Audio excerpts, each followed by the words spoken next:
Well, good morning, everybody. Bit of a long song to start off the stream today, but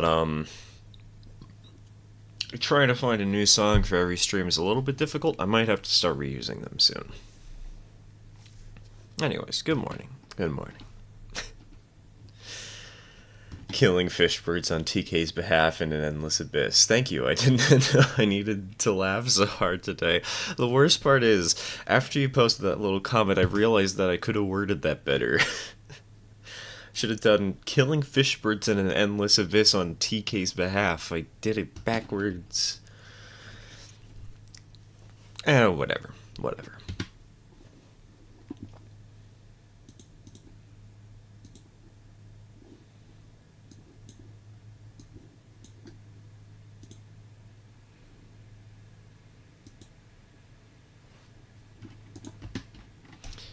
Alright. Right. God, hold on. I need to change the, Forgot to change OBS to actually stream the correct game. There we go. There we go.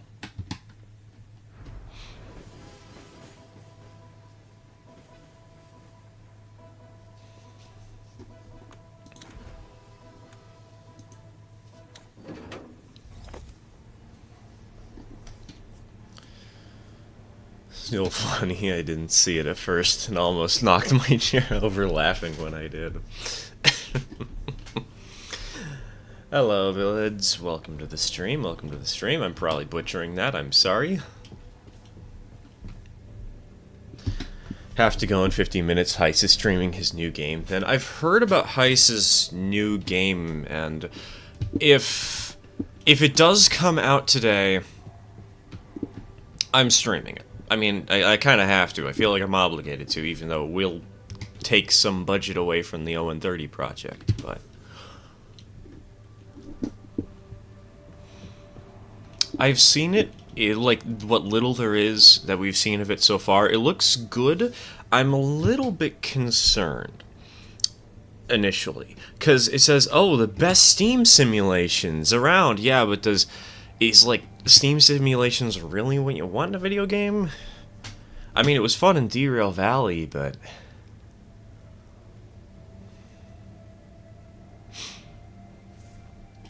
I'm not entirely sure how good the game's gonna be.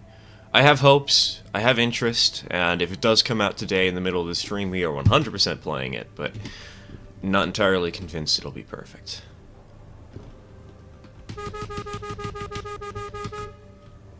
Alright. I don't think we had anything else left to do here, so let's roll!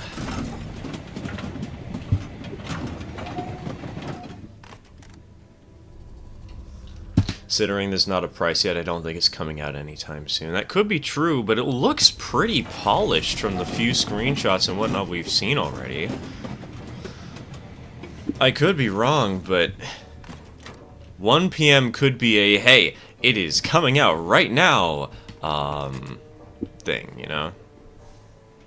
Guess we're gonna find out. I have set an alarm on my phone for 1 PM. Because that, for my time zone, you know, it's in an hour. And I have also,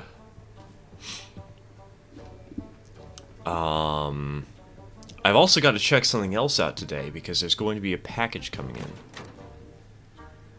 I'm not exactly sure when that is. One of the devs said that they're still working out the price. Okay, okay. I see you. I see you over there, Mr. Shark Thing.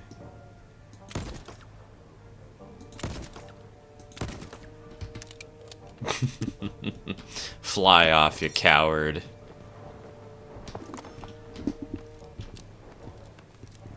Why am I doing this?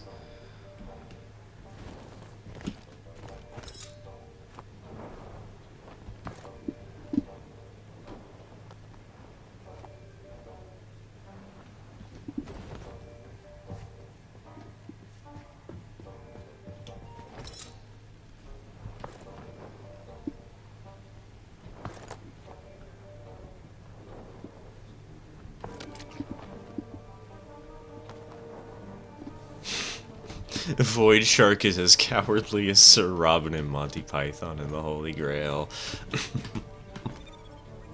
Speaking of Void Shark, get lost, you coward.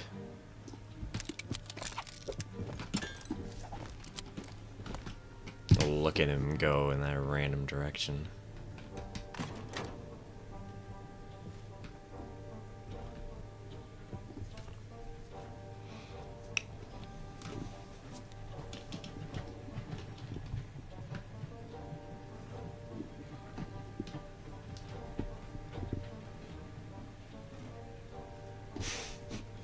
Brave, brave Sir Robin ran away. God, it's been so long I don't actually remember how the tune went. Such a good movie, though.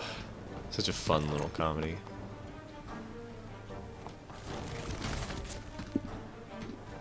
Okay, the shark. Yep, he's back.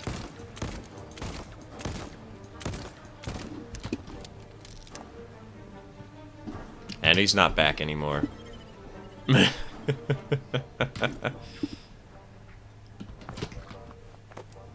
Hold on. Can I grapple one of these guys?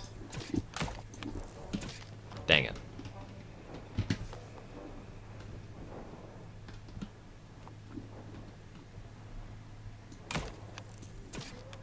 You know, I keep expecting that this thing is going to allow me to grapple onto stuff to move to it, but no, it's just for grabbing things. Like that thing. Oh, of course it's barely out of my range.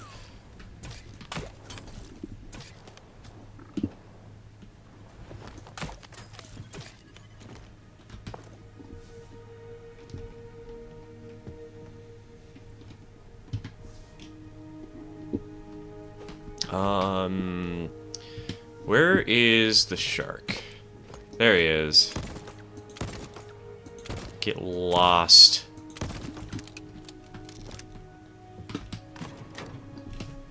Fun fact, I'm playing the accordion right now. Nice, nice. Always good to see people embracing musical talent.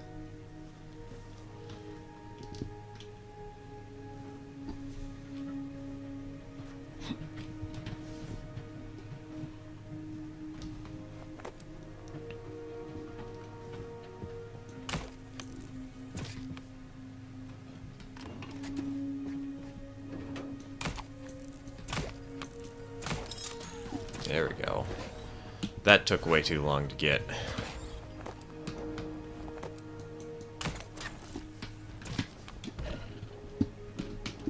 Hello. How did he get so close that fast? Did he hit me? Did he hit the train?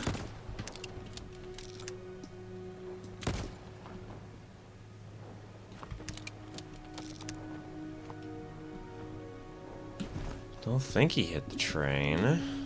It's kind of hard to tell, but...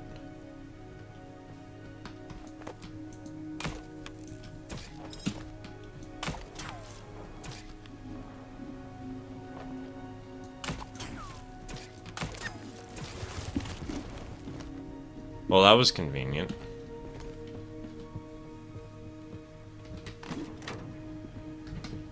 How does he keep getting back and I don't notice him?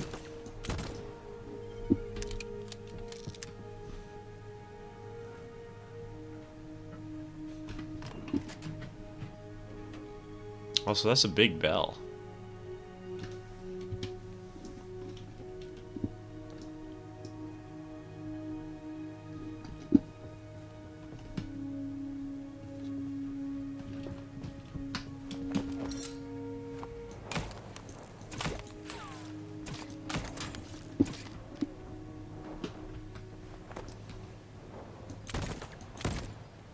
Oh, nice. Got a crit. Also got horrible aim, but that's typical of me.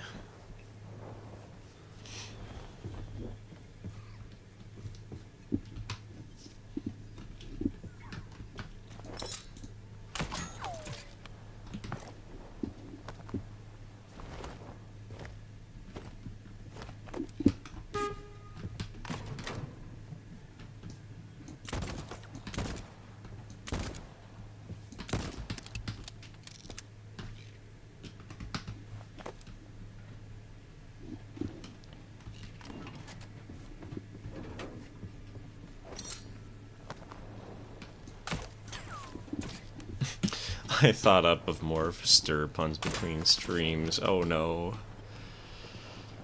Not more stir puns. I say as I've heard like a million throughout the years.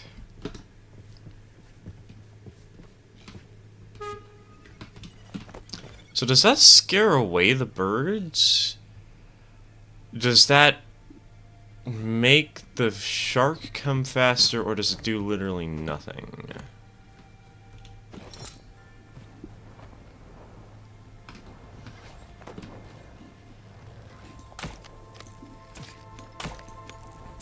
Back here. Ah, we got him.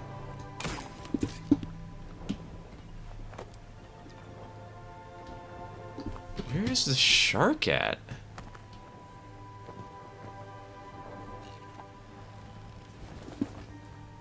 Oh, hello. How the heck did you get up there?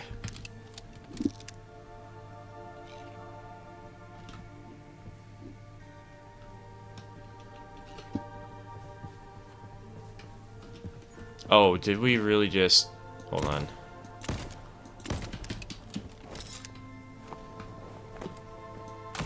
Can we collect most of the resources from this? Yes, yes, we totally can. Okay, we're safe. Didn't lose anything.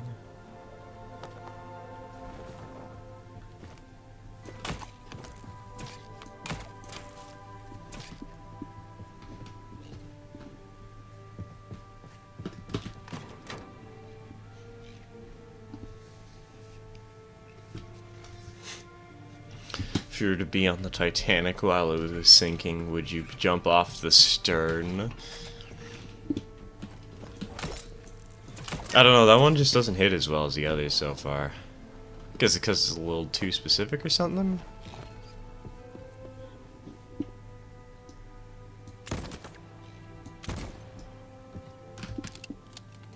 Mama ain't raised no idiot.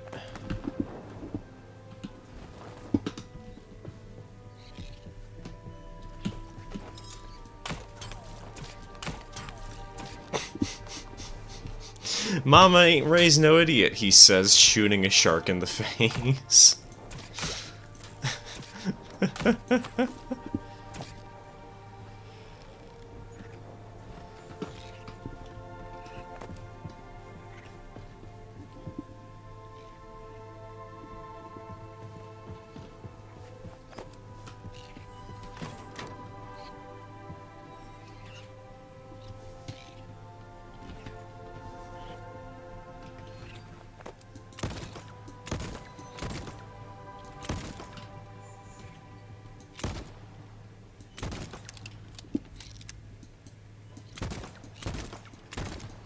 That dude just let me shoot him quite a few times. Oh, he's still in here, too.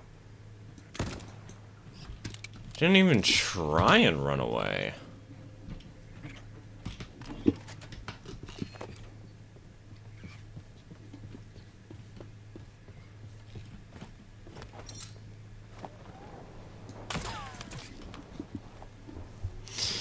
Since there's no buffet car, is there an at-seat service? I mean, I don't think there's any seats either. That's the problem. Yeah, don't ride this train. 0 to 10 review on Yelp. Also, I just realized that that guy's there. Don't know how I didn't notice him, but I guess I was too focused trying to shoot this guy over here, the shark.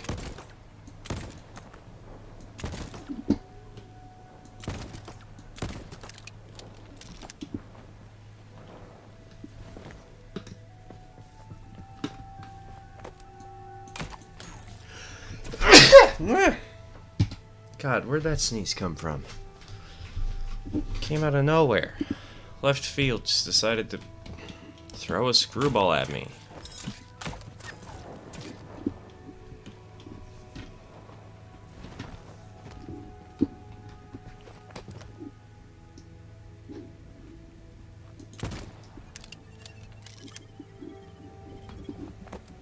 Oh, hello.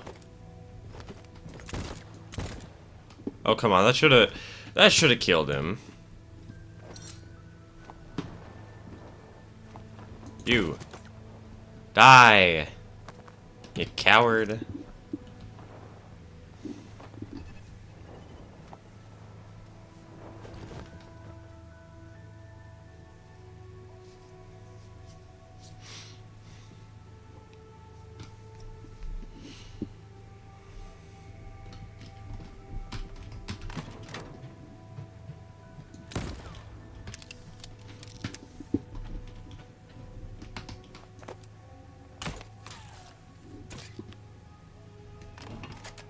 Wait.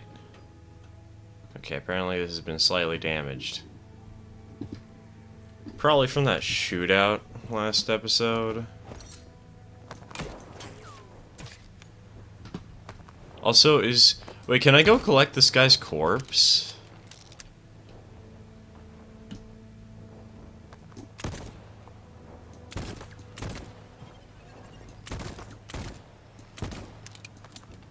They're looking... How are they still alive? Coward?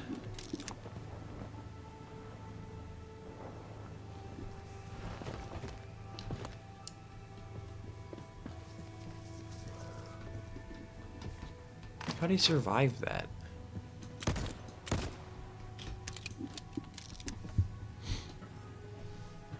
That news must be a mystery.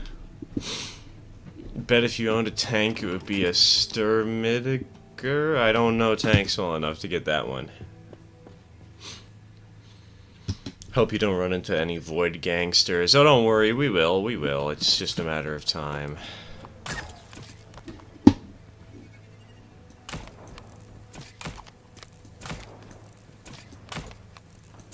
Oh, come on, I totally hit him!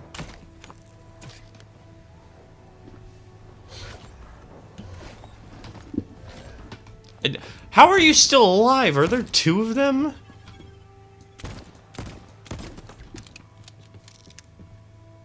Okay, so if he was blocking the train, what did he damage? I don't remember all my hotkeys off the top of my head.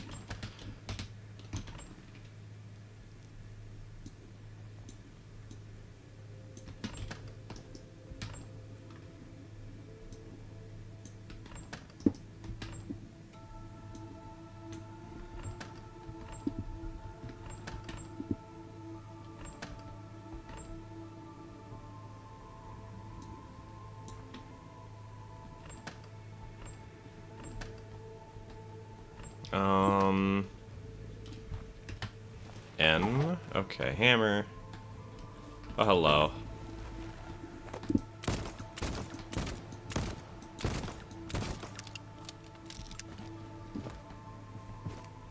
How's this guy still alive, for God's sake? Oh, hell yeah, I hit him over there. Let's go.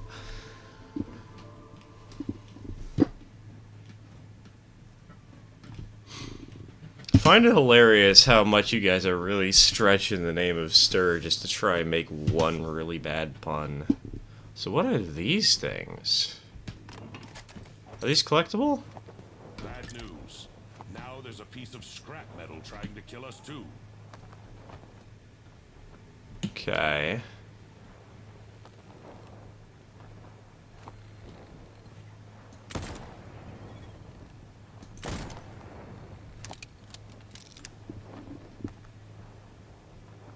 Okay. Just another headache to add to the pile.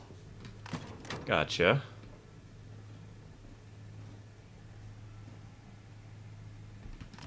So that's a magnetic mine, I think.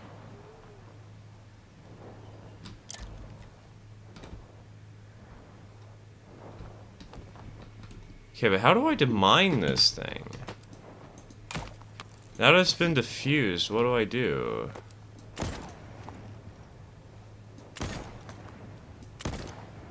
Oh, we're just gonna shoot him. It's more fun this way.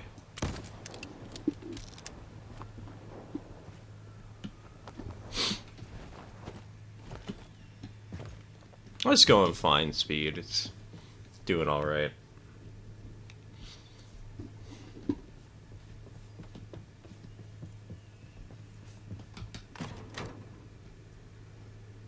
Also, there's a mine I missed. Don't want that one to blow up. So there's a piece of scrap metal trying to kill us too. So basically an explosive version of the HAL 9000. Can you imagine HAL, but he's just like a nuke? Or GLaDOS? Wait, no, that's just Wheatley, isn't it?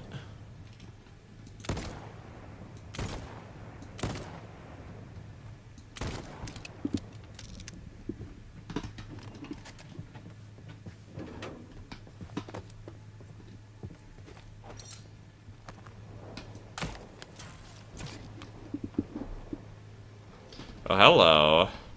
I thought I got rid of all you guys. Twat.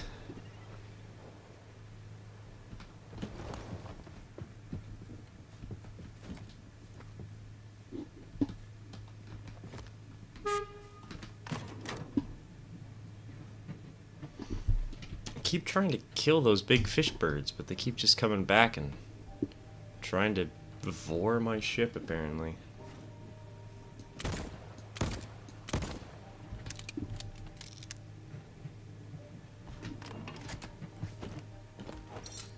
Okay. Diffuse. Okay. That was a mistake. Oh, I might have to eat a little bit of food now. Whoops. Remember, guys, shooting a landmine while you're within that landmine's explosive radius is not a good idea. Also, that should have been enough damage to kill him. Why is he still moving?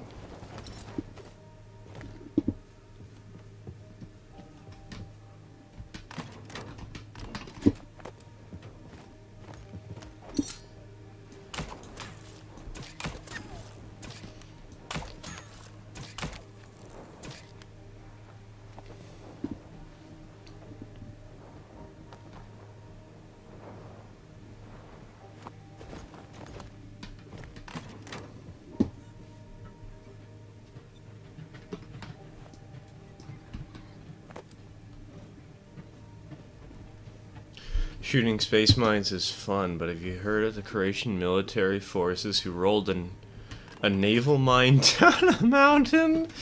Oh, that sounds like a fun story. Do tell, pray tell.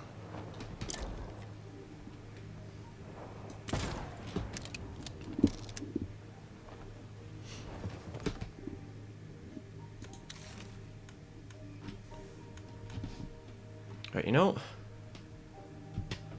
I should probably actually... Wait, we can actually build the steam engine soon. Ooh.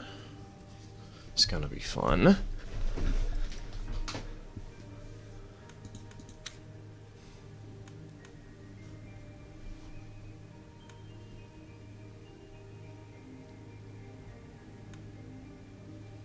Okay, but what wagon walls do I even have access to here?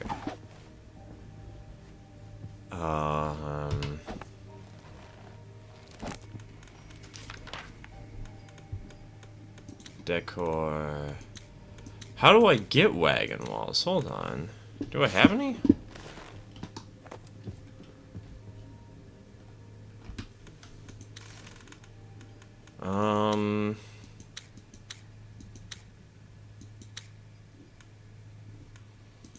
Floor furniture. Yeah, I should have a random wagon wall researched.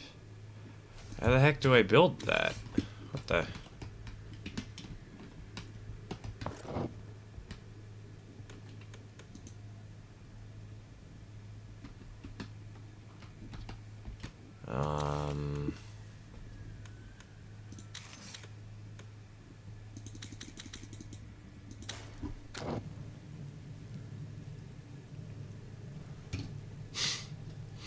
There's a video of it on YouTube. Someone translated it and the subtitles make it sound like a nature documentary. The video also features the well-memed line, "Release unintelligible sphere!"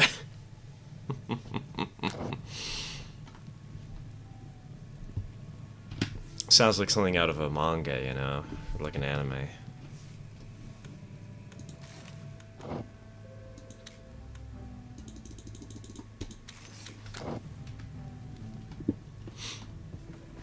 Hello. I thought I killed you. I mean, I guess I just did, but...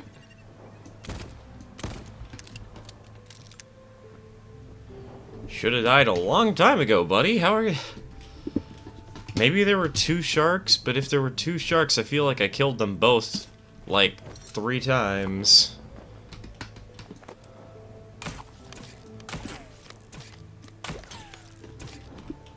Alright, 30-minute check. I have to go make sure. Refresh. No change. Damn it. But that's okay.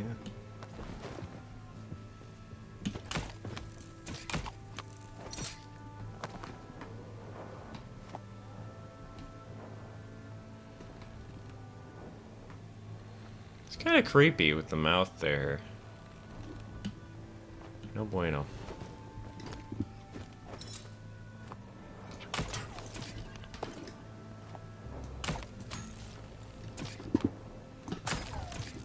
Also, CTK, this is what I mean by shooting the fish birds on your behalf in the void.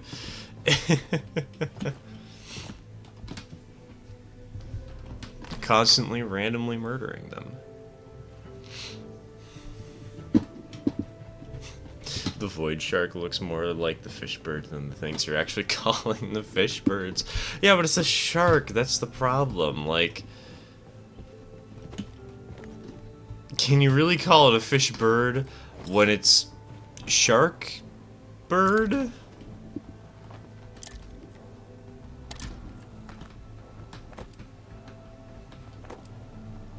That's gonna be fun. Oh, that didn't kill any of them, but it almost killed me. That's no fun. That's actually kind of concerning. Hold on, where's my inventory? Yes, okay, yeah, I could use a little bit of food right now. Wonder what they taste like. Would you serve them with lemon or vinegar, I wonder? I mean, the only way to find out is to go into the void and ride a train and bring a musket with you, so... Did I defuse this one? I did not. That would have been concerning. Then again, I don't really go all that fast. So I'm generally not too concerned about these things blowing up, I don't think. They're not the magnet mines, from the looks of it.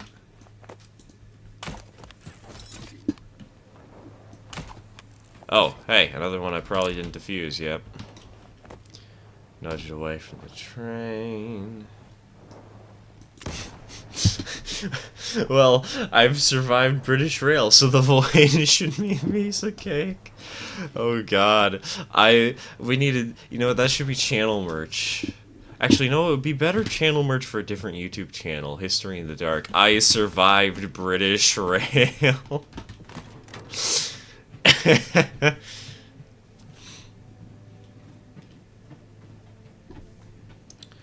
Saying, where's my inventory is the equivalent of saying, ah yes, I seem to have misplaced my pockets.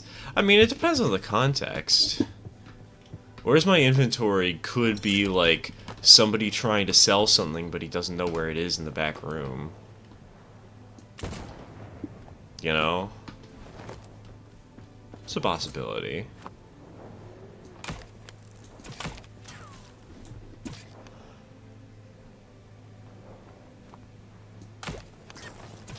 Nice, nice. Another fish bird down, culling the local population. Also, why are there so many landmines? Like, I get that it's a new mechanic or whatever, but it feels kind of weird that there's this many all of a sudden.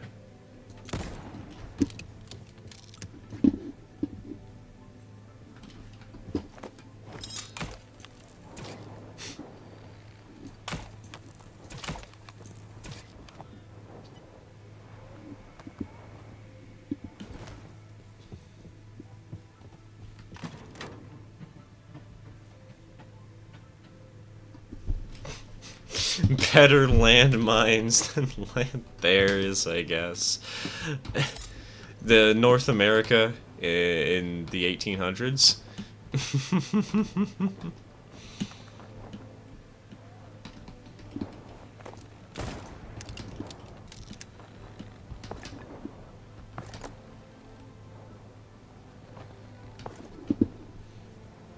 There's too many of them in the void anyway, the fish birds and the mines. I mean, I do understand that there's these people who are trying to stop me because they think I'm working with somebody who's evil or something, but... Or maybe they're the evil ones. It's hard to tell, you know? Kind of just here, existing. Ow. I gotta stop doing that.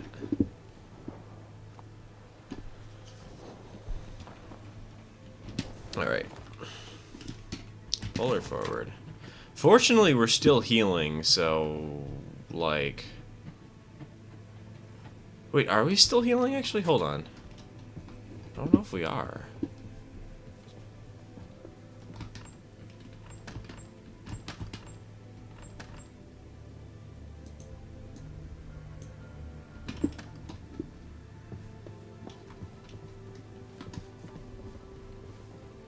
Kitchen...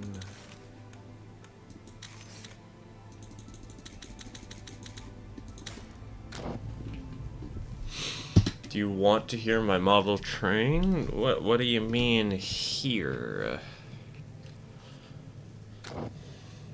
Like, actually, factually, listen to it or something? How would that work? They're afraid of you. They're afraid you're bringing a shipment of British rail sandwiches.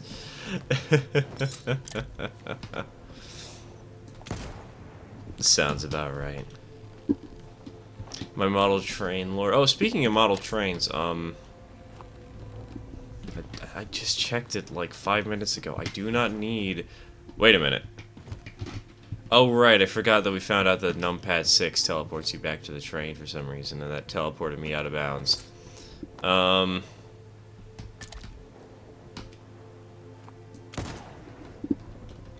yeah, I keep incessantly checking the shipment, because we're going to be getting something today, actually. But if you want to go off about model train lore, I mean, feel free. I might not be able to read it all, but...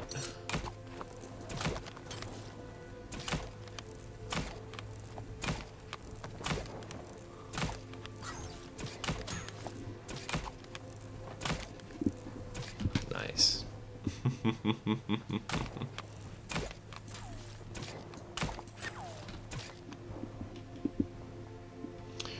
So today's shipment, by the way, is for the ON30 project layout, kind of. It is a 440 that is missing its front 4 drivers.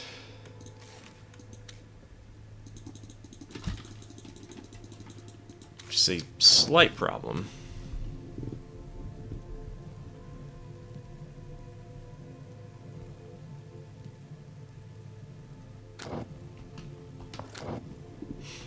But hey, it'll be a fun little project for the layout, you know? Just at the end of the whole show, just repair a single supremely damaged 440.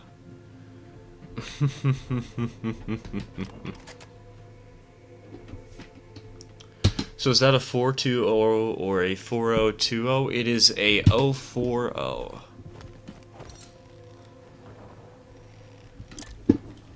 It's only got the drivers, nothing else. It's a really interesting little locomotive because it's one of those Bachmann outside frames.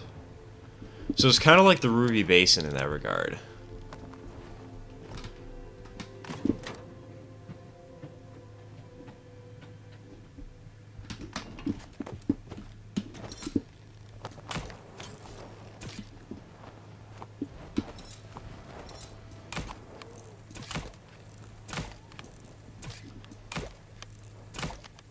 I'll get one of them this... Yeah, we got him, baby.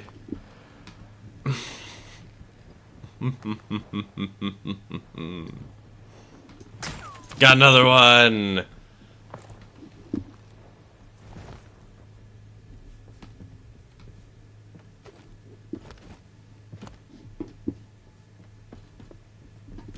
Alright, so how... There's gotta be some way I can build the wagon walls, right? Or is that only something I can do at stations? Also, how...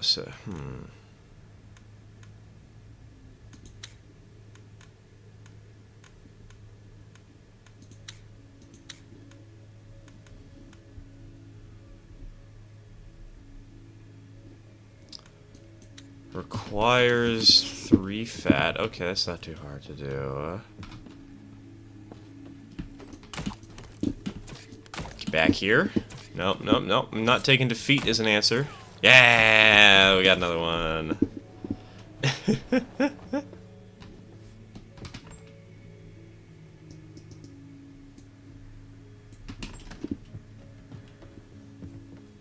No leading wheels, had skis, and have a frozen lake scene. Frozen lake is going to be kind of weird though because of the broken bridge scene.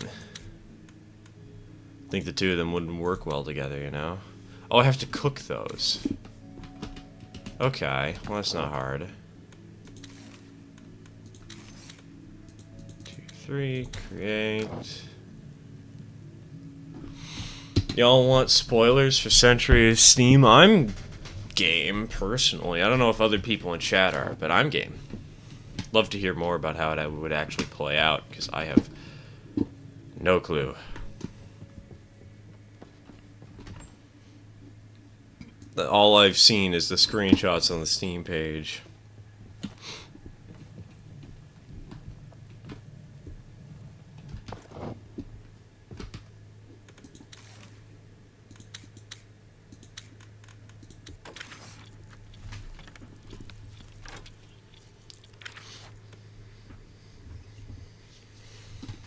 Broken bridge leading to a frozen lake, then a jury-rigged ice loco being readied at the shore. Works in my broken brain anyway. Well, the thing is, the bridge broke because a river, oh, it had a washout, you know, big flood. So how do you have a big flood when there's a frozen lake? That's the problem, you know? How's that work?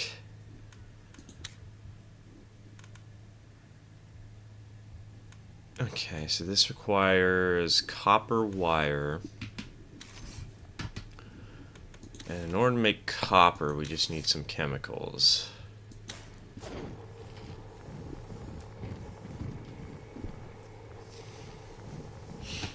Looks like Rares in Line, but with Derail Valley graphics. I'm gonna be honest, I feel like Rares in Line graphics were slightly better than Derail Valley's. Also, I think we should probably repair this one.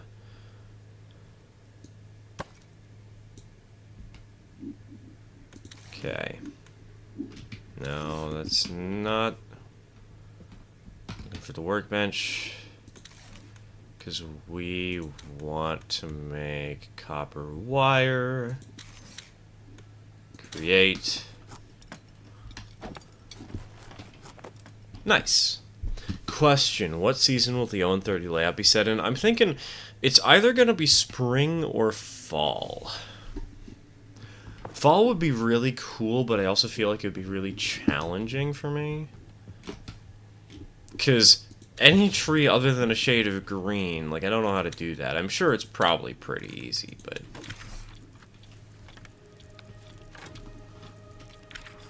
Alright, let's see. Wall lights.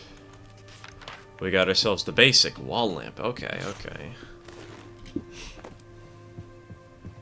Winter speed. Do you have any idea how much of a nightmare winter is to model if you want to actually have the trains plow through the snow? It is so horrible.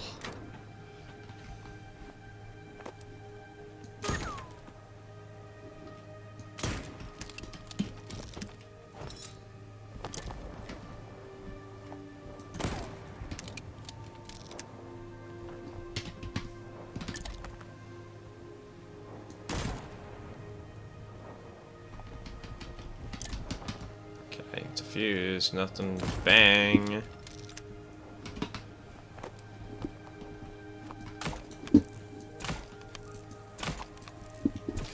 Gosh dang it. Screw you. Winter is a hell in real life, but I still love it. I mean, it looks beautiful. The problem is, like, you have to get winter-specific figurines. And, again, if the rivers are starting to freeze over, then what's the point of the broken bridge? Like, how did it break if the rivers are frozen? I mean, I guess the rivers wouldn't be frozen, but... well, would they? Remember a UK layout set in the winter once? They mixed glitter in with the snow and it actually looked pretty good. Yeah, I know there's good ways to make snow look great. The problem for me is if you're trying to make it so the trains actually interact with the snow, that is hell incarnate for the wheels.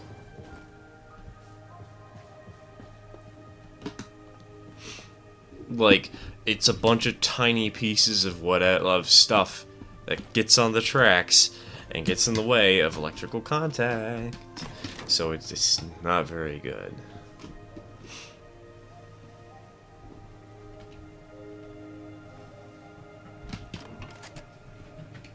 Happens if your train runs into a mine? That is a question I don't want to answer. Hold on. Do I not have...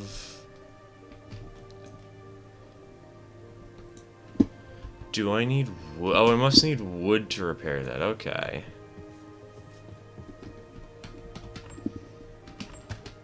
I believe our wood chest is down here. Yep, okay. We'll take out a lot of wood. Pull out the hammer. No. Donk. Donk. Anything else in need of repair?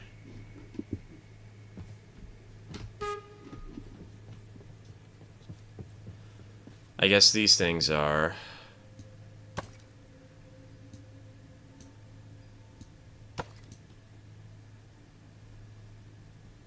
okay, all that's repaired. Life is good.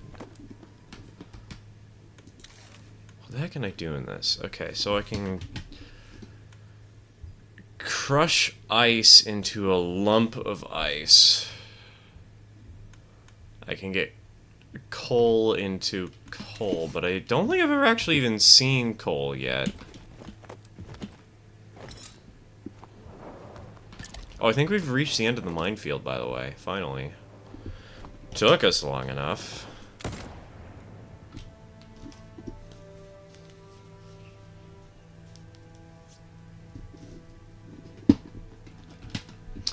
Alright, so... I should grab this. Boop. Boop. Boop. Okay, that was barely in range. If the train runs into a mine, it becomes a regular British commuter train.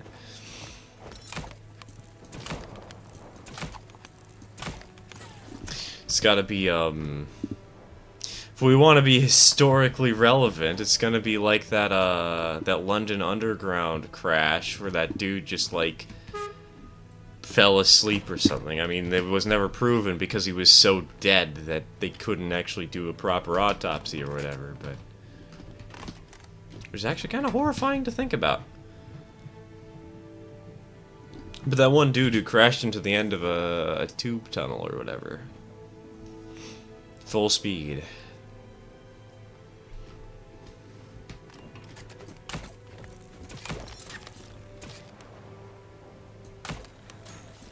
Oof, yeah, Moorgate. Yes, the Moorgate disaster. Yes, yes. That's what happens when you run into a landmine. A historical recreation of the Moorgate disaster with live subjects to reenact every element of it. Including the screaming.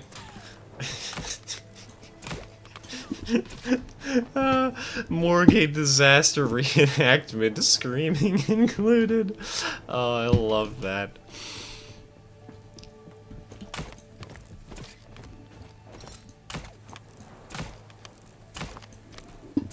Uh...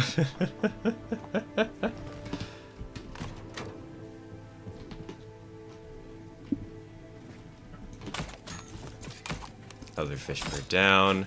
Make that 2 fish birds.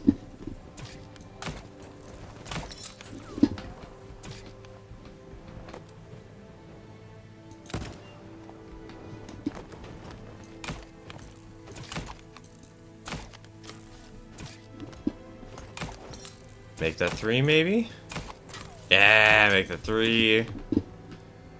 4? Can we go for a 4? I see a 4. We got 4 fish birds.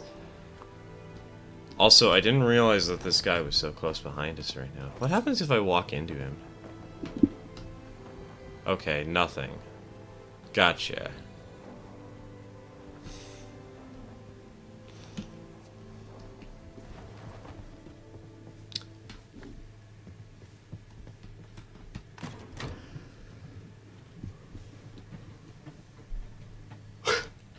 We got a pseudo reenactment of the Titanic with the Titan sub. Simura game wouldn't be that far off. Yeah, you gotta go back into the tunnel and crush. How would you make an implosion of that type?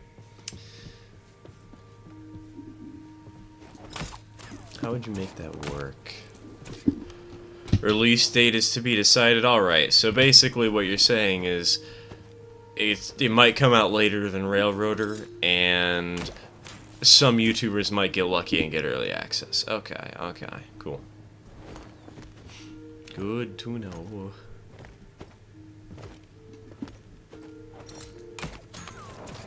Oh, that's space coal. Okay, we got coal. We got coal country, everybody. That's right, screw oil. Screw the oil barons. We got coal.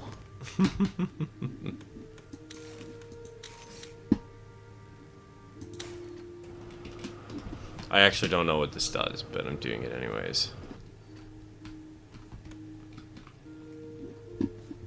New quest, speed, J for details.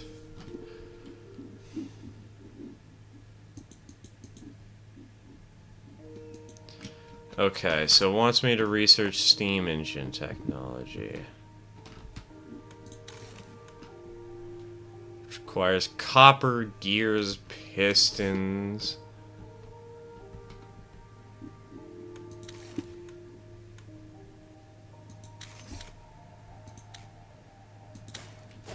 How much copper did we need for it? Requires 2 copper, or 2 wires, I should say.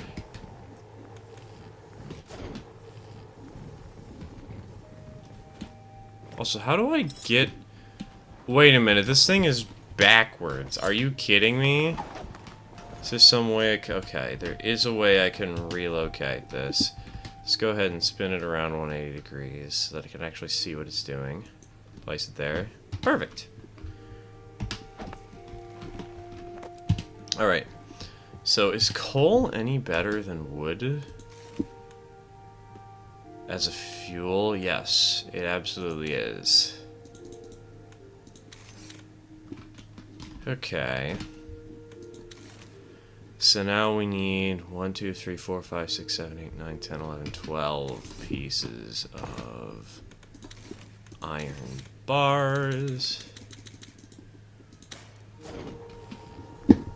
Mind that there's only 5 minutes until the premiere starts. I'll watch it later. I'm not really... Like, if it's not coming out today, then I'm not concerned about making sure I know everything about the game immediately, you know? Because, like, I can watch that later. It won't kill me.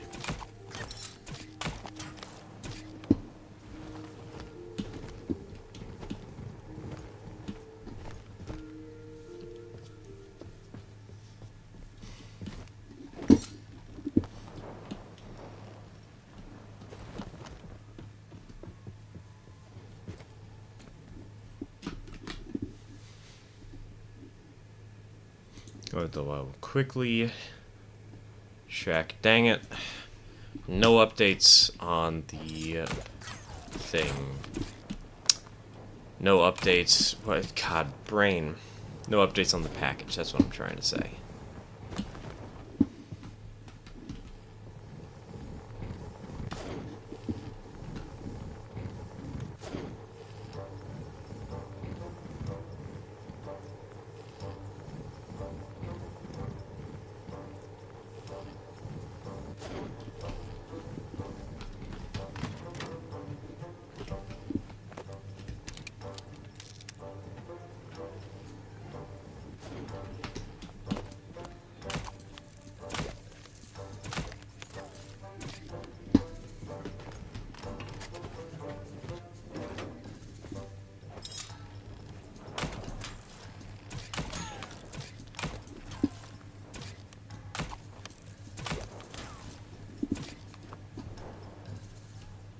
No updates on the brain. Yeah, no updates on the brain at all. I mean, come on now. I've been working with Windows XP for 70 years in this mind of mine.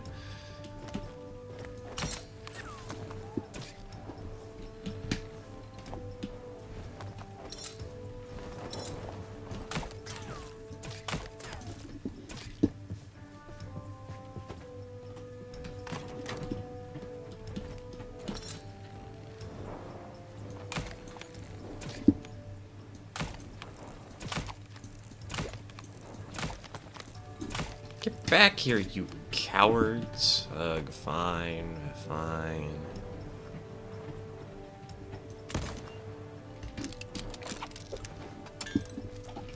Jumping ship for the premiere, good luck.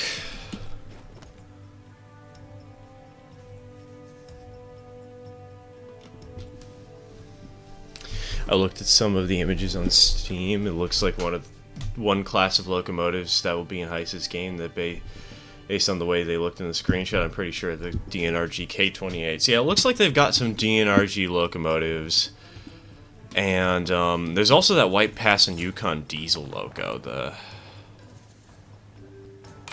mainline diesel that's so tiny because it's on the narrow gauge.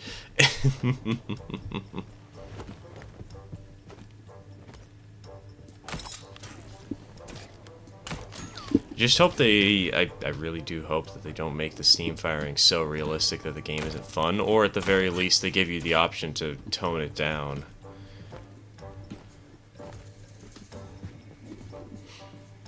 It's my big hope.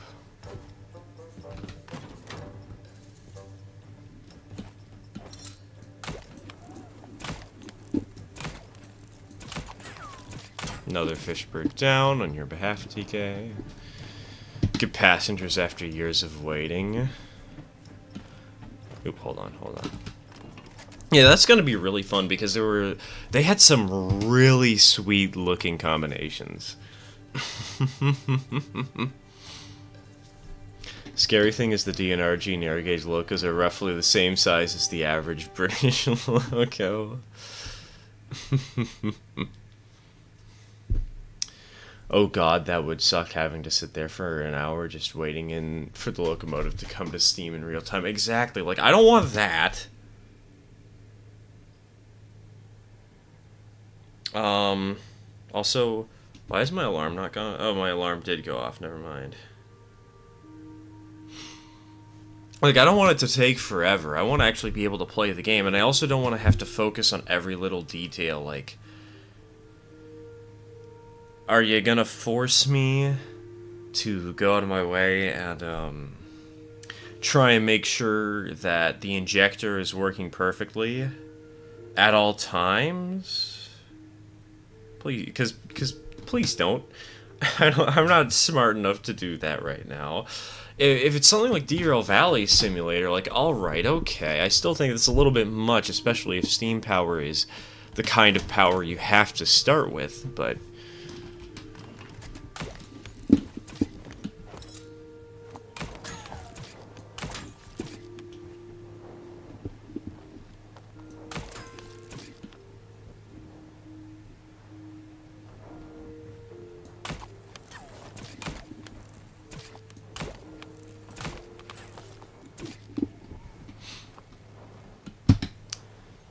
I think the level Railroad Online is at is about right for me. If it's to be multiplayer, too much focus on otherwise.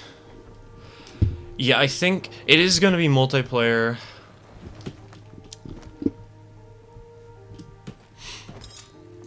I do hope that, like, there's some simplified way. Like, even if it's not completely simplified and dumbed down to the way that Railroads Online is, just... don't want to have to constantly worry about breaking my back over boiler explosions, you know? And again, I don't know, because apparently that's going on as we speak. Like they're doing the premiere.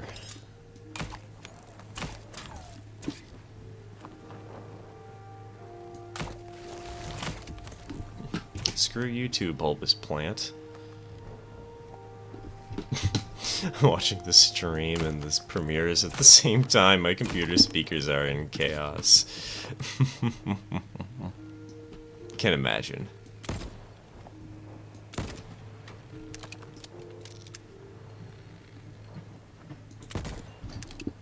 Alright, hopefully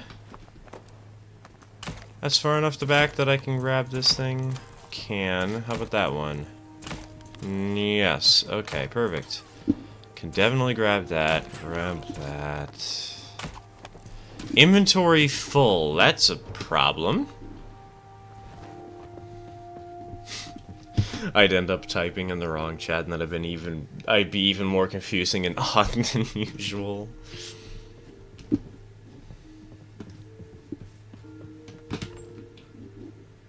Okay, we can put away that wood, we can put away this wood, we can put away that wood. We have way too much leather. I should probably actually build another container rack. In order to do that, we need some of that.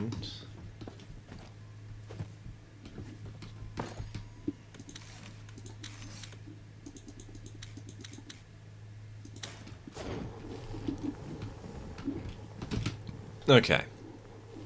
So to make this work, we need some of these. Is inventory full just another way of saying buy more trousers? Can you imagine if there was a video game, pay-to-win video game, where you just have to keep buying more pants so that you can outpants your opponents?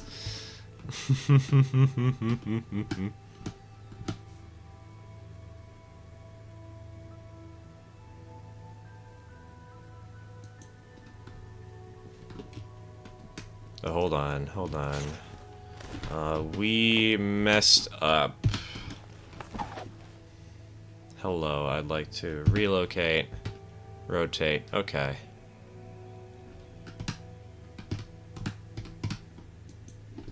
Much better.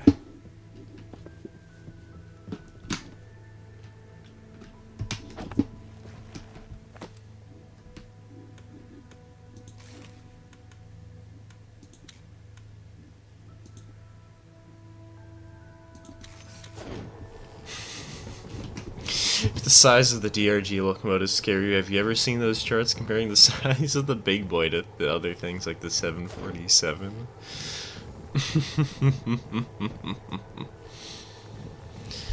Chonky. Are you talking about a Boeing 747, or is there like some famous locomotive, number 747, that I've never heard of?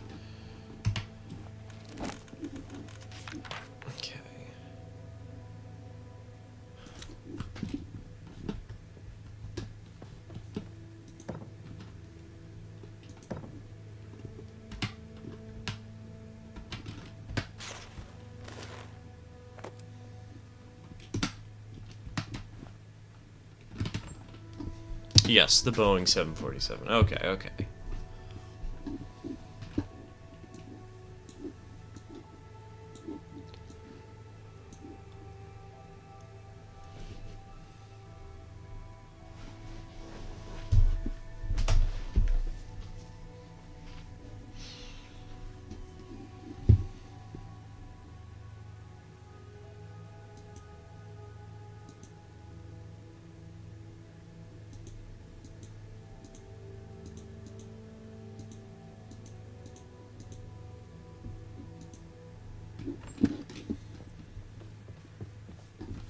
How much?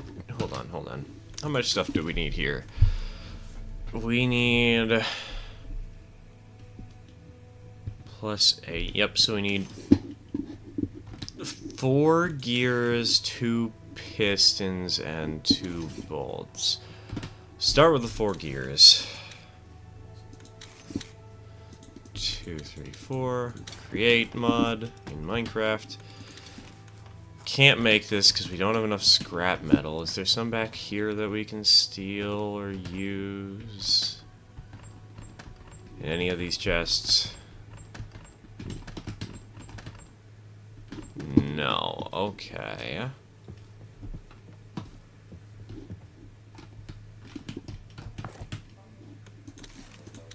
Now let's go ahead. We need 2 bolts.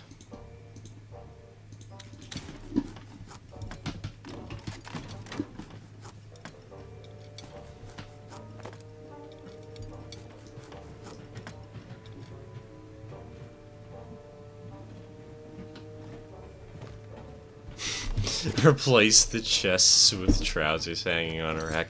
Could you imagine a video game where pants is just the most efficient version of storage out there?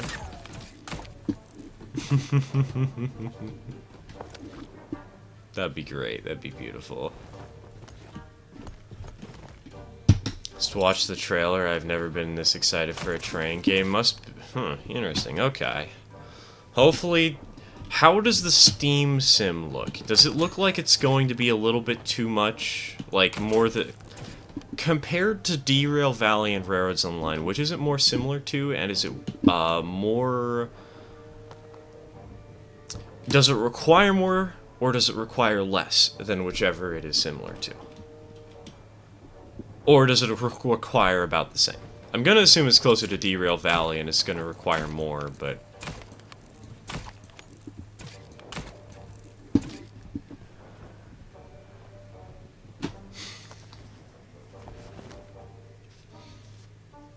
I mean, the GTX 1050, at least, yeah, speed, I noticed. If you look in the super secret chat for Tier 2 subs, Fly was commenting on that earlier. Because he's afraid that even his game might start lagging.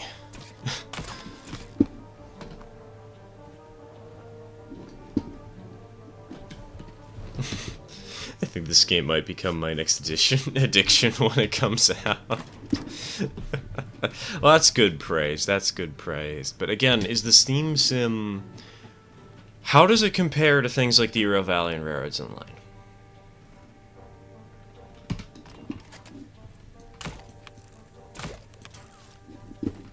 Like... Is it gonna be harder and more annoying? Is it gonna be... Century of Steam is Railroads Online this second. And hopefully it's Railroads Online without a dumb EULA.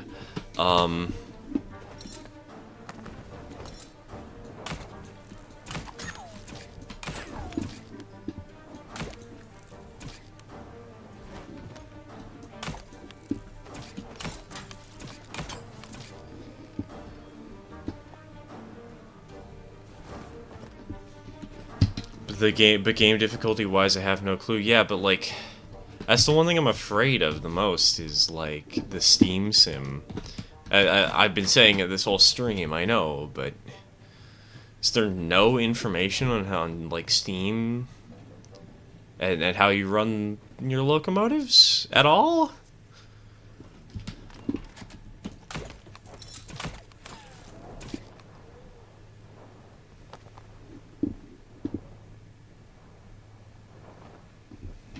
Saw the premiere, and yeah, I don't think Railroads Online has the slightest chance of competing with it based off of what was shown in the premiere. Jeez.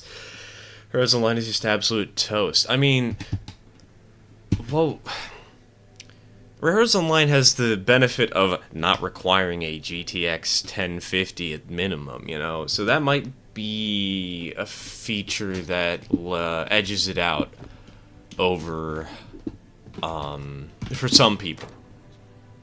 You know? Because I know there are a lot of people out there who do not have good computers and are like, oh, well, it should work on my computer. It just should function, buddy. Like, I do understand that games are getting more and more graphically intense over time, and not necessarily for good effect, but, like, maybe you should also get a better computer. You know? I think they even share models between the games. Yeah, I wouldn't be surprised if they did, based off of what little I saw. That Glenbrook looked surprisingly like the Glenbrook from Railroads Online. But then again, of course, it's the Glenbrook. Like, what are you gonna do, you know?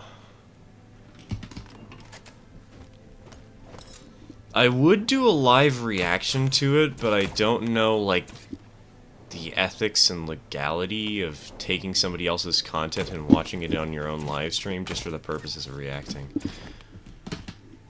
And I guess it is a video game trailer, so that kind of changes things around a little bit, but... Okay. Now we need... Forcer. Why is this thing called a forcer? Why isn't it like a piston or something? That's stupid.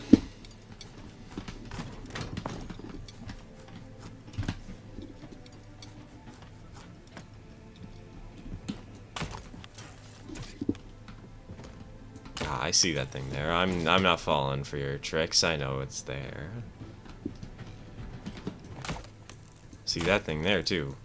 Apparently I can't hit it for the life of me though. Okay. Now then. We have one more bar to make.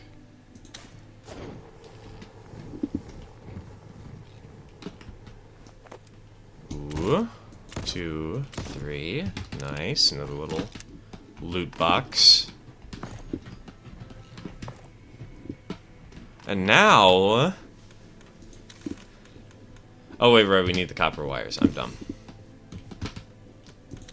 Copper wire, copper wire... Sorry, copper pipe. My bad.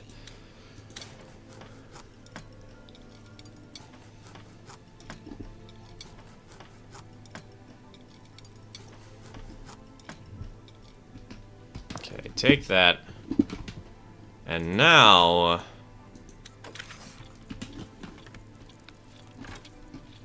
It's researched. Steam engine requires fuel and water to operate properly. Speed and control and refueling are done through the engine interface. Brake, transmission, and acceleration are also available as levers.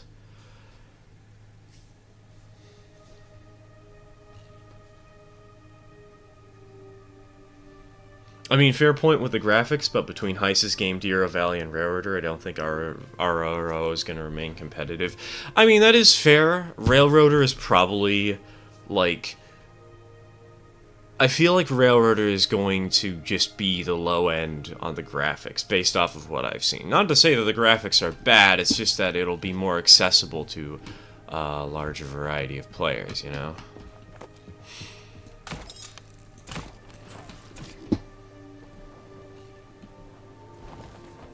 If Arrows Online does dwindle, that's alright, you know. Fine by me, because I've had my fun with it. I've had how many hours? Hold on. How many hours have I played that game for? I have played that game for 1,475 hours. God, I got addicted to that game, and I still kind of am. So...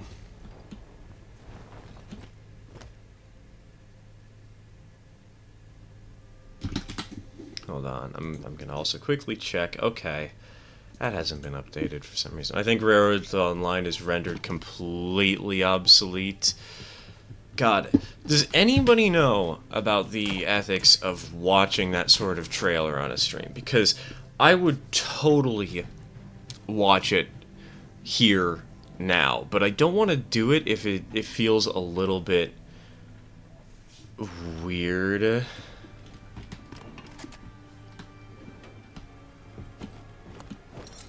Okay, my brain just completely stalled out. I don't even remember what I was fully saying a second ago. I don't want to be rude, I guess. Sure, the team wouldn't mind. Also, it's free advertising. I know, but I do know there are some channels that seriously mind their content getting stolen. Or not stolen, but reacted to on a stream, you know?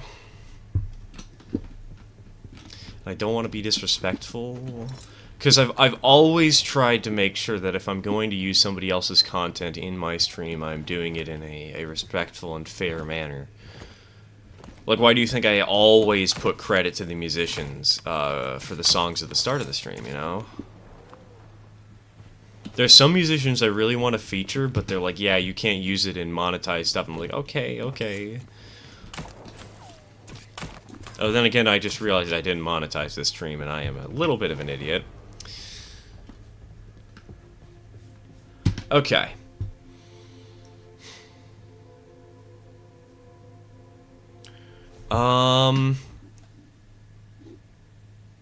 Game muted. Century of Steam. Somebody posted a link to it in the community Discord server, so I'll pull up that real quick. Pull that up on this monitor.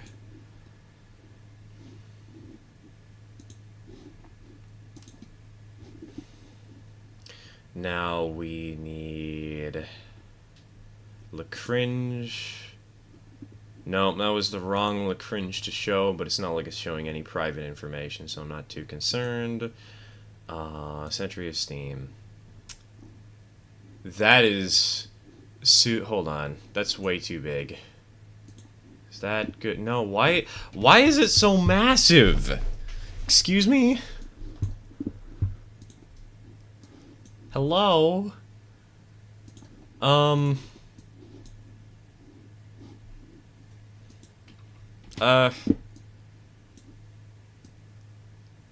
I guess let's shrink it down a little bit. There we go. That looks good.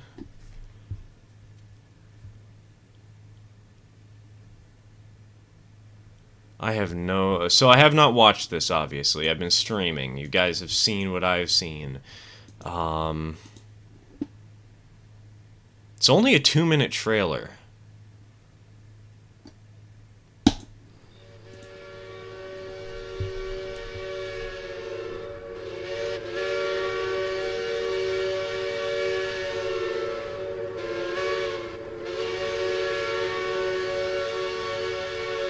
Cool whistle echo. It's kind of nifty. Oh god, no, not more elk horns. Wait, no, shit. Hold on. You're telling me that if I'm going to change my icon at all, it's going to jump around. Okay, so we kind of just have to stick with one icon. Gotcha. That's a little bit annoying.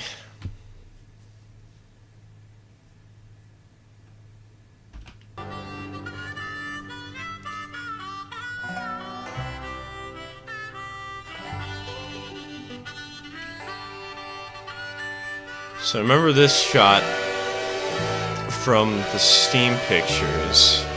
So that gives me hope that maybe, I know that it would be kind of silly to be like, ah yes, they've been listening to me this whole time, but it kind of gives me hope that they've definitely taken one of my criticisms of Railroads Online and given us a place to ship things out to the world. Because, like, you guys remember how I've mentioned that, hey, there should be, like, this cool dock or whatever where you can deliver anything and it'll pay you. Or maybe not anything, but... Like, there's a giant... There's a giant ore ship or something and you have to get a bunch of coal to it and it'll sell for a little extra money, something like that. So maybe they've listened to that idea. Hold on.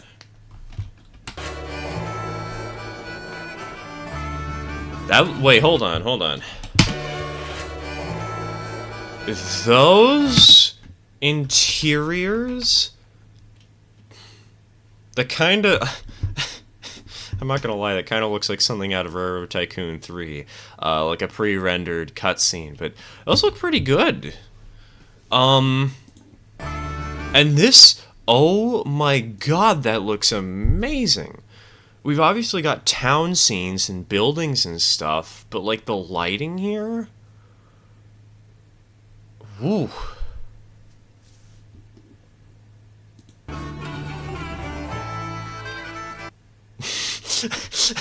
Of course they have the eat shit and die on the freight cars. Of course Heist is gonna put that in his train game trailer. I like the way that's looking though. Like, look at the loads on that second flat car, number 47. they've actually got multiple loads on it, seemingly of different types. That, I mean, they look similar, but it's not like they're all just the same box.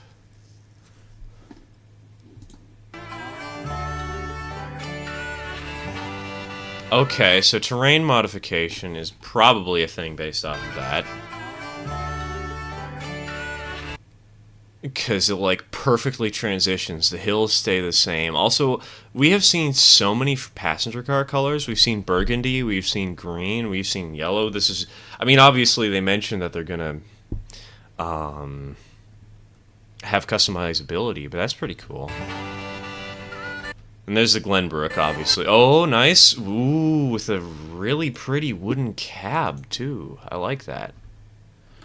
Can't make out what it said. Hold on, are we actually on HD right now? Yes, we are. Okay. Tunnels. Yep. Saw that before. That looks like it's the Class 70 with a cooler paint job, honestly. Reefers. It's interesting.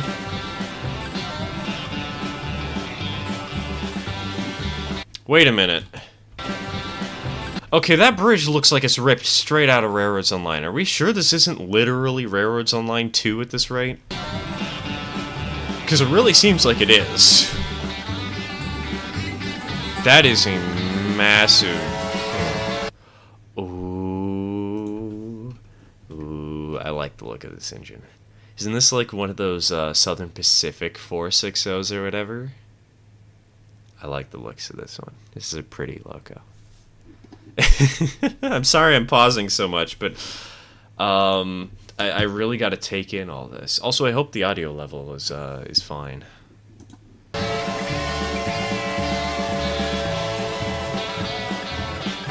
Okay, so there is the diesels that the White Pass in Yukon uses. Actual snow plows, that's cool.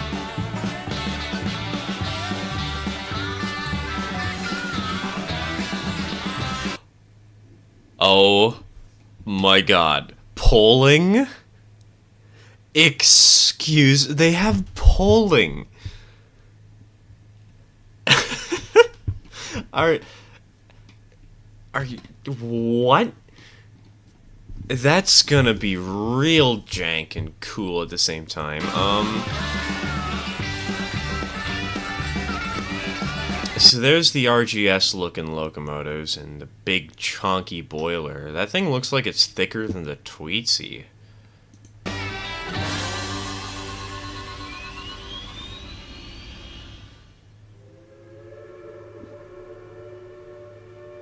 Okay, so that's it.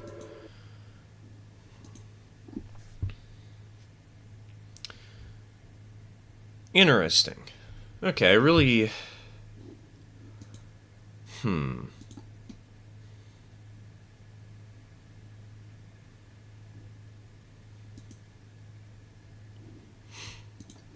I'll give that a like. That was pretty cool. Only 665 views? Are you serious? Has everybody been watching Heiss's video or something? I mean, I guess it makes sense because it's Heiss's video, but... Oh yeah, everybody's been watching Heiss's video. Though I say that, and it's only got 3,000 views right now, too. I feel like it would have been a little more than that. It's 8 minutes long.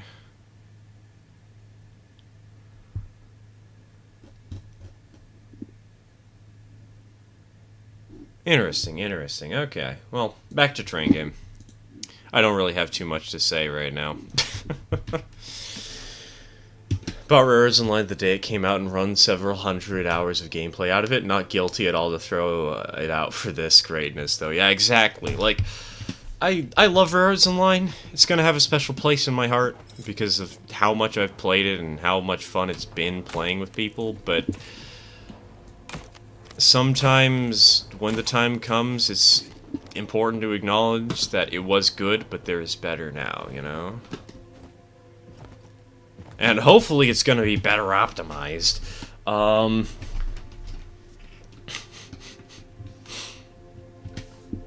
So that's nifty. That's cool.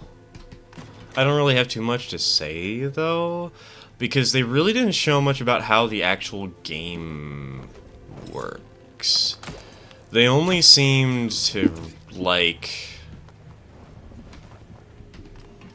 show shots of, like, various cool things, but they didn't actually show anything about how, like, you build, how you run your train. Just showed a bunch of vanity screenshots, basically, or vanity footage. Which, I mean, is a good way to advertise because it builds hype because people are trying to speculate what's going on, but... So far, to me, it just looks like Railroads Online 2 with Heiss's input or something. Also, I saw that bastion up there. We're gonna have a fight pretty soon. It's shooting time, baby.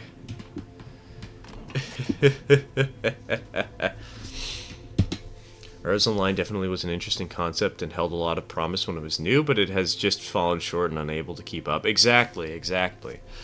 Like, it seems this game really is just Railroads Online 2. Better. So it's left you intrigued, but not stirred. Yeah, I guess that's an apt way of describing it. Okay, hold on.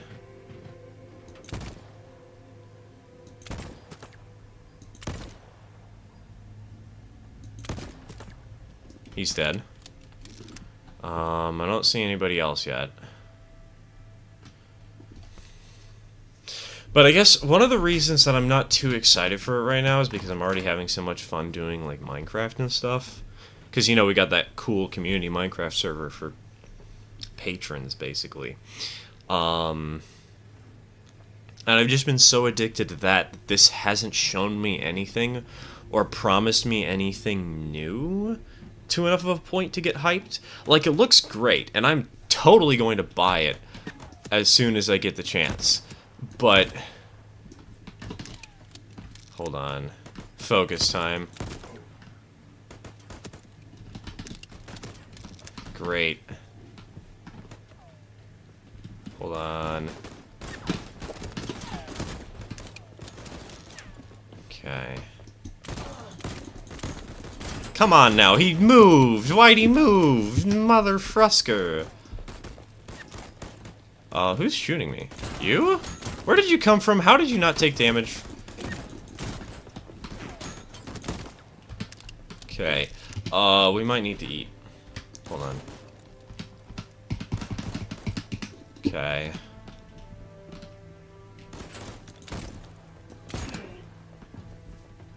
I just shot that guy. No, how do you not take damage? Ow. I might just need to hold out in the corner and hope that nobody comes over here.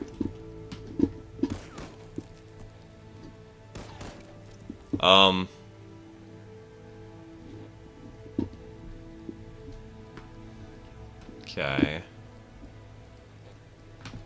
So... no, I'm not looking for ammo box. I'm looking to shoot a guy. But apparently my aim is just bad. God, buzz off. Yeah, dude, I shot him point blank. Why is he not taking damage?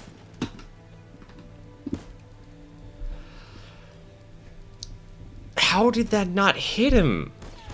What?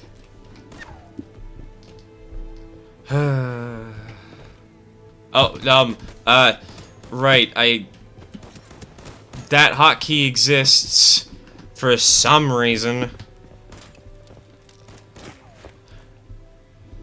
Are you fucking kidding me? That's bullshit. No. You guys, I shot you 1,000,000 times.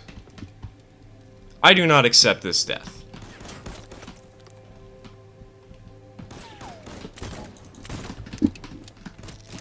Okay, you have a sliver of health. How did you survive?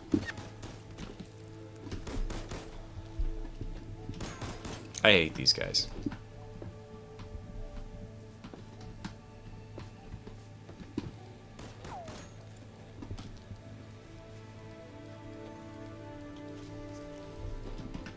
Oh my god. You know, I'm just gonna go in guns blazing, and if it doesn't work out, it doesn't work out. Is there anything in the toilets? No. No cameraman, at least.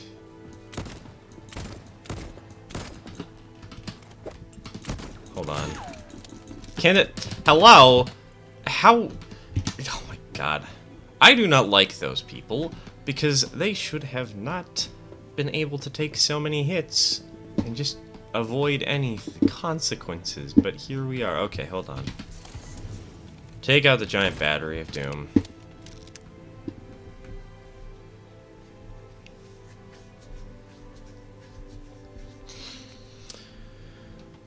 New Wolfenstein. Train roll Wolfenstein.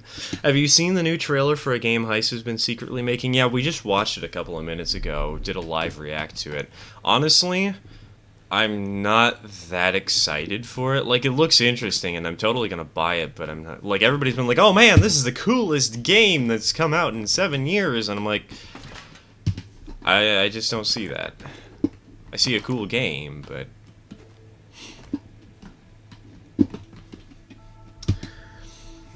It will be sad to see Railroad of Stone Line get overwhelmed by the other games, considering how much potential it had.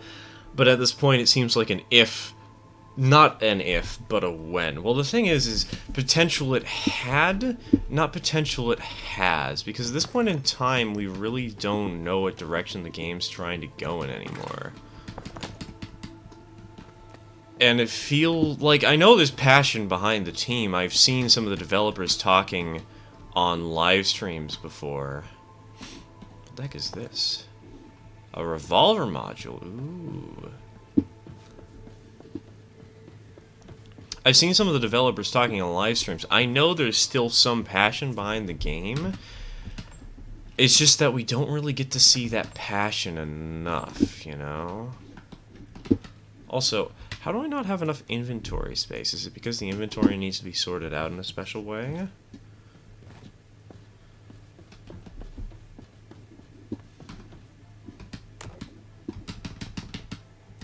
Oh, it's because it's ammo. Oh, right, right. Ammo has a special inventory, doesn't it?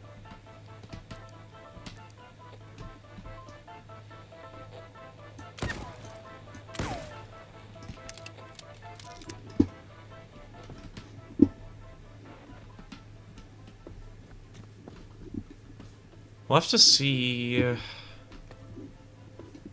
How's the revolver... What was that revolver piece? Ooh, we got another one. We got 2 revolver modules. Both of them are barrels, unfortunately, but... Armory. Hello. Yes, I would like to... swap the barrel. What does this do? It gives us worse accuracy, but a greater fire rate. Way better fire rate. Slightly worse accuracy, but insanely better range. Holy... Hold on. Wait. The DPS changed. Oh, no, it didn't change. I just didn't see it before. Hold on. Yeah, I think it's fine. I think just going for the long barrel is a good choice. We'll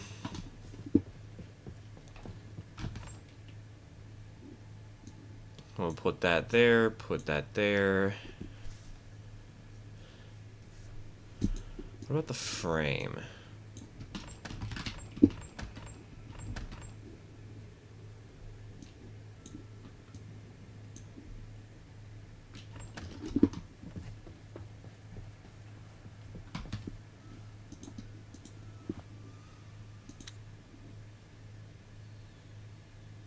So that gives us way better accuracy, but way worse stability. It makes the reload speed better, makes the magazine worse. Increases the damage. Decreases the damage, but increases the stability. Severely decreases the damage, increases. I think,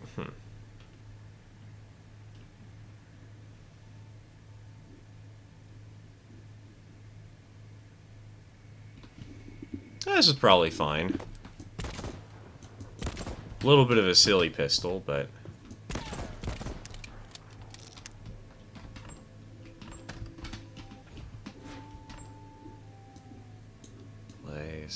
place, and place.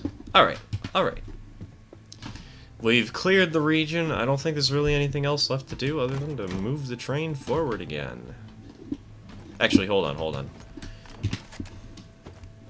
I say that, but I want to check every nook and cranny.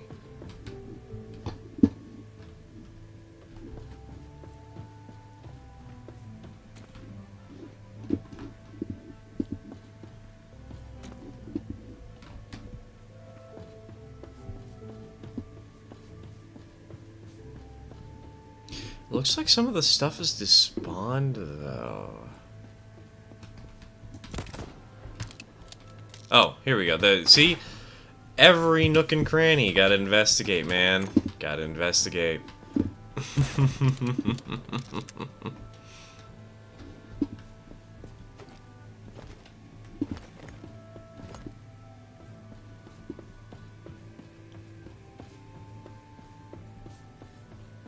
Oh, I guess for the comments about Heiss's trailer thing, I didn't watch Heiss's video, I watched the official trailer. That's a gun.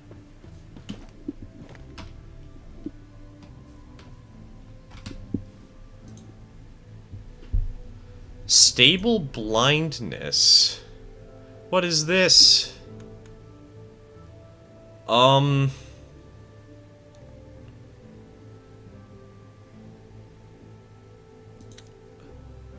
What is this? Can I swap it out for the pistol barrels I've been getting?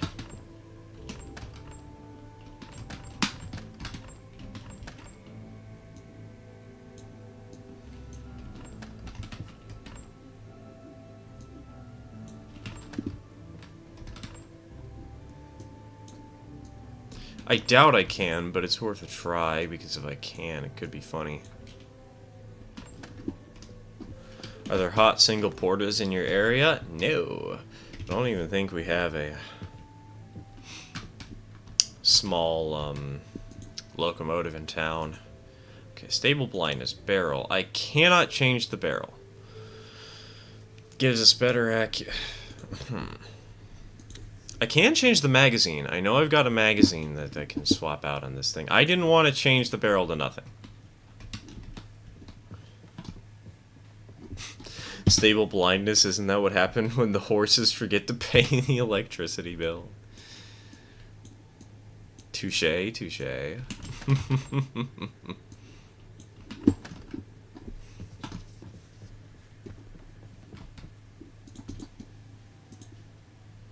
Our magazine.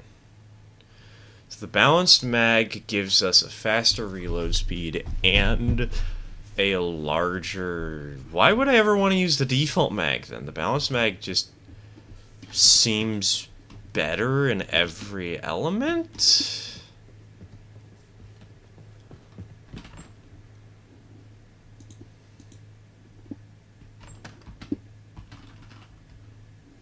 And where is my gun?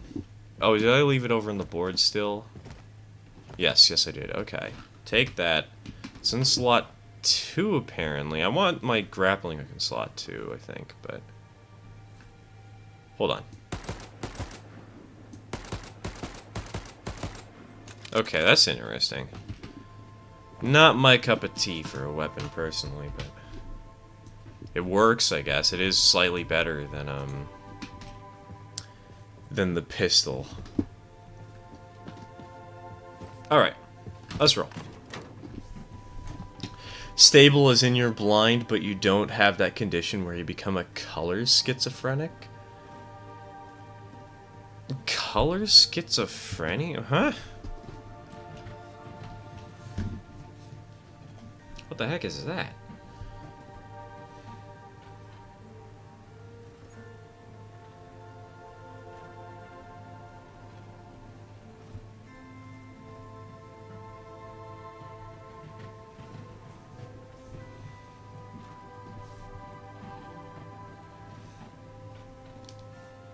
Oh, right, by the way, that reminds me. Hold on. It doesn't remind me, I just remembered. I am going to check my porch in around 20 minutes.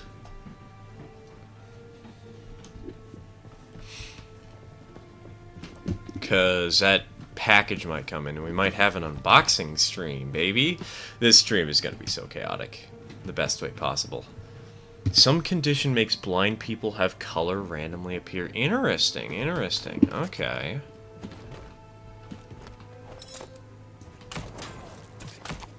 Neat. Never heard of that before.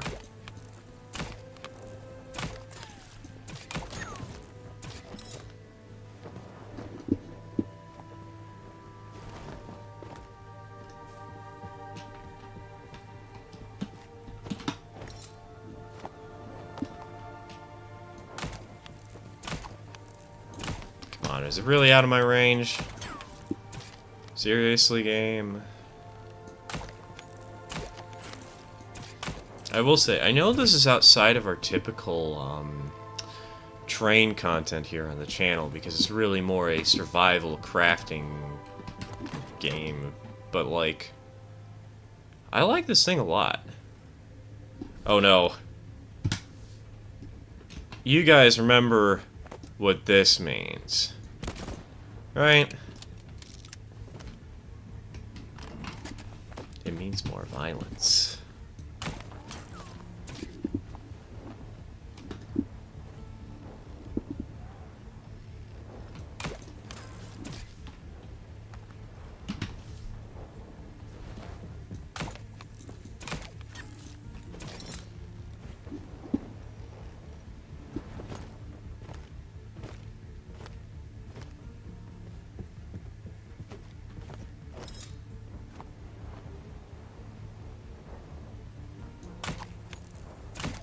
Okay, that's out of range too. Fine, fine.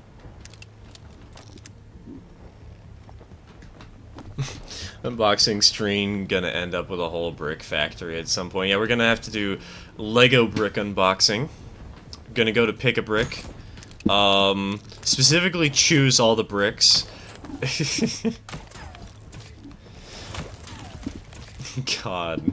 For some reason, this is reminding me of some really stupid content I saw somebody critiquing a while ago, which is like some dude that's like, oh yeah, I'm unboxing a box from the deep web. Dude, this is serious. This is 100% serious.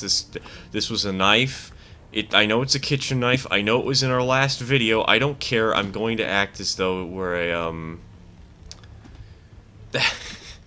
act as though it's something new that I can react to, and I'm gonna overreact to literally everything. I have no clue why I'm remembering this very oddly specific video, but I am, and here we are.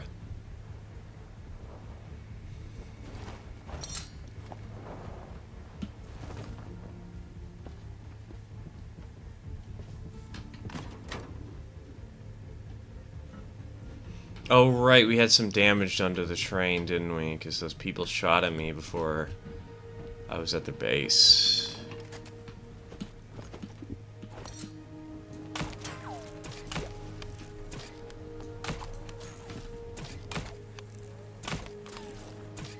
And who said entertainment was dead? Ah, yes, the best entertainment. Somebody blatantly lying to you about the fact that they picked something up off the deep web. And being this, like, over-exaggerative YouTuber. So the potentially neurodivergent Choo Choo Man is also a Hammer Sound fan as well. It's not potentially, not even remotely potentially. It is very clearly a yes. I mean, I've been diagnosed for how many years now? Like 15, maybe more.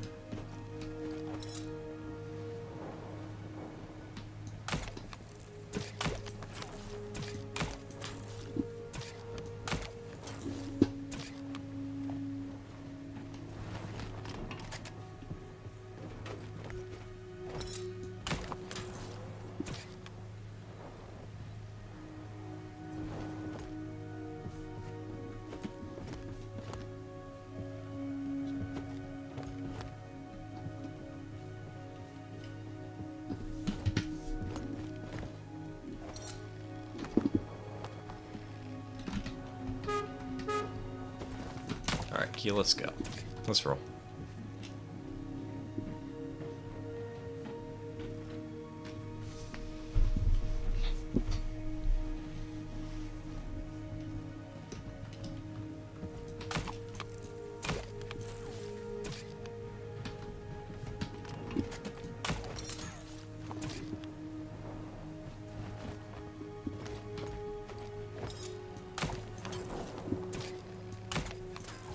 How is the music for the Big Evil Eye of Doom not started to play yet?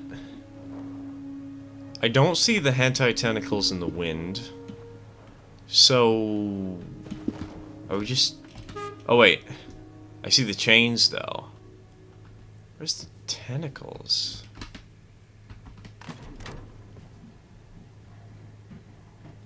I think the music's about to start.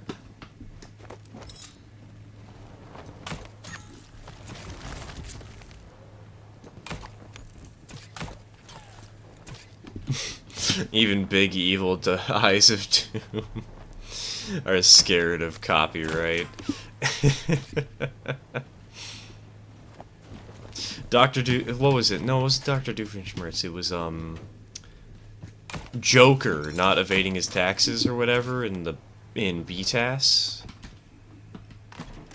Man, I just realized that calling it BTAS, like everybody knows what I mean, is not a smart way to refer to a TV show. Batman, the animated series. BTAS, BTAS. This is some good background audio. Yeah, it's always just a good, fun time to vibe. Come around the campfire, hear a random man rambling about his obsessions, and chill as he gets into a shootout with some guys who apparently don't take shots. I'm getting flashbacks to LARP class at this point. God, wait. I've told a couple of stories about LARP class, but I haven't told the stories about the guys who are just fucking blatant cheaters. Like... So for those of you who don't know, my high school was a small private high school. There were like... I know I've told this many times before, but again, for those who don't know. There were 100 students in it, split from grades 6th through 12th. And the classes in this school were kind of nuts in the best way possible. Science fiction and B movies, where like half the class was watching really shoddy B movies and then talking about how bad they are, but also how they've influenced science fiction as a whole. There was a video game. It was what was it? Writing and literature and video games, where we talked about various stories. We read Ready Player One, which I now completely despise. It's a horrible story. And talked about the hero's journey and how it was relevant in any story, in anything, even video games. There were things like a mathematician reads a newspaper, game theory. Of course, there were also boring classes like Spanish. Not to say that Spanish is boring, it's just comparatively uninteresting, you know? But one of the classes... And this is the class that I've talked about a lot, and that I need to clarify for anybody who hasn't heard me talk about it before, was live-action roleplay. It was a physical education credit. We built foam swords out of very lightweight golf clubs that we cut the tips off of and protected the ends of so we didn't actually stab anybody. And,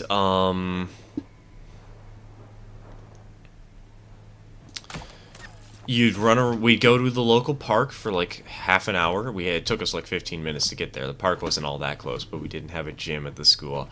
We'd go to the local park and we would just beat each other up with foam swords and play games like Capture the Flag, Kill the King, Deathmatch. There was one really weird series where,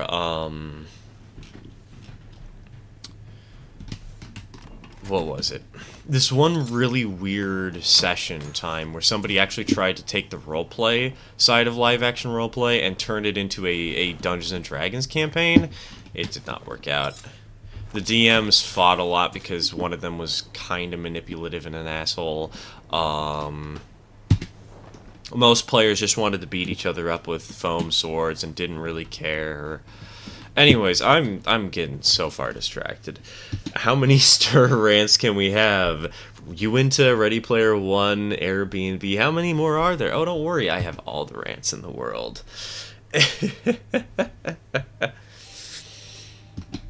I was today years old when I learned what LARP meant. Hey, you know, more power to you, more things for your vocabulary. Man, I just got bullied and smoked during lunch breaks. One of those is a lie.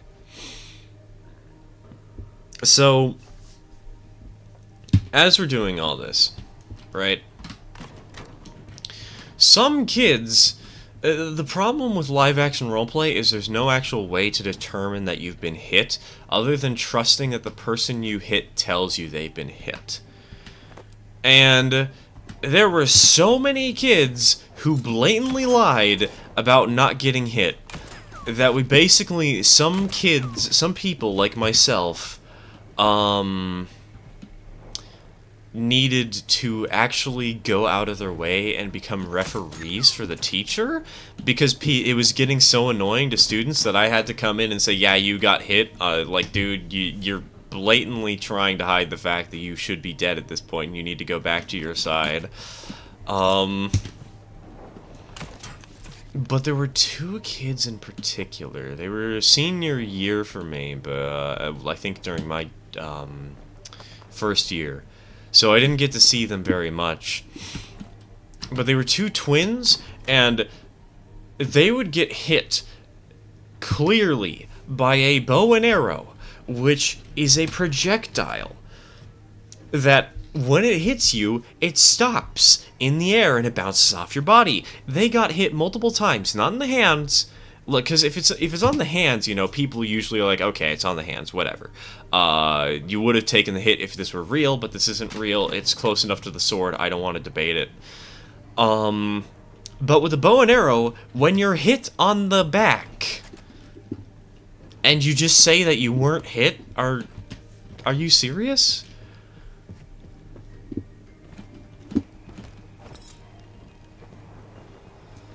There were like 5 kids in a 30-kid class that were this way. Some of them worse than others, some of them more chronic. But sounds like some of my classmates in dodgeball. Exactly. Like, in any game where you have to self-report that you have taken damage, people are going to want to win more than they are going to want to keep the playing field fair and fun. And so I had to be a referee for the person. You know? I had to be a referee for the teacher, because it was becoming a big enough problem. And this was one of the largest, most popular classes in the school, mind you. 30 students in a class was small for LARP, and we only had like 100 students total. So having less than 1/3 of the school participating in live-action roleplay was a bad day, you know?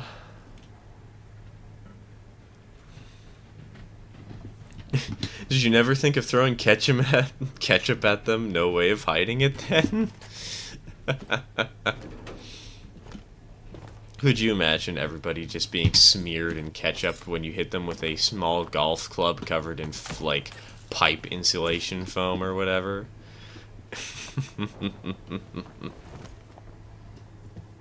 Alright. It's time for a battle.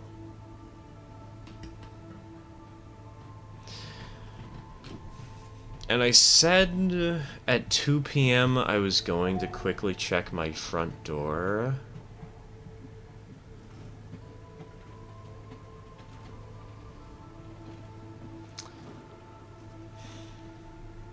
Because that package is going to be arriving. So I'm probably going to have to pause here in a second to go just quickly make sure that there's no package sitting out there that's going to be porch pirated if I'm not careful. Okay.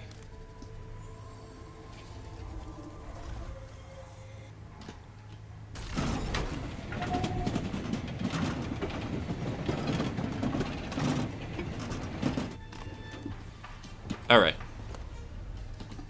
Can I add walls to the train here?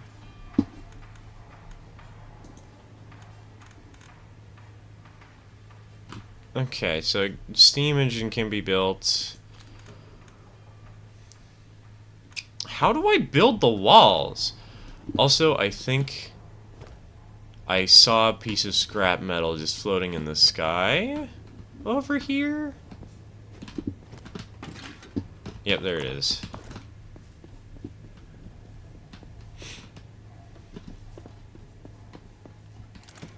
That's the builder box.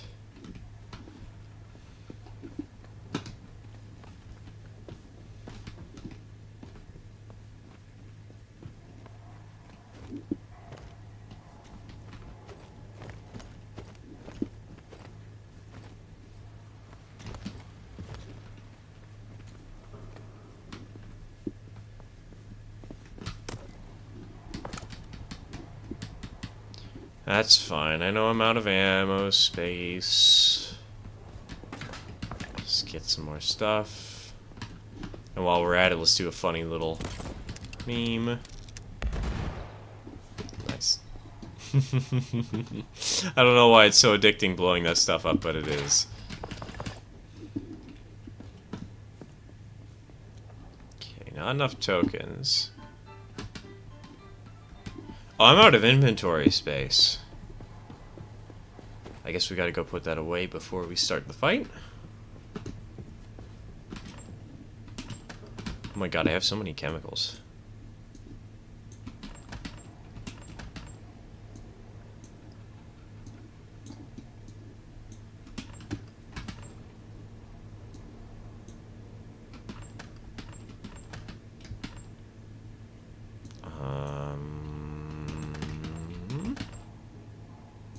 Put away a little more fat.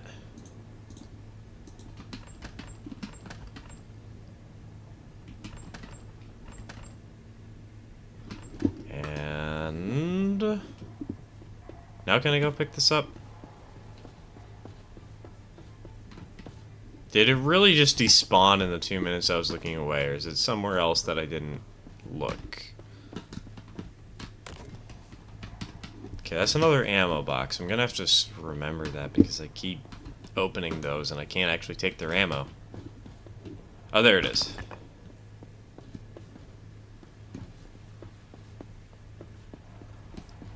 Alright, it's 2 p.m. I'll be back in a second.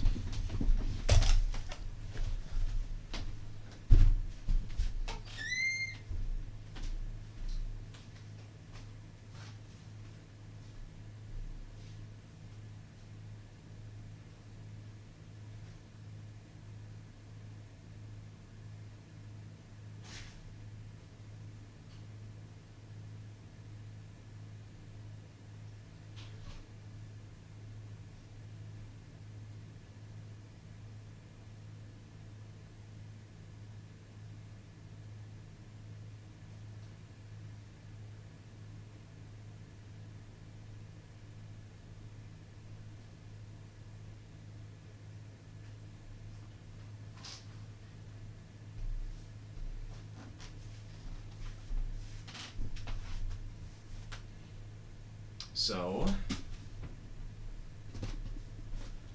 it unfortunately seems like package has yet to arrive, but I got something better. Cat cam that is apparently broken right now. Hold on. Cat cam 2. Hello. Yes.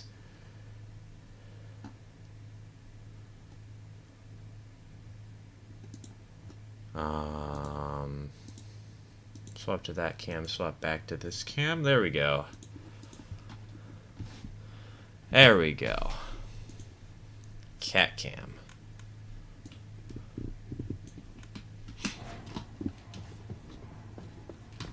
she is here. Life is good. All is well.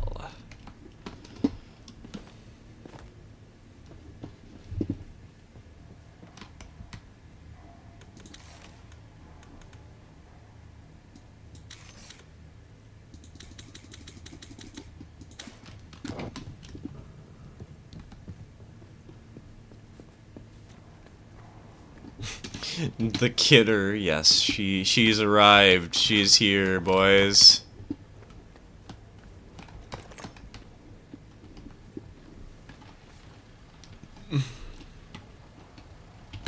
Durian, I mean, by arrived I mean I forced her into my room because she wasn't coming in on her own. I don't think she realized the door was still open, but hey, we now have a cat.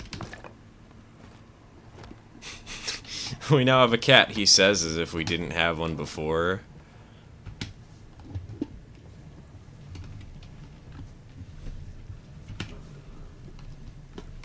Alright. So, I'm grabbing all of this real quick. Because I want to start regenerating health.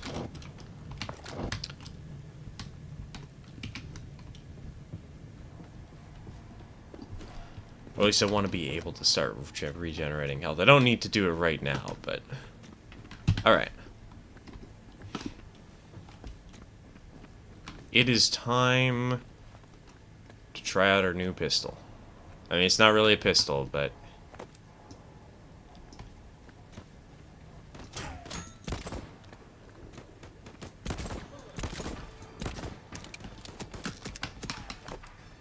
No, I wanted to pull out my weapon, not my grappling hook. Okay, so he's dead.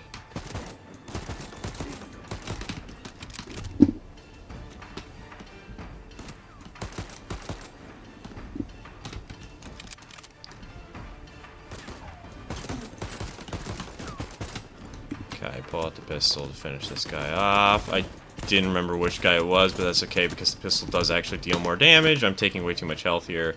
That's problematic.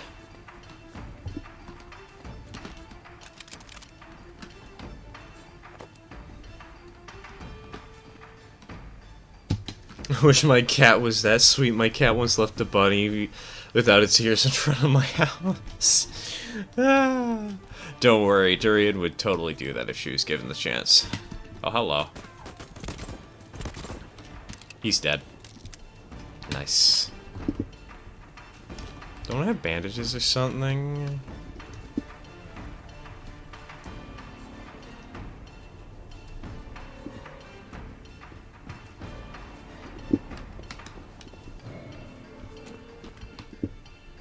Okay, well, the cat has left us again.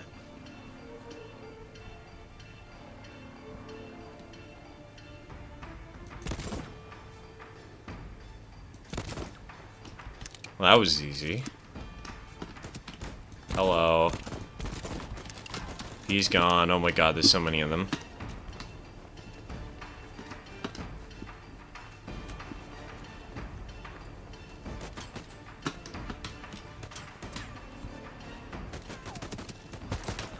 I'm taking a lot of damage here.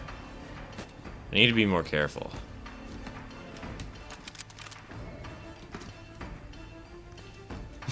Man, the tavern fight from Wolfenstein, Old Blood looking so weird. Oh, fiddle-dee-dee, I seem to be bleeding to death. How problematic!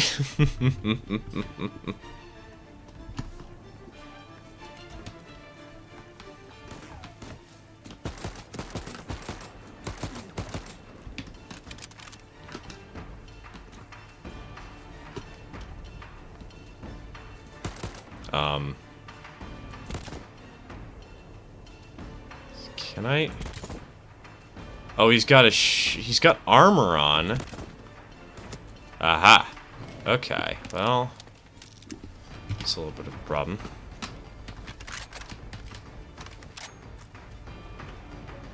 Did he just pull out a new gun rather than a new mag?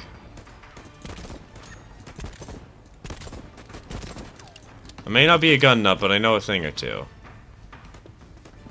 I also know that I am really low on health, and I need something to help with that. I want to die again, because at least this time it looks... I can say I died. Why do I have coal here?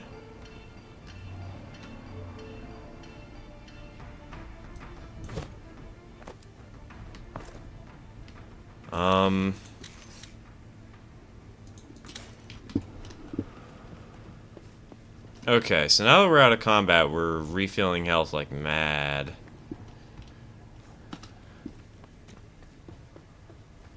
Back into the fray we go. How is this guy constantly not taking damage? Like, what kind of armor does he have?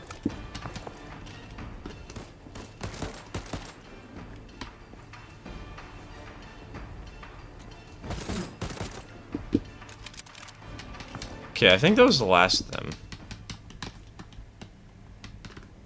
That looks like I should be able to pick it up. Nope, apparently not. Okay, it's time to quickly make sure we didn't miss any of those green flashy bits like that thing.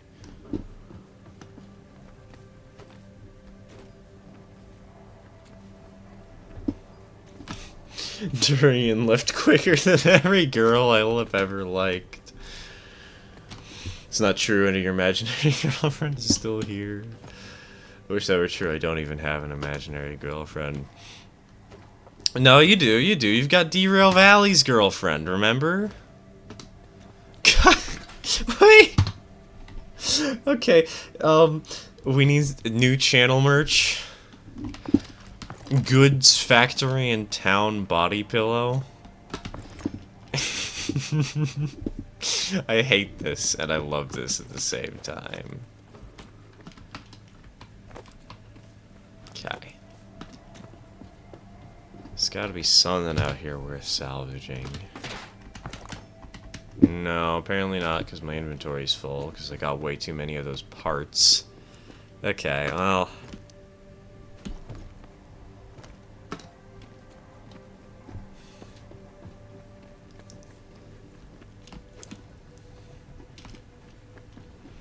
Hot Betsy's in your area, it just shows a firebox. Wait. Oh god, that would be a horrible advertisement. Hot singles in your area, and it's just a flamethrower. Okay, what is this? It's a frame. So, hold on. Now we've got parts. So we can change the frame to this, which increases accuracy but decreases stability. Nah, it's fine, as is. Any barrels do have the flapper. Less damage, better accuracy, worse stability, better fire rate? Let's see, how's this feel?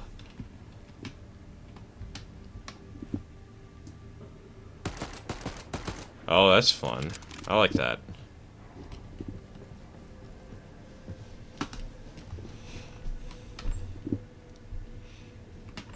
I'm gonna need so many chests, dude.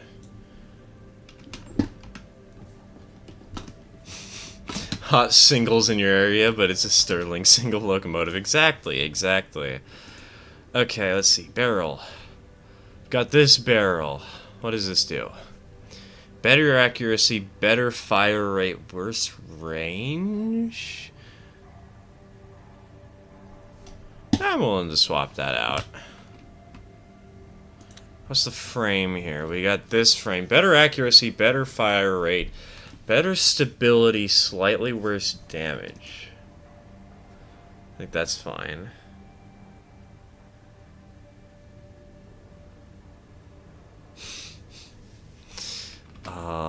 Grip. What's the difference between the grips? Is it just for visuals? Looks like it's just for visuals. Okay, well it means we can actually make a second pistol. We can make like a sniper pistol and a battle pistol? I think that would be a smart thing to do. 5 people have read my name, 3 mispronounced it or added a letter or syllable, and 1 just gave up and said K. Honestly, the 1 is pretty fair.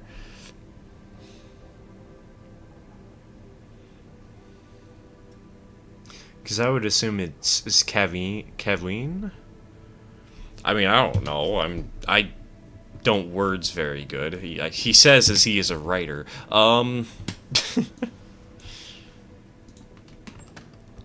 But that's how I would assume it was.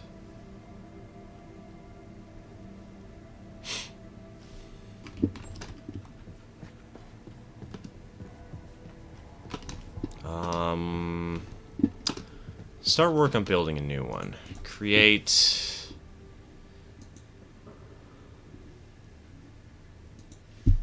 Oh, do I not have... Did I... No, hold on.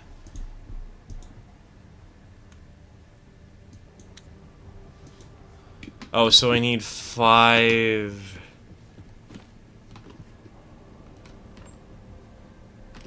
iron. Wait, but I've got 5... Wait.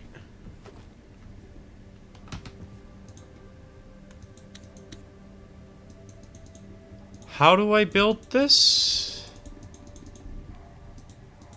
Hello? It's literally not letting me do anything?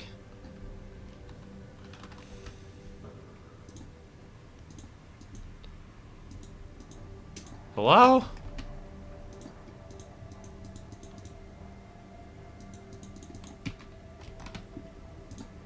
Does anybody know how to make a weapon? Why is it giving me the option to create if I cannot build? Are you serious, game?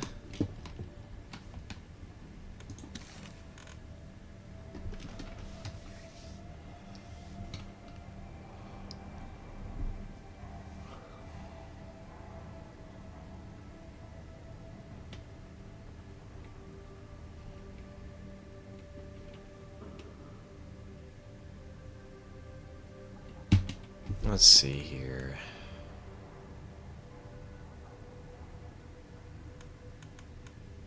Do I have to, like, get a new tier or something? What am I supposed to do? Also, how am I supposed to plant? Oh, I need seeds, which I cannot get.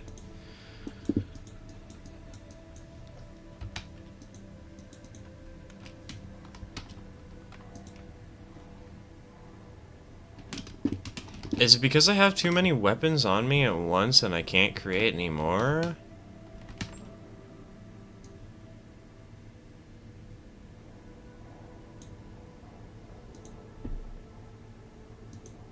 Or is it because I can only make 1 pistol at a time? Hold on.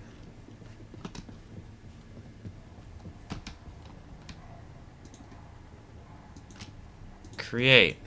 No, why, game? Why must you do this to me? I just want to make a new gun.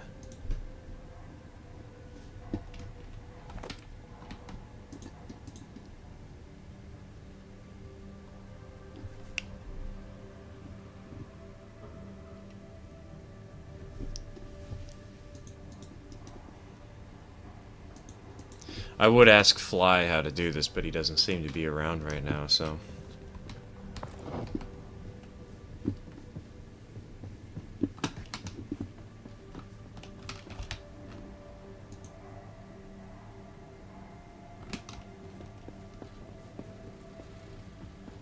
And it seems that my bullets have despawned, because of course they have. Not enough tokens, yeah.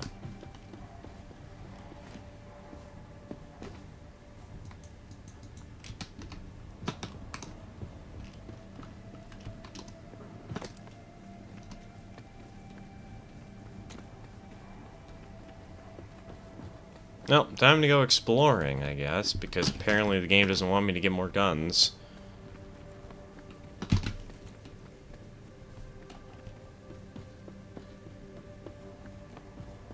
Okay, that's still there at least. I still didn't clear out my inventory very well because I put so much junk in it to try and build a new gun that apparently I cannot build, but... Okay, well, there's more inventory space to clean. Okay, so you take your target and you put him on a train, and then you ran a train from both directions into him.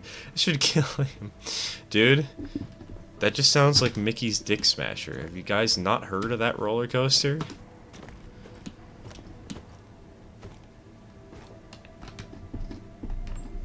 That's what I'm hearing out of you, at least.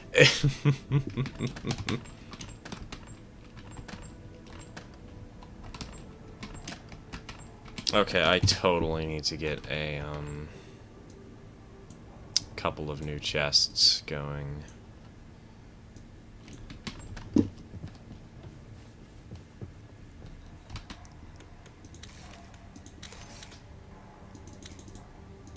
Excuse me, the what smasher? You heard me.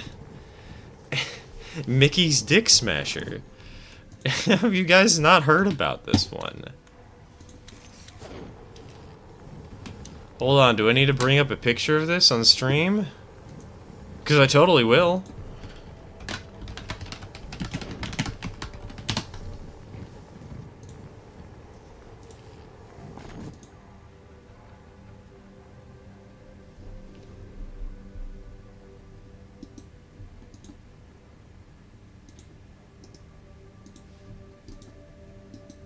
Hold on.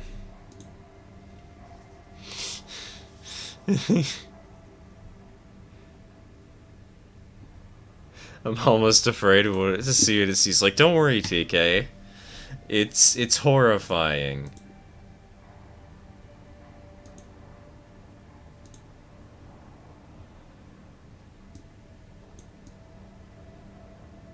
It's Mickey's Dick Smasher. Two roller coasters that collide into each other. The guy or girl stands there in the middle and gets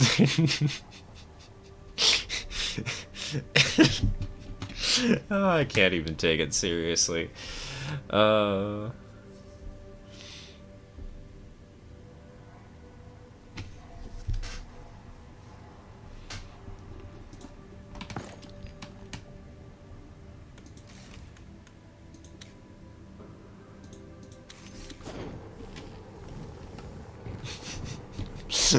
Why? Why is that a thing?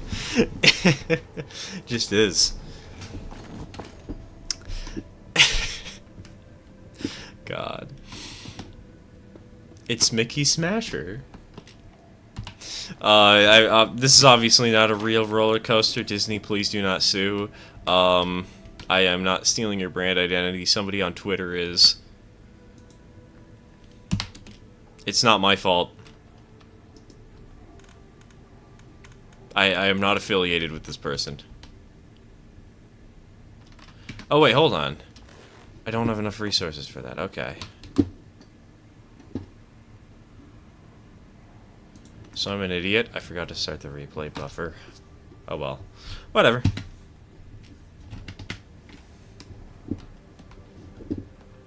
So in order to make that, we need bolts.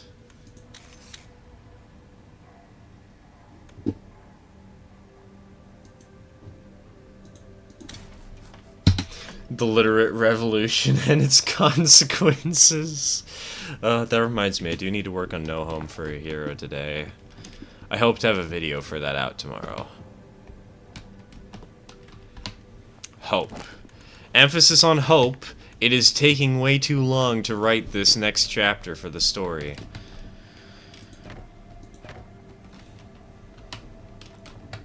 Okay, what do we need? We need one iron bar? But didn't I just make iron bars? Where did my iron bars go? Okay, well I guess we're gonna have to smelt out some more bars real quick.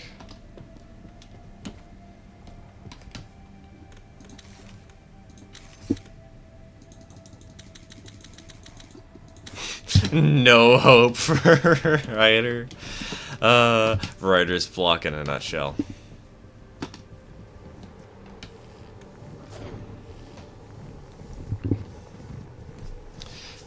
kind of want to get the next chapter out, though, just to keep progress moving, and also to have more content to entice people to join the streams. And also, because I have a very inactive Tumblr account that I need to post on, and I only post stories there, so...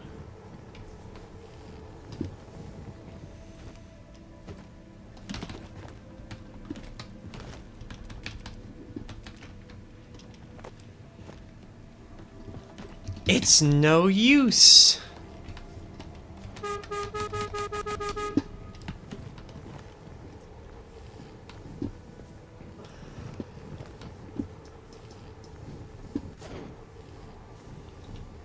Alright, so they want me to make a steam train soon, for some reason, too. You have a Tumblr account? Yeah, I've got a Tumblr account. I don't post there very often, because, you know, I literally made it just so I could have No Home for a Hero archives, basically, but... The only other stuff that's interesting on that account is, like... What is there? I posted... Oh yeah, I posted a rant about Ready Player One. Because of course I did. I hate that story. And apparently they made a second one? Who decided that it would be a good idea to make Ready Player One 2?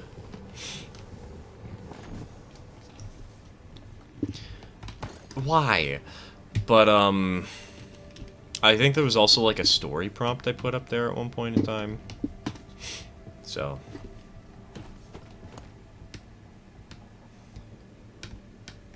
Oh, I need wood! I need... wood. Because I don't know nothing about this writing hobby of yours. Could you give a short introduction of what your story is about? So there's one story I'm writing, No Home for a Hero. I've got many story ideas that I've abandoned or just forgotten to keep working on.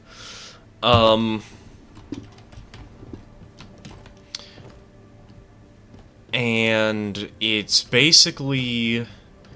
How do I describe it? How do I describe it without ruining the shock of this twist in the first chapter? There's audiobook, well, not audiobook, but there's audio readings on this channel of it. I have gone out of my way and read aloud my story multiple times already. There's only 2 chapters so far. It's around 21 pages long, but there's an hour worth of audio.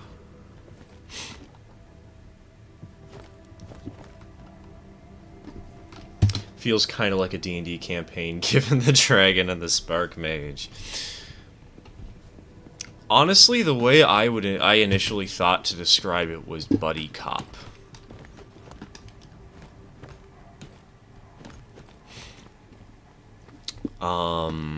Except I guess it's not really buddy cop, but there's 2 characters with very different personalities who are the lead roles. The TLDR of it is, there is a multiverse. It just exists. We're not spending any time setting it up. It's there.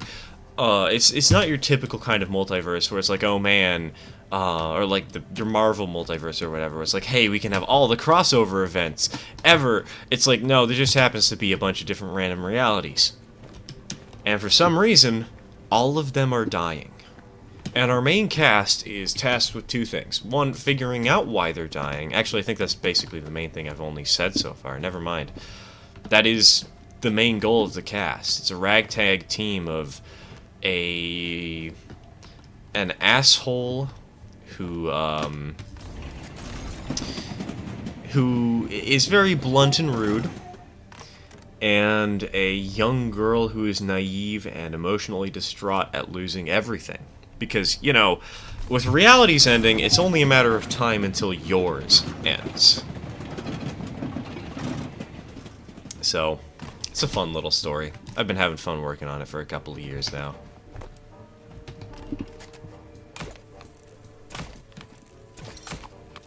Okay, grab. There's a lot of resources here already.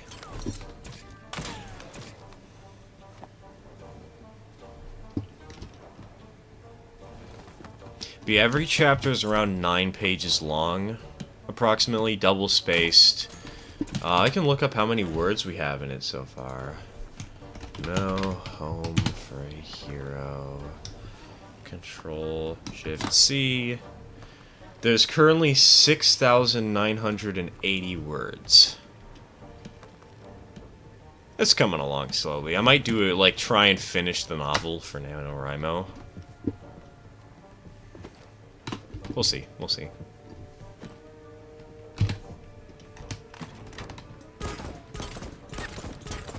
I love how you can't even hear the horn because the gunshots are so loud.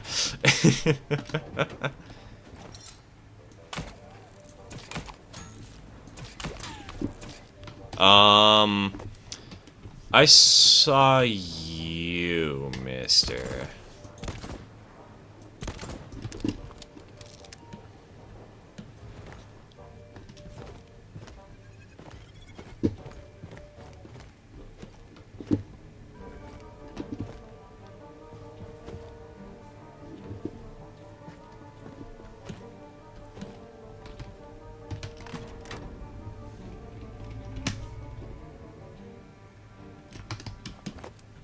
That looks weird. I wonder what that is. I haven't seen one of those before. Shark, shark, shark, shark. You know what is a very good shark repellent, guys? Gun.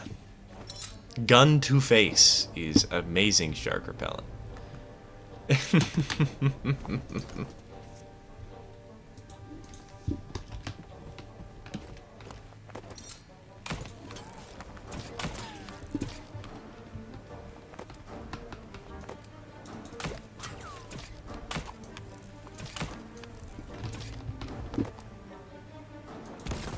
Hey, this thing really is more accurate. I wasn't expecting to land that shot. I've never actually landed a shot in one of those guys when they're in quick motion. That's nice. Can I grab his corpse? I can. Nice. Hello, Mr. Shark.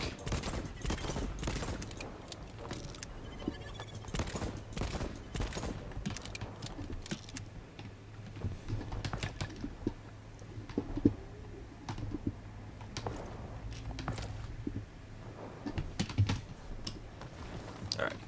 Forwards. Oh, it's a good dead whale repellent? A bomb, according to the government of Oregon.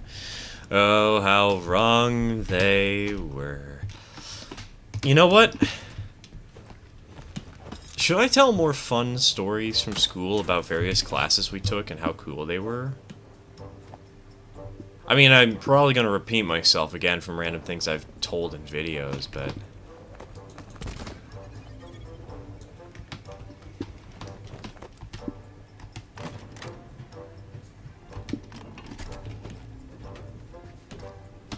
Howdy, Stirred, as somebody has probably asked, but did you see the trailer for Century of Steam? I watched that here on the stream earlier, actually.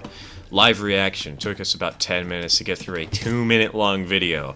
And honestly, I am interested, and I'm definitely going to buy it as soon as it comes out because it looks like Railroads Online, but better. But, like, we haven't actually seen much of anything about how the game plays. It's just all, like, visual stuff and, like... cool things, like, oh man, the polling looked amazing, you know? And it's really cool to see all this stuff, all these options, the passenger cars, the freight cars with all these options available, the RGS locomotives, the White Pass and Yukon diesels. It really does look like there's a lot of passion in this team, and I'm really happy to see that. But also, they say... My one big concern about the game is they say... Steam firing, you know? Like, a great Steam simulation. Okay, is that, like, Derail Valley levels of Steam simulation? Because if it is...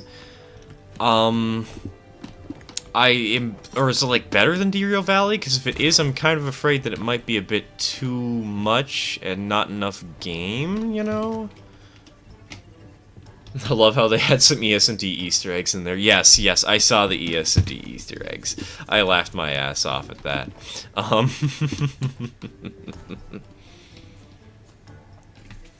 But yeah, it looks promising. I am definitely going to buy it, but I don't think I'm as excited as some people are. Actually, I don't think I'm excited as like 99% of the population. Mostly because I've learned to not be hyped. I've learned to tailor my hype well, you know? Okay, did that actually hurt anything over here? I don't think it did. What was the point of that, man? I have a bunch of story ideas, but I suck at writing. Do you guys want? Hey, man, that's just an opportunity to learn how to be good at writing.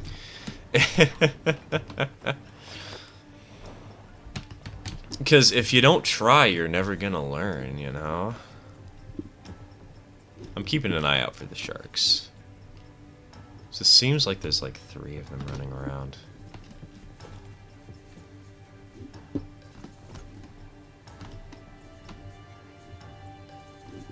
Okay. Need to clean out my inventory real quick. Put away that. Put away that. I feel like the shark's gonna be attacking soon. Put away that because apparently I can't build guns yet. Stupid.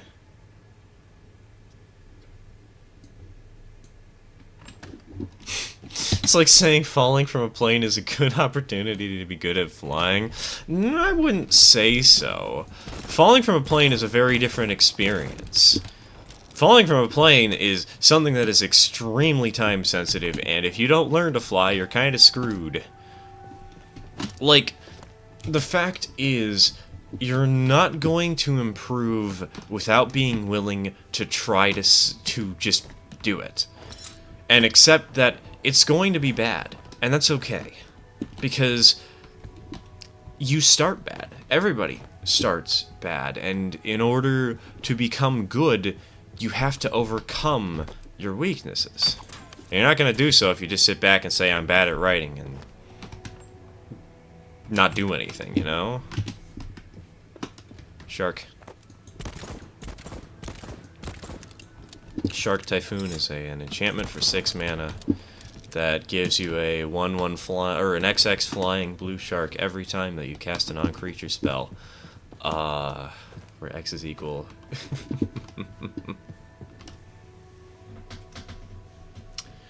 Since you're an experienced writer, do you think it's possible to explain a story in a way which visual styles can't? I don't think so, honestly. Like, you can give great attention to detail and point out all that matters. And so the efficiency of brute writing can be good, because, like, a great example of this, of course, is Ready Player One. Not the story, but the movie. There's so much going on screen that sometimes you can actually miss.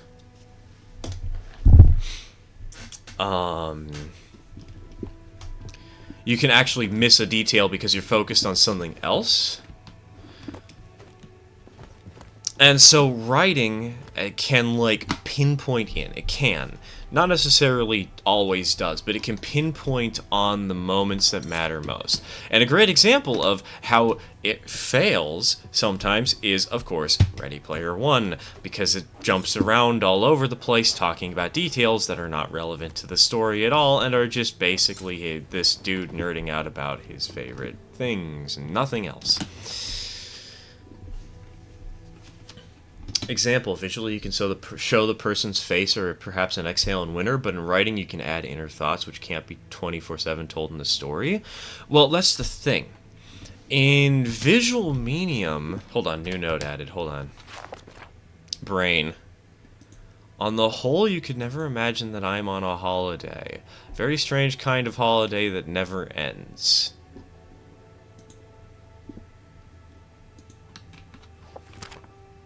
Well, that sure is a note. The thing is, with visual mediums, you can do 24/7 internal thoughts. You just have to be creative with your artistic style, because you have access to more things. A great example of this is Enter the Spider-Verse? Into the Spider-Verse. Where Miles Morales has his internal thoughts comic book eyes, you know, like turned into sort of like comic book writing styles or whatever. You can totally have internal thoughts, and you can have people reading them aloud. You just have to be clever with how you portray them, you know?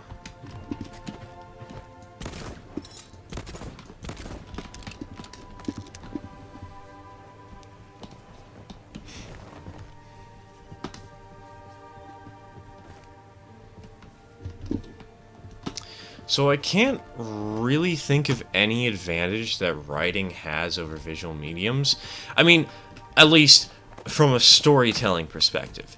From actually getting stuff to work, dude, I don't know how to draw. I would love to turn No Home for a Hero into a comic any day, but I suck at art.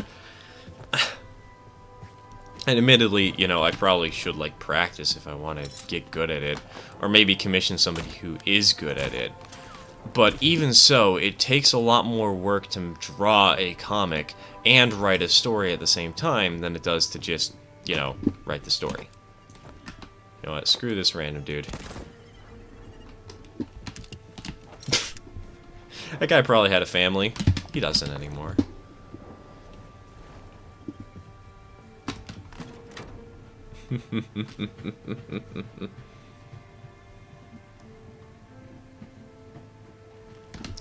I'm more into the, you have to see these people and how they act without a clear, the MC stares off the cliff and begins to reminisce about the events which led him here. Drawing, like with many things, is a battle of breaking down something big and complicated into simple, tiny things. That is kind of true. But the problem... I have tried it before, and I am just... For some reason, I can never actually get great characters. Also, reminder, pirate, yeah, YouTube is dumb and censors any swearing. Just a little reminder.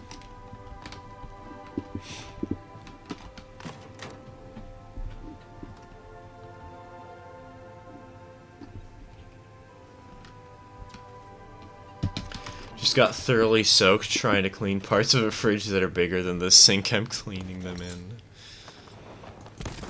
Oh man, you know what? That's a good story from my high school years. Maybe you just need to sit down with somebody who's really good at drawing and try some stuff out. See, I would do that. I would get my girlfriend to help me. Problem, she lives in Russia. So, yeah, sitting down and actually, like, having a day like that in person would be too hard. I guess it is possible to do something not in person, but...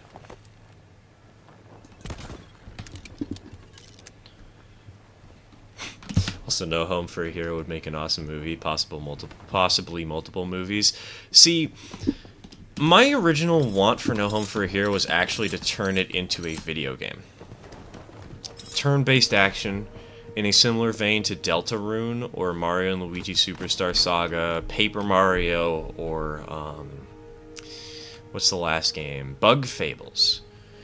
Because I thought it would be a perfect environment for storytelling, because... Oh god, are we going to go on a long ramble talking about why I think certain environments are better for storytelling than others? Are we going to be talking about writing today? Not that I'm complaining, obviously, but this might be a bit of a long discussion in particular. Because there is another benefit that I forgot about to writing over visual mediums. Not over necessarily graphic novels per se, but pure writing is able to edge out videos and video games, because the flow of a book is a lot easier to pause than the flow of a movie or the flow of a game. And in the case of a game, it's sometimes just not even possible to pause at the at critical moments in the story and process what the heck you're doing and what's going on, you know?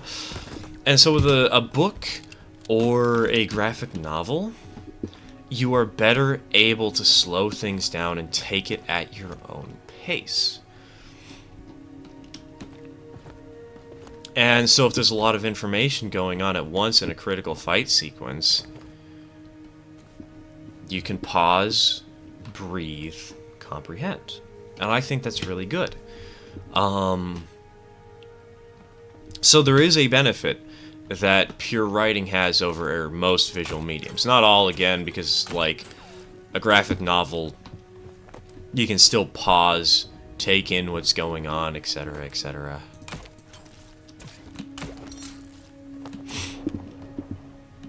So, obviously, though, visual mediums have something over writing. They're, you know, visual. Like, hold on. Shark, shark, shark, shark. Go bugger off. Don't come back, you coward.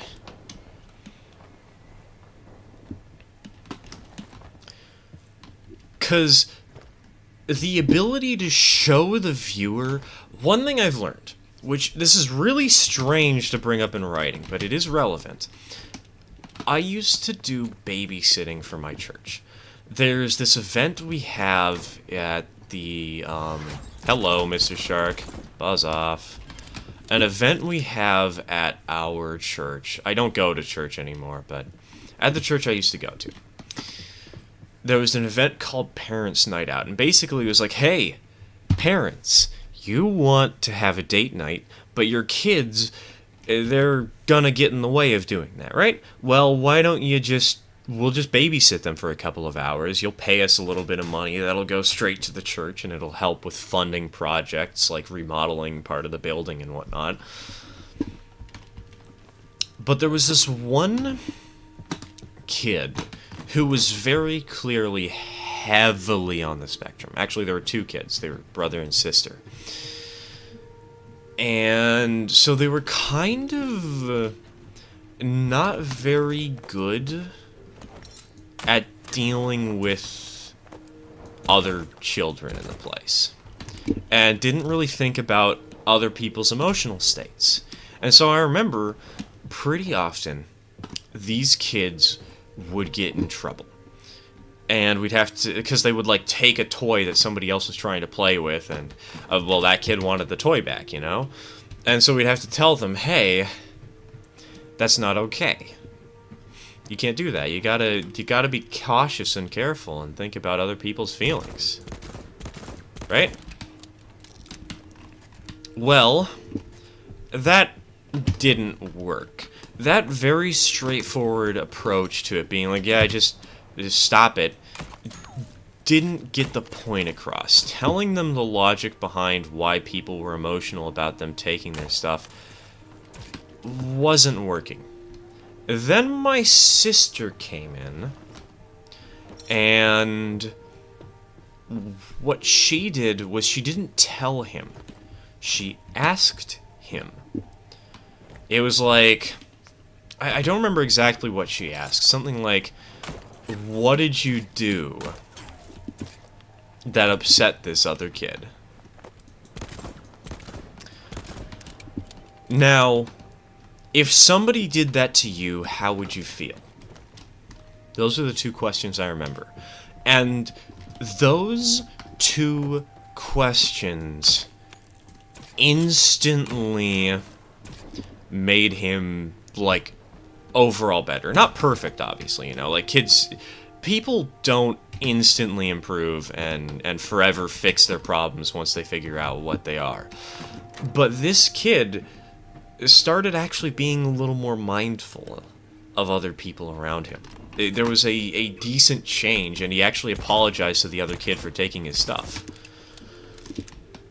And so why is this relevant to writing and storytelling? Well, it's because when somebody comes to a conclusion on their own, rather than being told that conclusion and forcefully given that conclusion, they are more likely to remember it.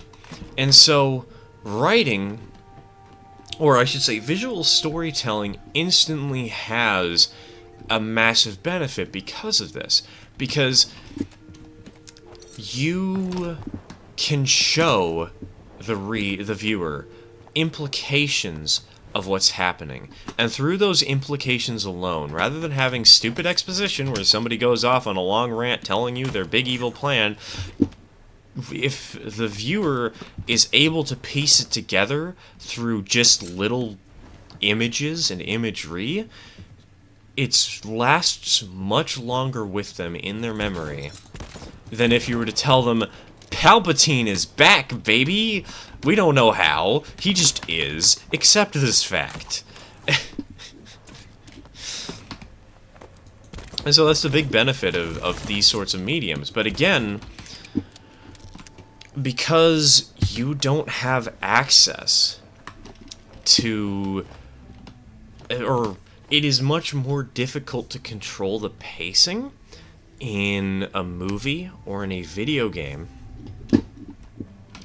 it's not a complete better situation. I do believe that movies are generally stronger than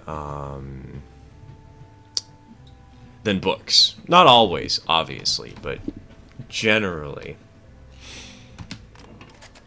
And so, sorry, train of thought just derailed because of the comment on Century of Steam. Have you already noticed the new game? Yes. Yes, I have. We watched it earlier on stream. We watched the trailer. I did not watch Heiss's video. I am fairly excited for it, but, like, not as hyped as some people might think I should be. I feel like this guy's dealing damage to the train, but I'm just not seeing it. But, like, it's interesting. It's cool. But there's just nothing in particular aside from visuals that seems to have caught my eye so far. I mean, like, the terrain modification looks amazing. It looks like what Railroads Online should have been. But because of that, my expectations have been low enough that seeing all this stuff really just hasn't excited me too much. I'm definitely buying it. I'm definitely playing it. Don't get me wrong. It's just, I'm not, like, brimming... I'm not at the edge of my seat, ready to jump on the hype train immediately. Train of thought like the YouTuber. Good YouTuber. I love watching his content. You can kind of do that with writing. Part of the story I'm working on is little tidbits that hint at who the villain is rather than outright saying who the villain is. Yes, you can kind of do that, but because of the inherent nature that you have to write out every important detail of something, you kind of have to force feed, you're kind of forced to force feed the reader with the information that matters. And so because of this, like, yes, you can totally foreshadow this sort of stuff, but you can't do it in the slickest, simplest way possible, you know? But again, the big problem with video games and movies and TV shows is you kind of just have to go with the flow of the show. Also, I just realized there's a leech. How did I not notice this guy before? Like, pausing awkwardly stops things and can take the tension out of a moment instantly. Right?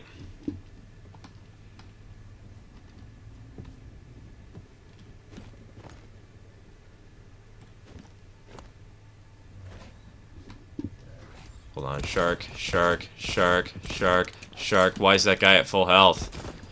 How is that guy at full health? Are we getting to more sharks? Alright, question. What if you know the big plot twist, but you drop bits and pieces here and there? Several movies, books, games. What do you think would be better? That's what I'm doing, but the point isn't like plot twists. Building, it's not... The point isn't that the plot twists are being too blunt. The point is more specifically that the build-up has to inherently be blunt and tell you everything you need to know about something, rather than showing you and you pick up on all the details. Or maybe you miss a detail in it, and on a later rewatch you realize it. That's sort of the point I'm trying to get. I'm not fully sure how to articulate what I'm trying to say. Maybe I need a Malay steam locomotive to help me.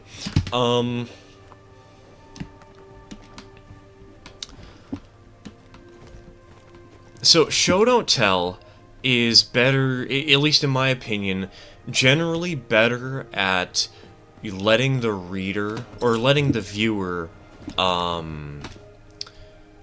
understand a concept on their own terms, giving it a more lasting impact. But because of the formatting of the visual medium, you kind of have to go with the flow and cannot stop. Like, you can't pause the episode and go back and stop and think about what's going on. I mean, you can, but it ruins the flow, the tension, the pacing. And in video games, you might not even be able to pause at all. So, shark.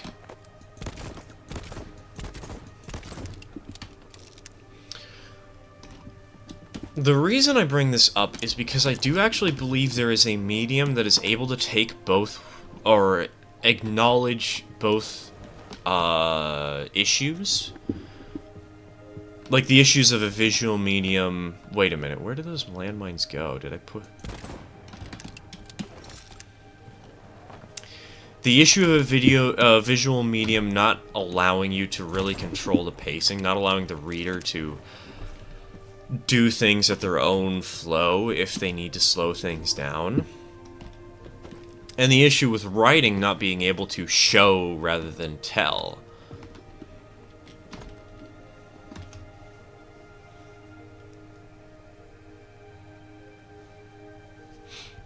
I meant like this game, book, movie, plot is this, or this plot is this, and in between there's little moments where the final plot bits are dropped, but it's hidden so well it's a lie from the start.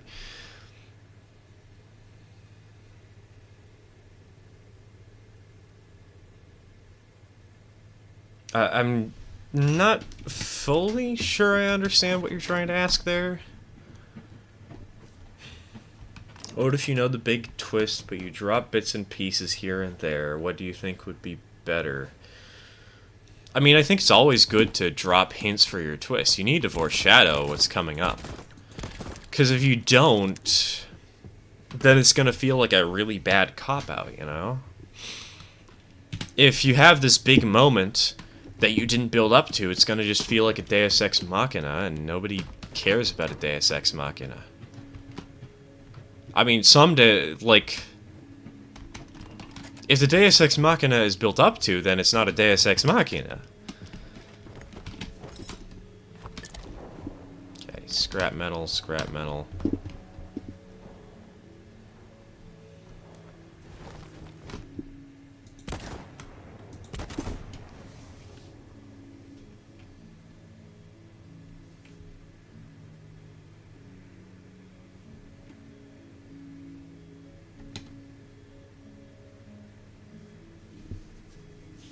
Say this, big twist is heroes A and B are bad, but they've been minor characters since the beginning. Well, yeah, you want to drop hints for something like that.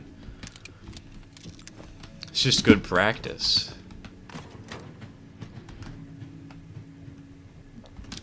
I'm getting a bit distracted, and I haven't actually gotten to the medium that I wanted to talk about, because there is a formatting that I think works really well for keeping the stakes of a game but allowing you to pause and process. Or a story, not a game. So, I know I mentioned them a moment ago, but have any of you guys played a game like Mario and Luigi Superstar Saga, Deltarune, Undertale, Paper Mario, Bug Fables?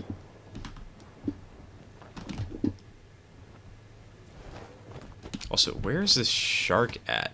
I swear this dude's out here somewhere.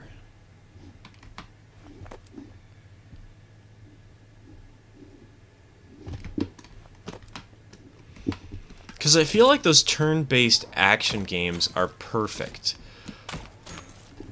Because due to the fact that they are turn-based, it allows you to take the time to process what's happening.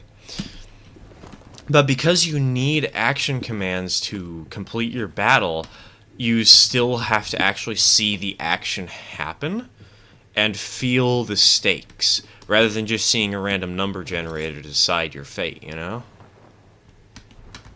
Also, I disabled both of these already, didn't I? Yep. Okay, okay.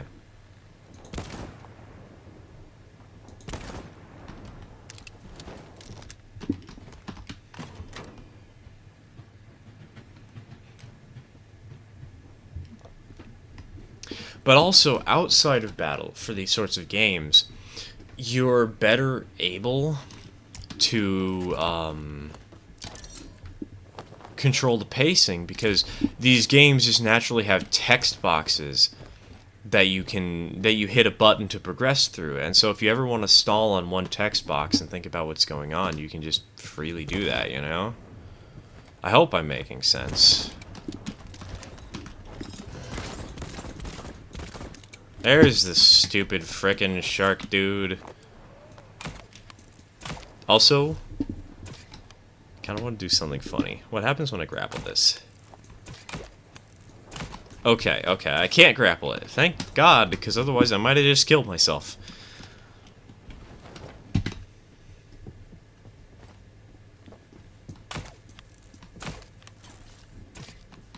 Hello, Mr. Shark.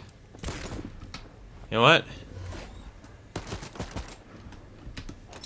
Go ahead and shoot him twice real quick with that. Whale repellent, baby.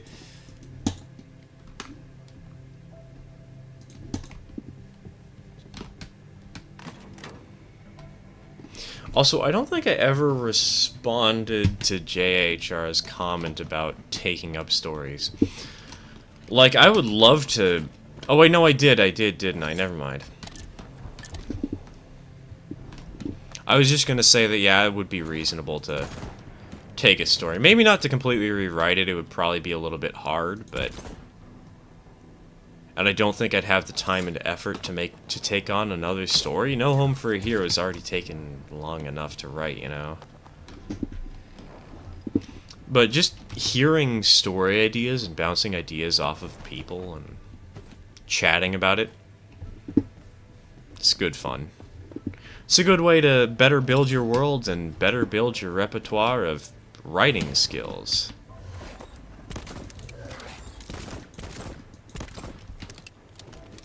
Alright, I think I'm gonna have to repair some of this stuff real quick.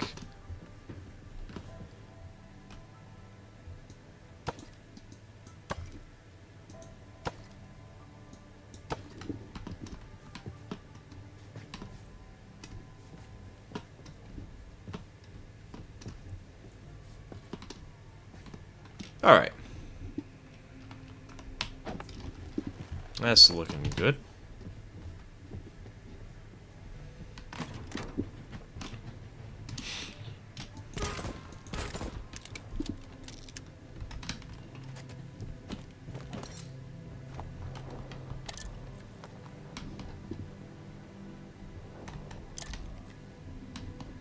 Just gonna nudge these out of the way so that I don't have to deal with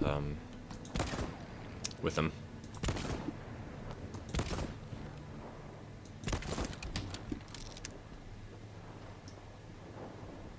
Where'd the last one of those mines go? Nudge it off to the left somewhere.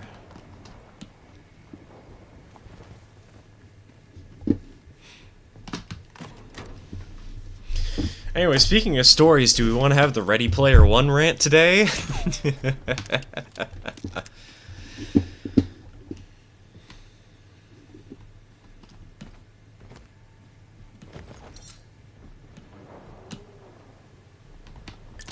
Okay. Those things aren't giving me very many resources. It's weird.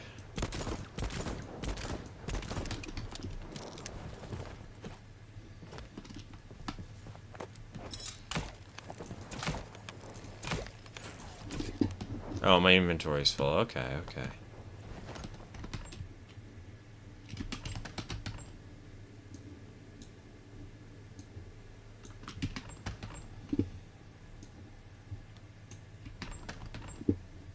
Okay, leather pile. I believe the metal pile was over here somewhere. Yep, metal pile.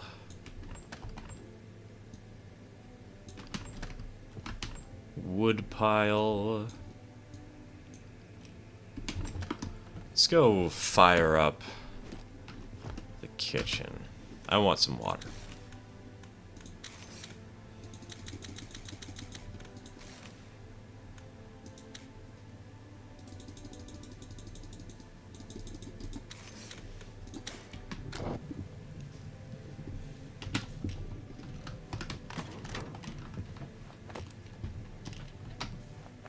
I guess nobody's responding to the Ready Player One question, so I guess that answer is a no.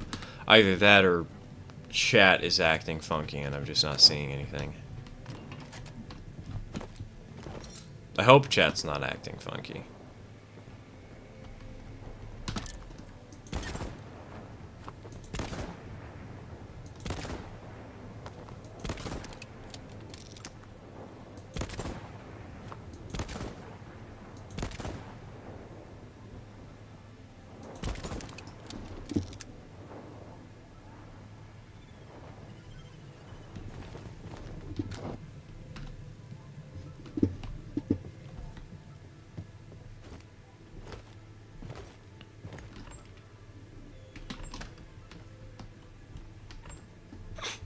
Dog is lying down in the kitchen and its snout is just barely visible. Not barely visible.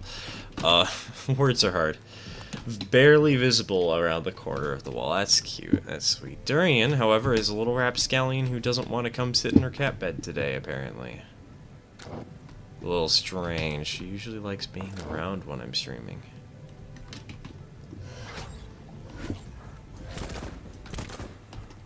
How many of these guys are there?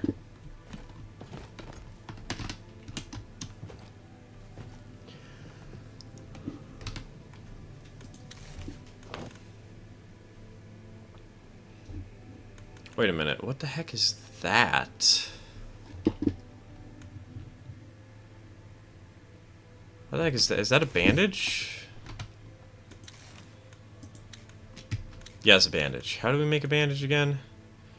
Unstable chemicals. Excuse me.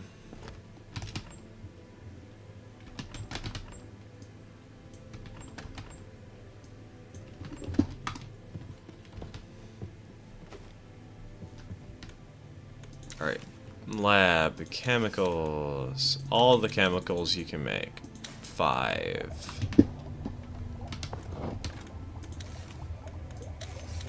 Wait, no, hold on. We needed some...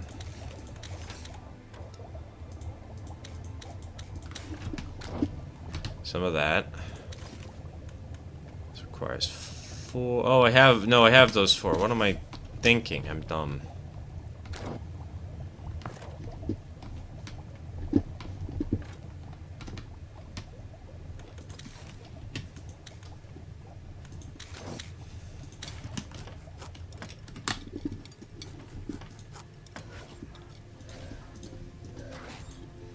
Hello.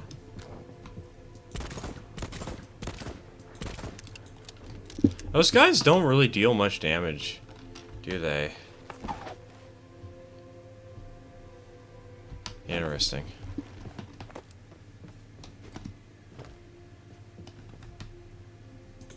Did I research this yet? No, because I don't have the bandage. Got the bandage. Research it.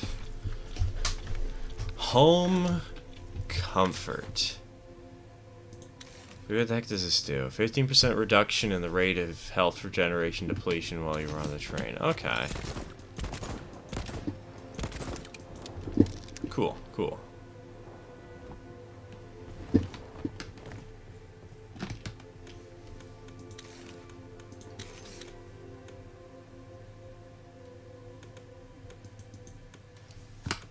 Oh, I don't have space for the finished product. Wait. What do you mean I don't have space for the finished product? Oh, right. Never mind. I'm dumb. All is well. It's not in my inventory. It's there.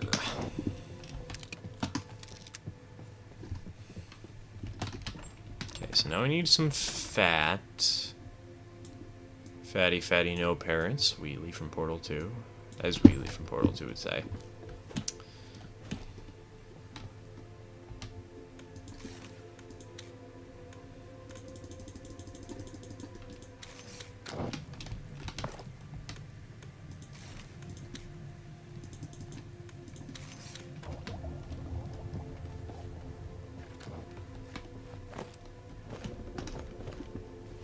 You know, a good time to stream. How are y'all doing? How's everybody going today? It's about that time of day where I ask. Things have gotten a little bit quiet, and it's always just good to check in on everybody's mental health and ongoing things.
Heard something. I feel like that was either a leech or that was a shark that just came up and attacked the train and I didn't notice. I think it's the latter. Yeah, these things have taken 5% more damage. Okay, okay.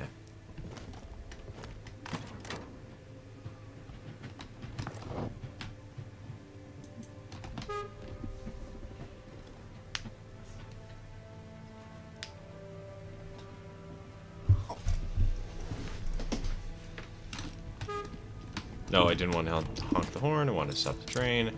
Defuse the bomb. Defuse the bomb, he says, shooting it point blank.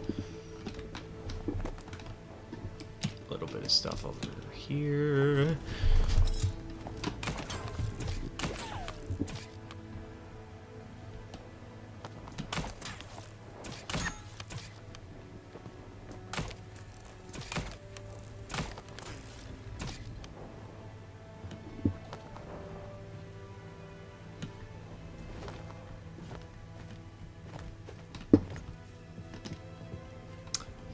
Hold on, I see that guy back there. How did I miss that? Oh, the big spikes of doom aren't around, so we can actually go get it.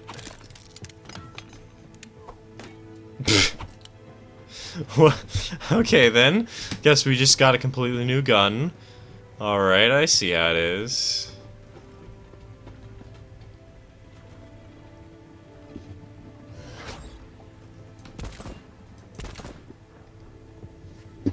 I heard a shark. Don't know where I heard it. Just know I did.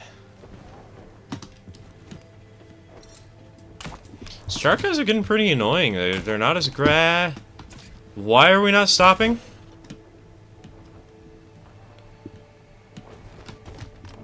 I thought I hit the button to stop the train, but apparently I must have hit it twice or something.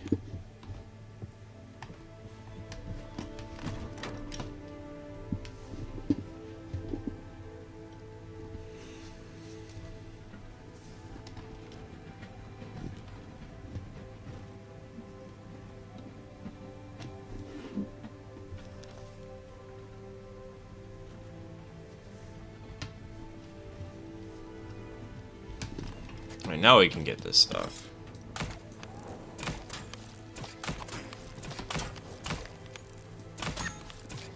I saw that guy. See him? No. Go away, you stupid whale. Don't come back.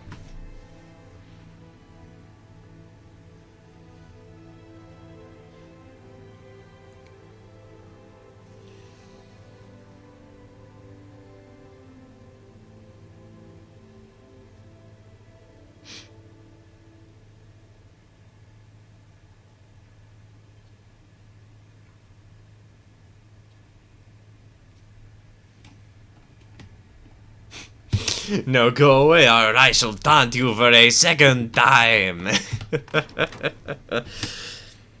A man of culture, I see.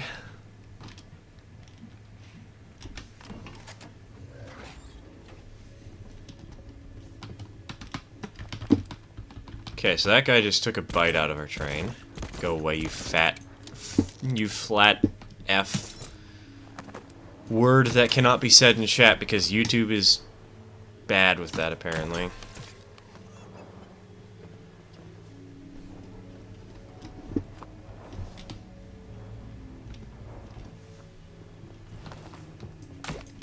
Grab one of the fish birds, because it'll give us some fat.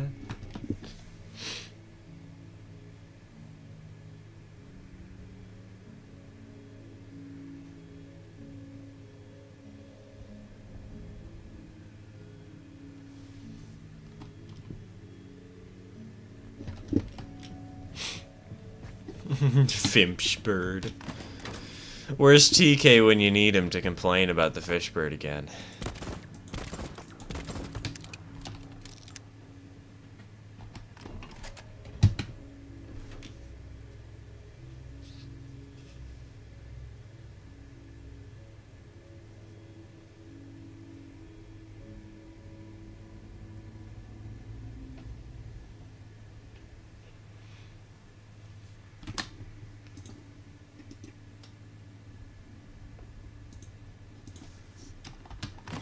I'm not entirely sure what I'm doing here. That's fine. That's part of the fun of these streams.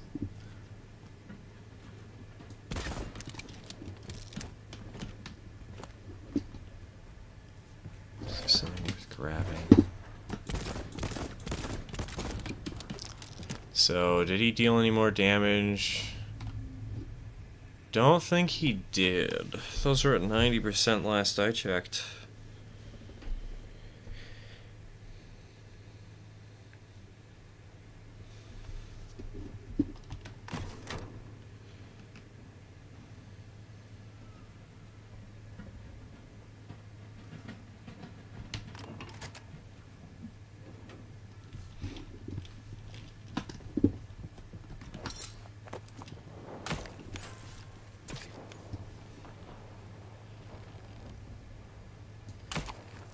Dang it. Oh well, that's fine.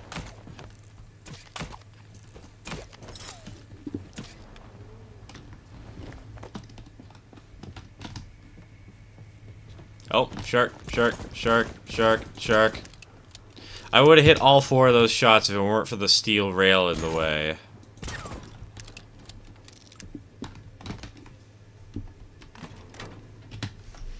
Oh well. Not the end of the world. He'll just come back and take a bite out of my train eventually.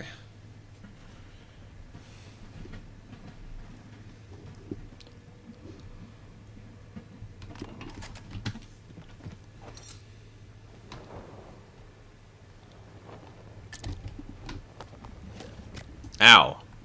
Okay, he'll take a bite out of me eventually, apparently. Twat. Loser. I warned you that if you didn't go away, I'd taunt you a second time. Now we're here.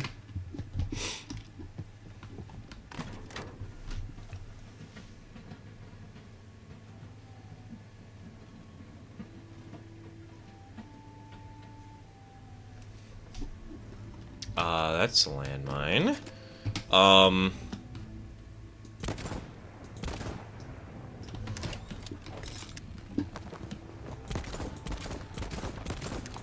I don't like those guys.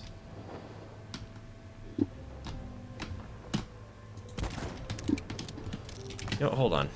I think I need to rebuild my weapon. The fact that this only gets 4 shots is actually problematic. So in order to do this...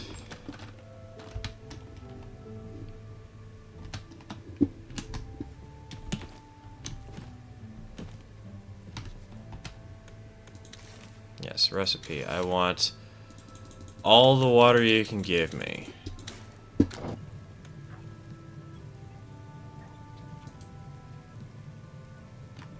Okay, still got some ways to go.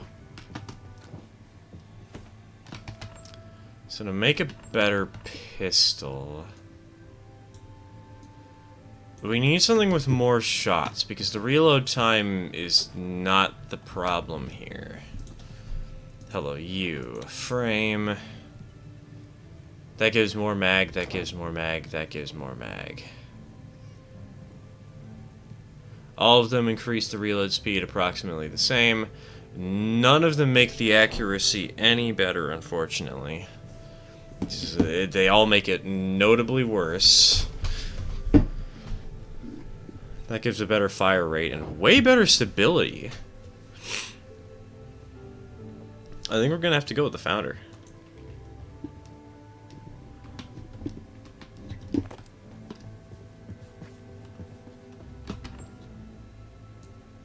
One, two, fuck this shark. New remix of Buckle My Shoe coming out this Thursday.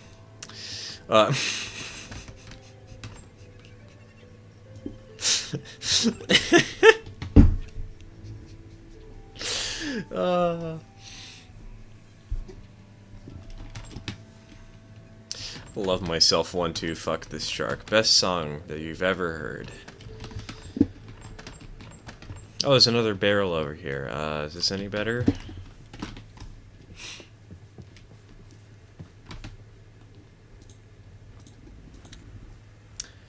Worse stability, worse fire rate, better accuracy, better damage. Worse mag.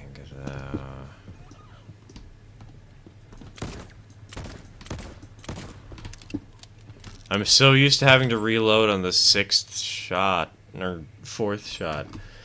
Been thinking about the how make plot twist more interesting thing, but I think I'm stuck to creating beings that live for centuries longer than normal humans. Sad. Gives me way more time to work with. It's always hard to know how to make your own story work with the details, you know?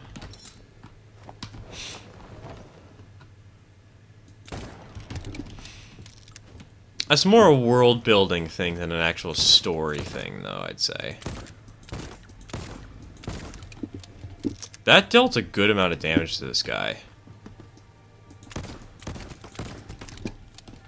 So the faster shots and better shots are probably better for me.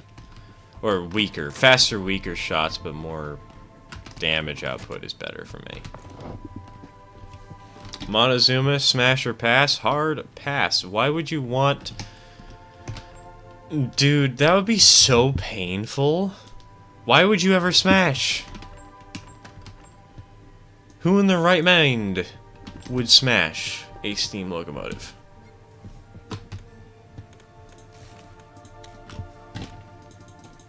Like, what part are you even going to be able to smash? And how would it it would have to be operational, which is extremely concerning. Yeah, no thanks. I will stick to Mickey.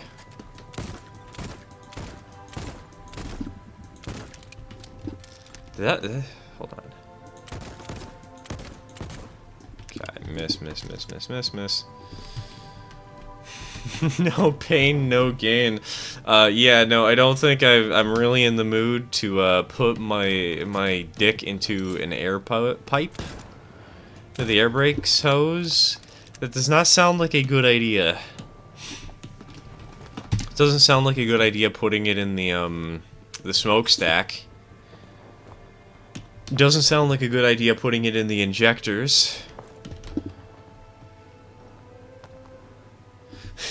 Not this discussion again. If you were to smash a steam locomotive, the best place to try would be the firebox.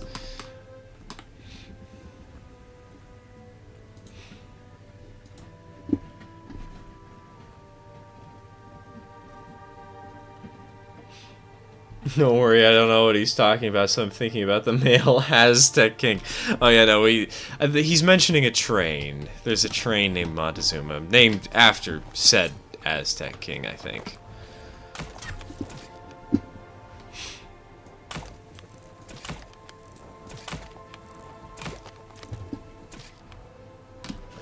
Hi, Mr. Shark. So, okay, well, apparently those guys come up, they bite you, and then they leave.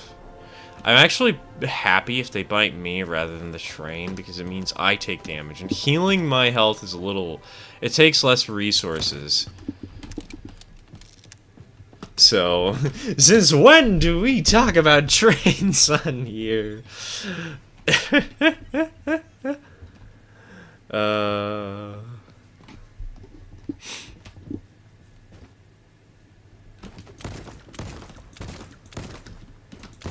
Hold on, you know what? I'll get a picture of Montezuma for you.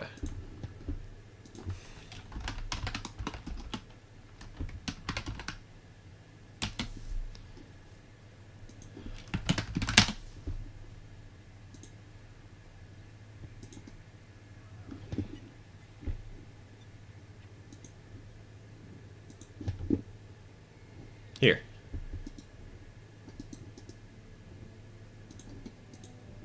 This is the Montezuma. It was a tiny little steam engine from the old days of narrow gauge railroading. It's a 240 wheel arrangement. It is so stupid small. It was designed as an express locomotive, but it soon proved that it just was not worth the railroad's time. And so it got scrapped alongside all her sisters. No examples of the Montezuma are preserved to this day.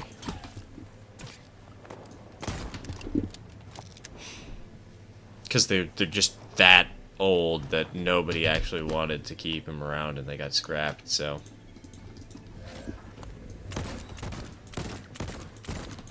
Whale deterrent. Okay, maybe I do want the accuracy. Hold on. Heavy frame.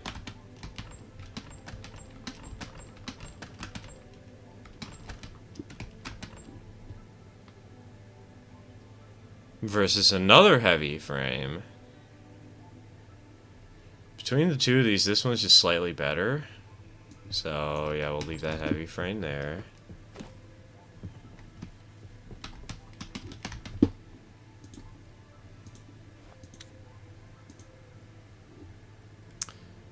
That looks good to me.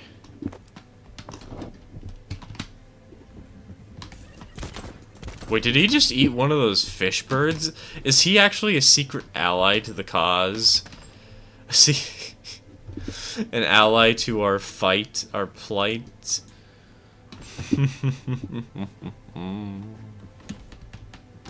Alright.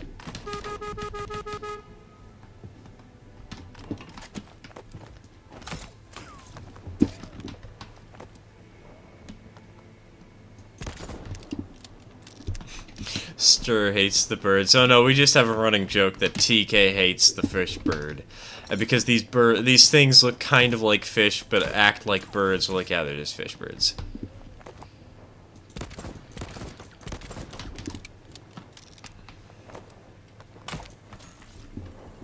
Also, it is actually good to kill them, because it gives you materials, fat, leather. Fat can be used as fuel, leather is just... I mean, it's leather, it exists. So...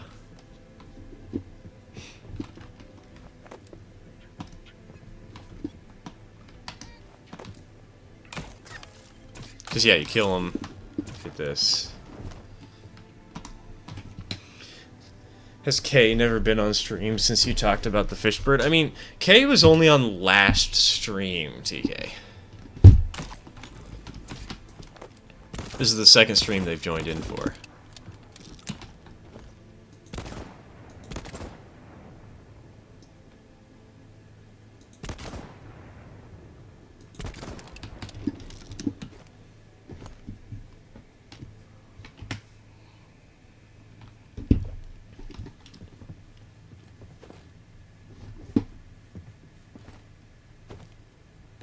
Alright.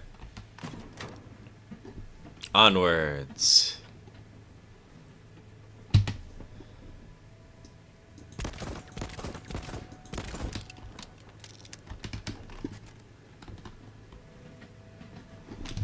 Do have aquaphobia and a fear of heights, so I get where you're coming from. Nah. Fear of heights, yes, I do understand that. This is kind of spooky, but for some reason, because I know it's a video game, I don't actually get startled at all.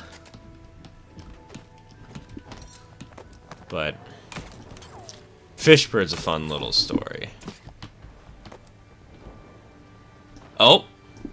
Outpost. Outpost.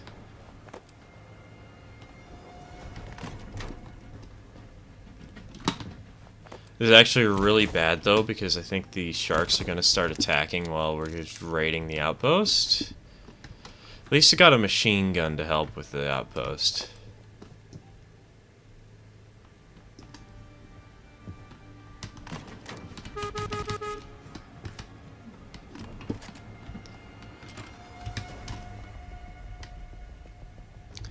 Should eat enough food so the bar is maxed out so that when we get to this place I don't have to worry. Not seeing very many resources, so I think we're actually going to just have to go there. Don't really have much choice.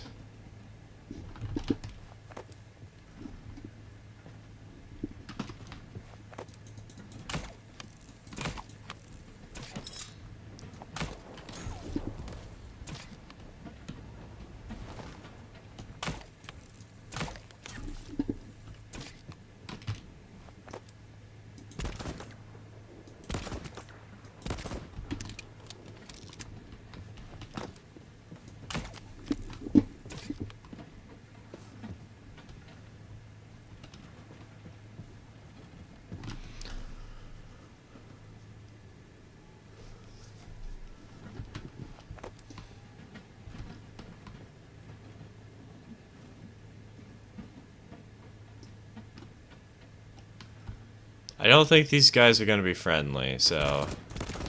Yep.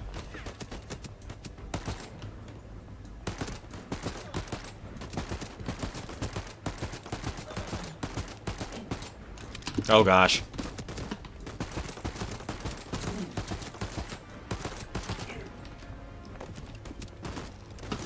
Alright, hold on.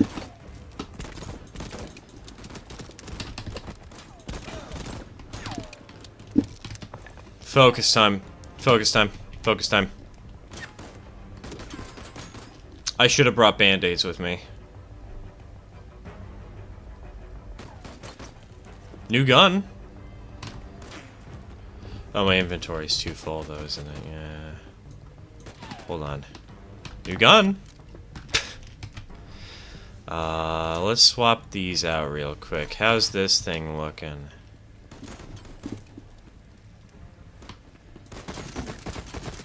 Oh, that's so much better.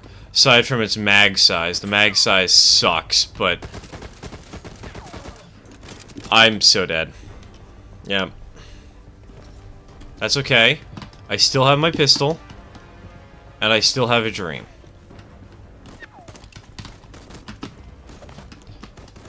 Okay, can you... Why did I pick up that?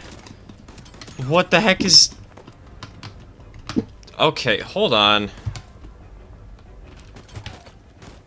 What is in my hands? Why is that there? I don't want that.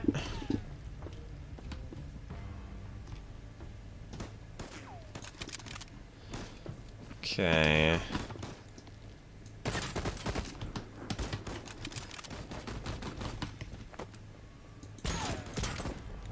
Are you kidding me? Did I really just shoot the wall there?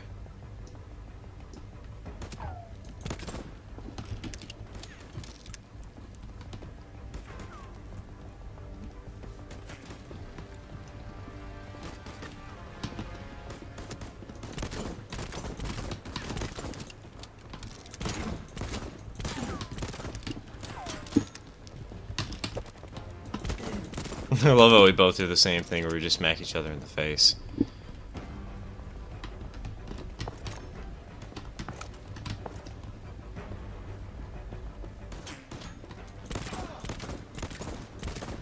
Alright.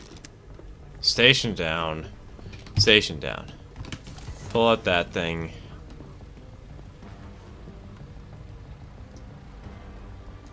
That guy's still here for some reason. What was I picking? Pick up that. Inventory is full, so I can't pick up anything else right now. Oh no, I need to pick that up. Hold on. My inventory's full.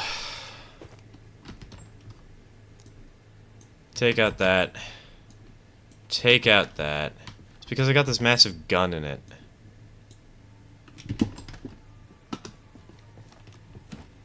Speaking of which, though, let's go ahead. Let's put on the fast flapper. Leave it there for a second.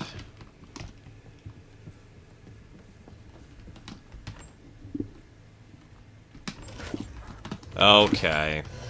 Rude bastard. I just got back from killing some people and you're trying to kill me? That's not very kind of you.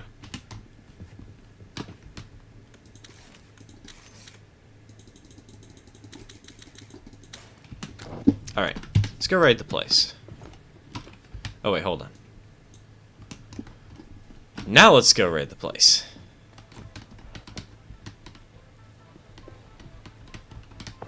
Pick up that.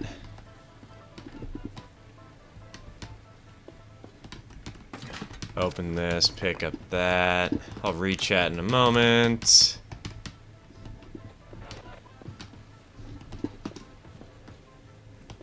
Open this. Pick up that.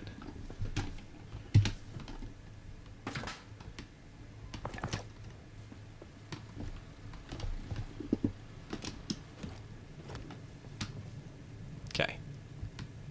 No, no, no. I know my inventory's full, you stupid... Back off, fatso.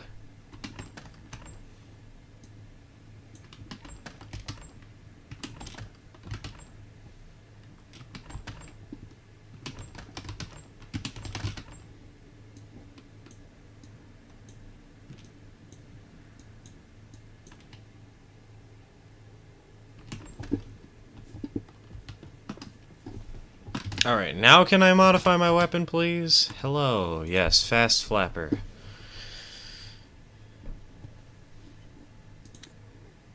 No.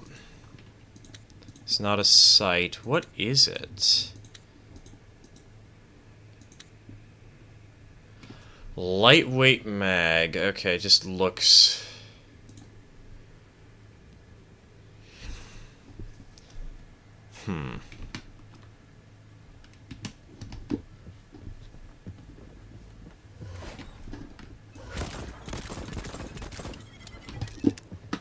I don't like these sharks. There's so many of them, dude.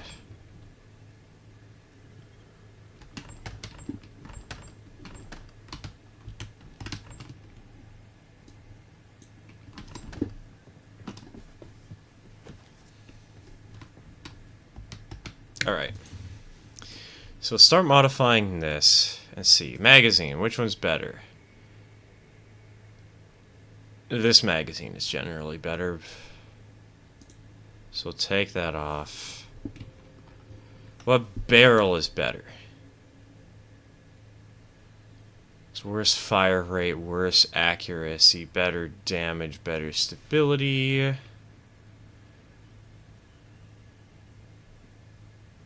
So that means that this one is better.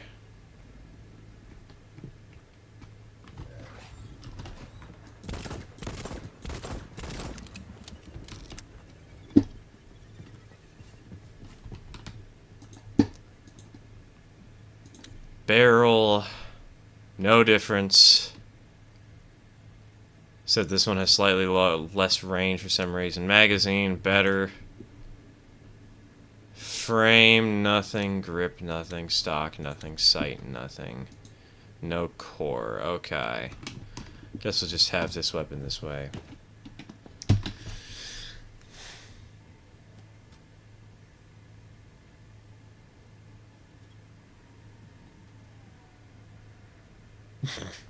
Shut down my PC because I'm gonna go to sleep. Sleep is important, man. Sleep is important. Some people in chat don't realize that, but it's good. Clearly, I've been cursed with misfortune by the fish birds. Coolest thing I've ever done, stolen, was my classmate's 9th grade notebook that hadn't been touched in 4 years, on top of the other notebooks that hadn't been touched for 4 years. Though I did ask my teacher for permission, and he said, probably shouldn't.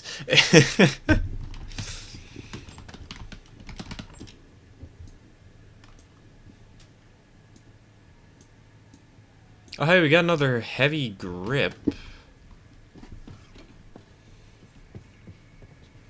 Teacher practically begged me to take the fish bird because he had to deal with the torment the class put him on by interrupting teach by randomly yelling fish bird.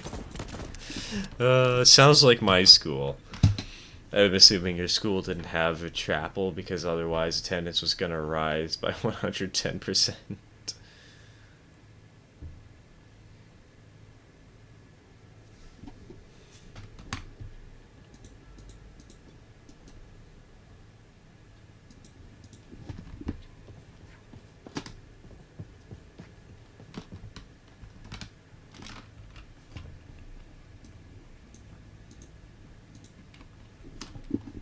Gotta go to bed. Got a 3-hour drive tomorrow. Yeah, that's kind of important. Just a little bit.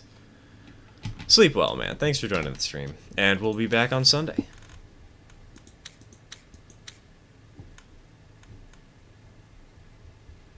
Okay, container Mark II requires bolts.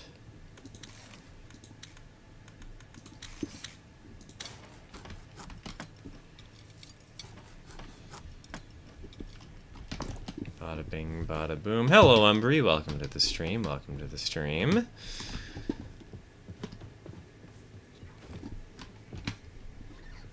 Alright, research. We need...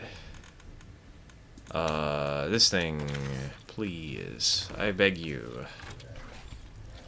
I also need to go deal with this stupid shark thing again. Little bugger just doesn't want to die.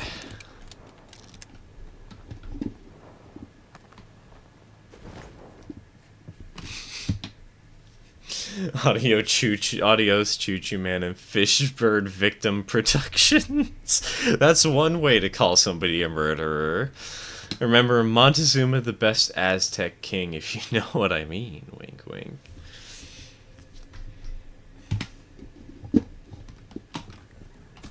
Alright, what's it take to make the second container? Takes wood and bolts. Okay. So in order to do this, I think we're going to make 2 bolts real quick. Murder the shark. Trust me, man, I have been trying. These little buggers are the worst. There are 5 of them, and it's constantly changing which shark is active. So I didn't actually, I haven't been able to kill it yet. Like, there's 5 sharks out there, and all of them are annoying little pieces of word that YouTube would not like.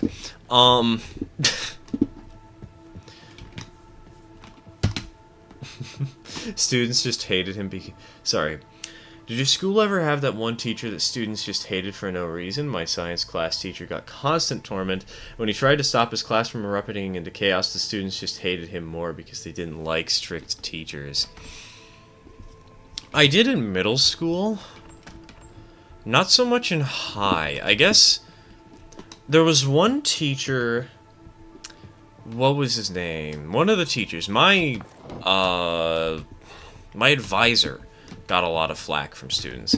But I think that's just because he was a little bit of a dunce sometimes.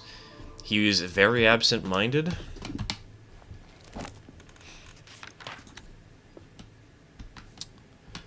But there was also the writing teacher a lot of people disliked. Because a lot of the students who were taking writing classes hated writing. And he was, like, really enthusiastic about it and trying to get people to do stuff. And not everybody was, you know? Like, it was more like probably 30% of the school. Or something like that. I don't have the bolts? Are you insane? Did I not pick them? I didn't pick them up. Okay. Use the new gun with the rapid fire on the shark thing. I don't think it's... I'm not sure it's gonna do enough damage. Because, hold on. Let's look at the DPS on this thing.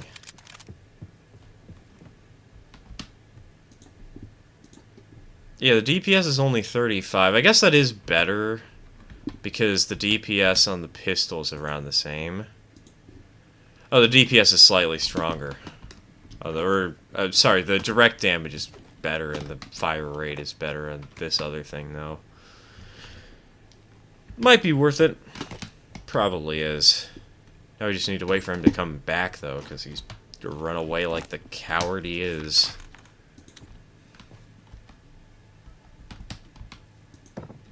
Okay, how big is this thing? Okay, so you can hold a gun in there. That's good to know. Is there any way that I can disassemble one of these? No. Not that.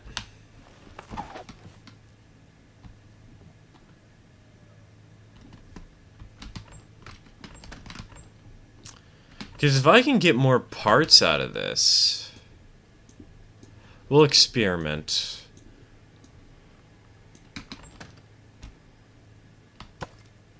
Okay, so you can get parts back. Which means that basically I can slowly upgrade these things.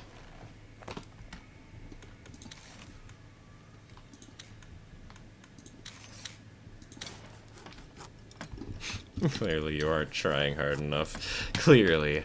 I need to gun more.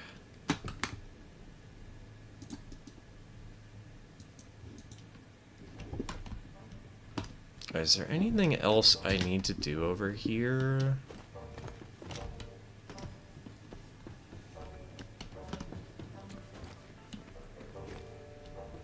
Don't think there is.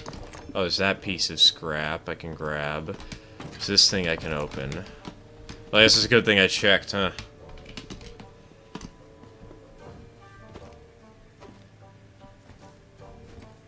Oh, is there... Hold on. I thought I saw a shimmer of green down here. It's the indicator for a gun part. Probably all despawned by now, so it doesn't really matter.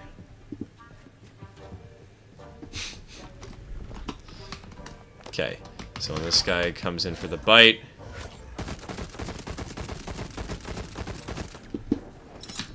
Pester him. Oh yeah, that deals mad damage, you're right. That was so much better.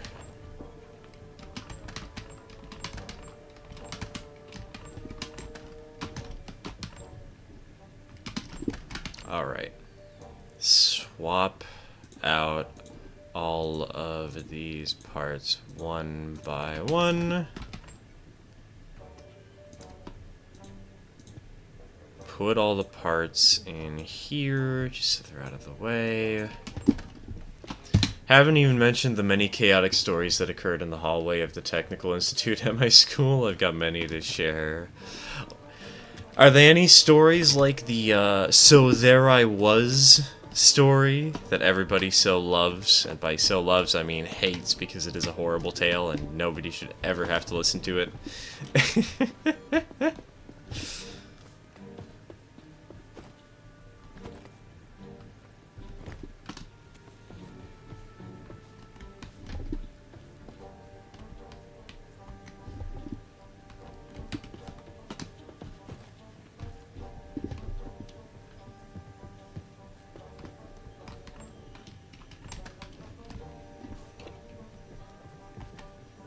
Alright, so got the materials for this. Is it facing the right way? It is facing the correct direction.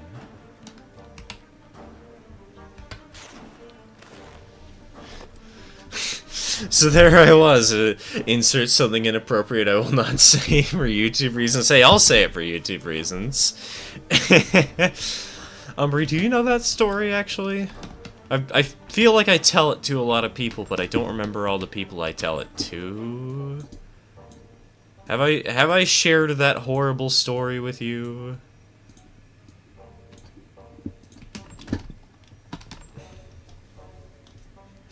Don't think so? Oh boy. The stream is about to become very much not PG-13 anymore.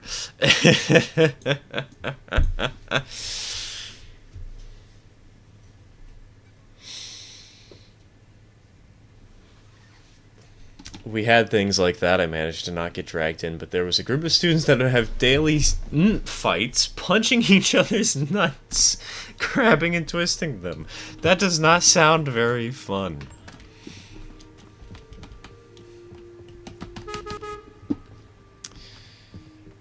Ow. But that hurts to think about.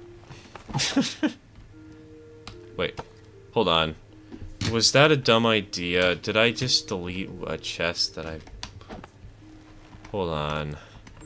I am dumb. That was a chest with stuff in it. Did I pick up the stuff? Oh yeah, I totally did, so...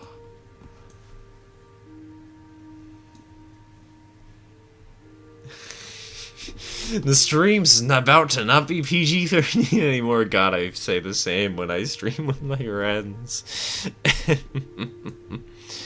So, how's the story go? I play Magic the Gathering a good bit, or at least I used to, back in the oldie days when I was still in school. So one day, I'm playing Magic. And usually, you know, I had this really stupid deck. The mulligan rules at our school were really bad, and people just constantly abused them. I was one of the people who abused them. Because, like, I think my deck had 17 lands in it. None of you really need to worry about all this. It's just random nerd Magic the Gathering stuff. And I remember the day clearly. I was playing mono white equipment, and the person across the table was Mardu things, I guess, aggro.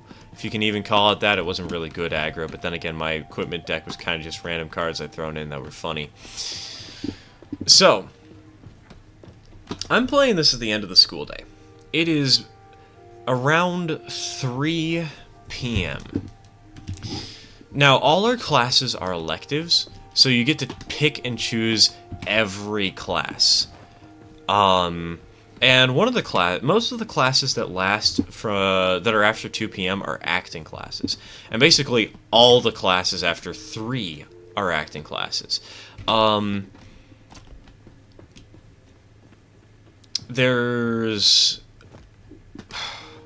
Describing all the ins and outs of the electives and whatnot out of our school would take forever, but the acting classes are at the end of the day because there's generally less classes going on. And so there's less competition, which is important because the acting classes take 2 hours long to complete. So on Mondays, Wednesdays, and Fridays, there's regular acting. And on Tuesdays and Thursdays, there's improv. I don't remember if this was a Tuesday or a Thursday, but I know it was a Tuesday or a Thursday because improv was going on. And because the class is so long, all students are given like a 10-minute break in the middle around the 3 o'clock mark in order to just make sure that nobody gets too overwhelmed trying to improvise, you know? And I'm just sticking around because I'm waiting for like my mother or father to pick me up. And so I'm constantly checking out the back window of the lunchroom because the back window looks out over the parking lot. Problem is, the back window of the lunchroom also happens to be the one that means that I'm facing away from the door to the rest of the school. So we're playing. There's some people in the corner playing a game of Uno, which is getting surprisingly heated because of course it is. It's frickin' Uno. And a certain man... Hold on just 1 second. A truck just stopped outside. I might need to put this story on hold to check the front door real quick.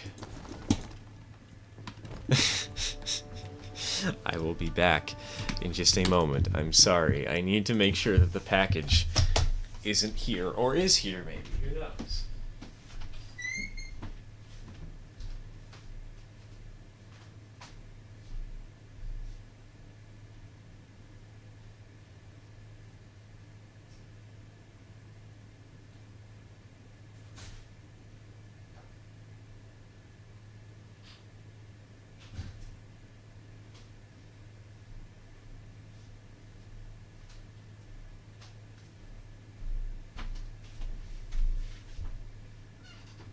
Alright. Package did not arrive. Sadly. Fight the truck? It's so much faster than me, dude. How am I gonna catch it up? Am I gonna go like supersonic speed?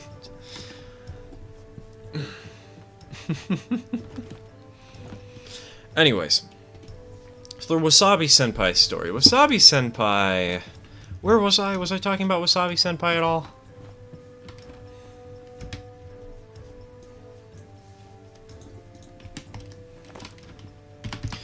What in particular was I... So, with my back to the door, because of the game of Magic and because I'm watching the back window, I couldn't see the door. And so Wasabi Senpai walks in, and Wasabi Senpai is a classic character who's in many of these very cursed stories from my school because he is just a trip. I love the dude, though. We still chat sometimes, usually just exchange memes on Discord. Anyways, Wasabi Senpai got his name Wasabi Senpai. TK, that is not how you would write one of those sentences. Just... Anyways... Tangent aside, Monsieur Senpai got his name because in an improv class once, we would do dinner parties, and where we actually brought in food, and we would eat it while doing a massive whole, like, 2-hour-long improv session. And in one of the sessions, somebody brought in wasabi. Wasabi that Monsieur Senpai decided was a good idea to put on his hair and then rub it throughout his hair. Nobody had touched the wasabi prior to this point, so he just sprayed an entire packet in for no reason. Other than he thought it was funny. He then had to deal with the repercussions of spicy hair for the next few days because it did not want to come out, and it was actually slightly irritating his scalp. Anyways, Wasabi Senpai, who I should mention was taking improv at this time, walks in to the room. And he's a good friend of mine. I don't notice him, because I'm paying attention to my game of Magic the Gathering in the back door window, and I don't even see him come in because he's behind me. So, he waltzes in and beelines straight for me.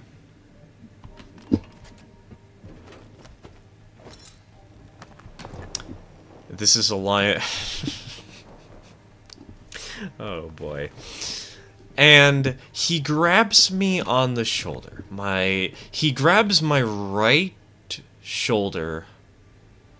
It was either my right shoulder or my left shoulder, and then he leaned over the opposite side of me. I don't remember which. I think he grabbed my right shoulder and leaned over my left side. And then, very loudly, mind you, this was in the lunchroom where people were sort of just doing their homework, and the loudest thing was the game of Uno. There were 10 or so people in the lunchroom at the time. Most of them, there was like a group playing Uno, a group playing Magic and watching Magic the Gathering, and a group doing homework, eating lunch, etc. All around even sizes. But the room is fairly quiet, even with the game of Uno. It's not that heated of a game. It's really calm and whatnot. And Wasabi Senpai loudly pronounces to the room something I will never forget. Oh, hold on. Shark.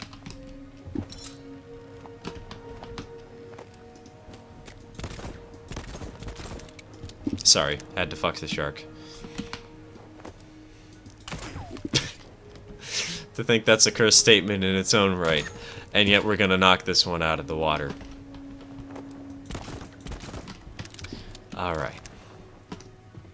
This is a line I need to be focused on, though.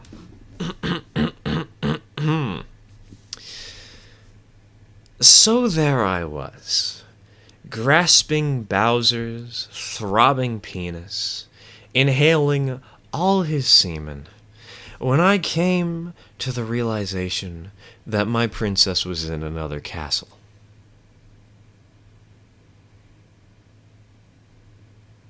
The room went silent. Everybody heard it. Because of course everybody heard it. He loudly pronounced that to the room. He was just basically yelling it, and I'm kind of surprised that no teachers came in and questioned what was happening. And everybody sort of just turns and looks and stares. And after around half a minute of straight silence, somebody breaks it and says, "Wasabi Senpai, what the fuck?" To which he immediately retorts, "I have been holding this in for 30 minutes in improv just so I could say it to you. I hope you're happy." So there you go. So there I was.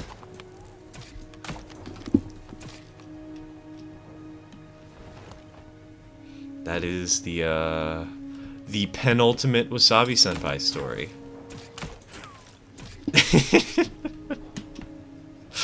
And you know I'm recording that. I'm clipping that real quick. Just so we have the audio on hand. But why, though? That is a very good question, and I don't have an answer, because neither did he.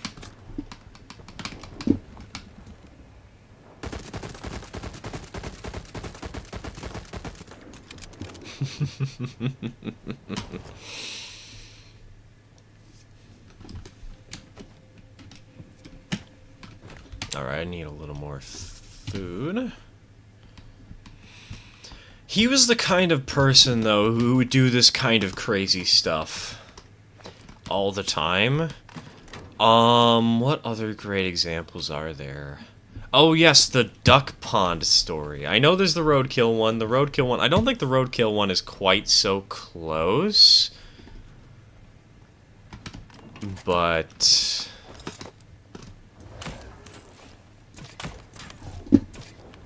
Hello, Mr. Annoyance.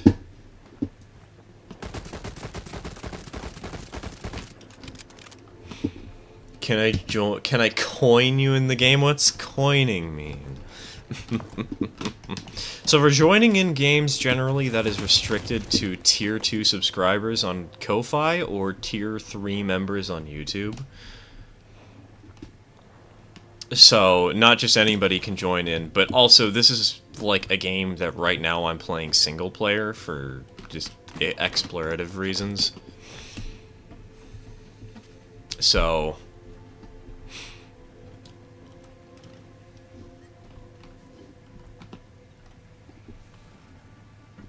well, let's tell the duck pond story. Let's tell the duck pond story. That's gonna be a fun one. So, as I mentioned earlier in this stream, our school was a little bit crazy, and we had some really fun classes out there, such as the duck, or not the duck. I'm dumb. Such as LARP, which stood for Live Action Roleplay, right? It was an amazing class. It was a physical education credit, as I've mentioned before, where all you did was you went to the local park and beat up your friends with foam swords. It was amazing.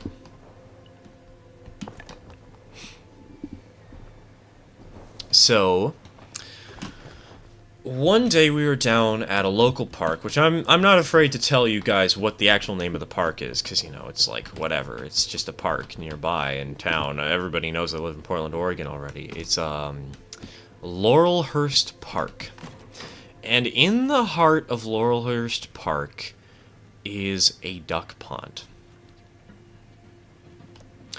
But we never go over to that side, because the duck pond is really annoying, because when it comes down to LARP, we want to be able to have freedom of movement, you know? Humphrey, I love how that was censored by YouTube, and you can only see it in the VOD, you can't actually see it in chat. So, people never went over to the duck pond side because it was a pain in the butt because the pathways were so limited around that area, and you couldn't go into the bushes or anything because there were so few bushes. It really didn't give any opportunities to allow for multiple playstyles. It really made it so things were railroaded. Right. Well, one day in this massive park, they were playing Team Deathmatch. And somehow, Wasabi Senpai wound up being the last man standing on his team. Now, he was thoroughly outmatched. There were like 5 people left on the other team, and all of those 5 people were pretty good players. They were some of the most annoying and some of the most persistent and some of the best players in just LARP and the class in general. And so, well, he needed to come up with a strategy to win. Because how are you supposed to do like a 5v1, you know? How are you supposed to win a 1v5? Well, especially when you're not like the best player and they're all the best players out there.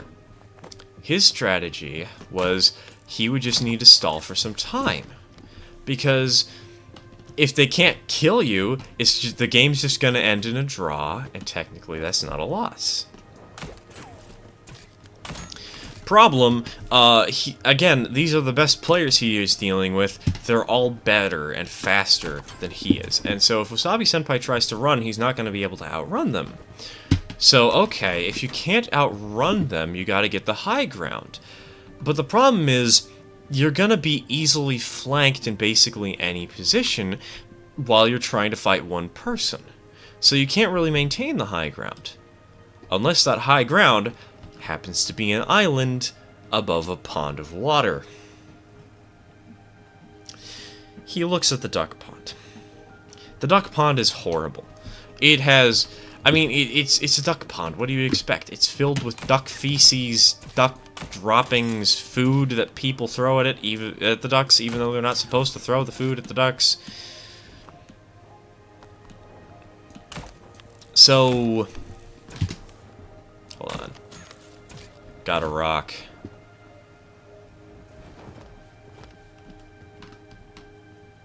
Okay, let's go ahead and drop that. Pick it up.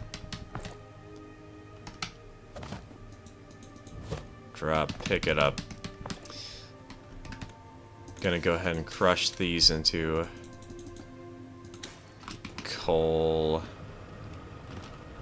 Wait a minute. Oh, my inventory's mostly full. I see, said the blind man.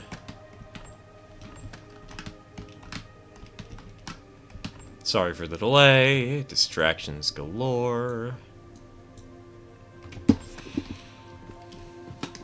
Anyways, the duck pond is in a horrible condition, and anybody who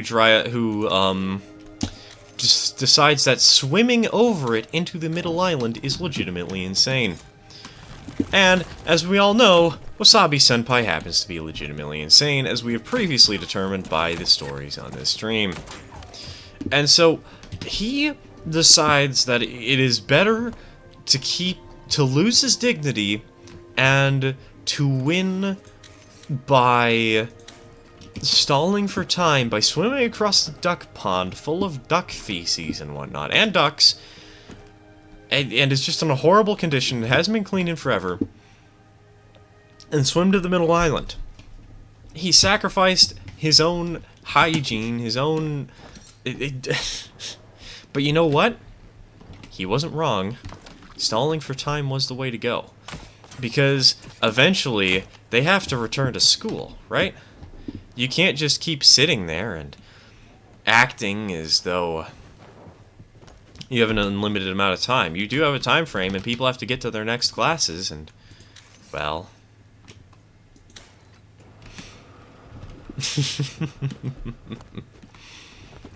So, when the dust settled, and the teachers had to go, and everybody had to go back to school, bad news, the adrenaline wore off, and he now realized, Wasabi-senpai realized just what he had swam through, and that he didn't want to do it a second time. So he didn't do it a second time. He,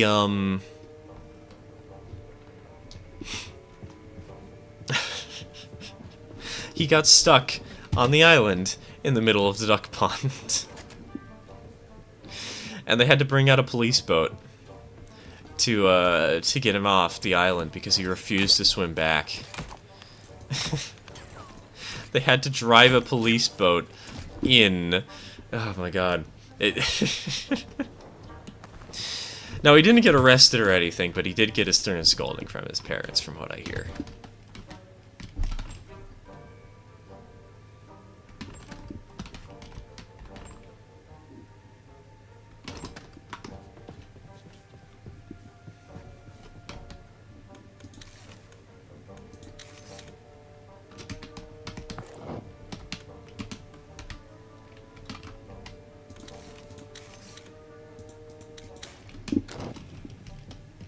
Wasabi-senpai is a fun little character.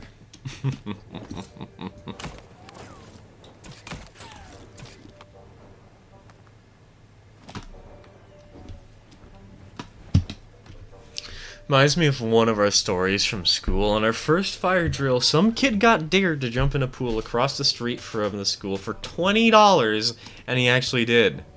Hey, dude, $20 is $20. It's 20 buckaroonies.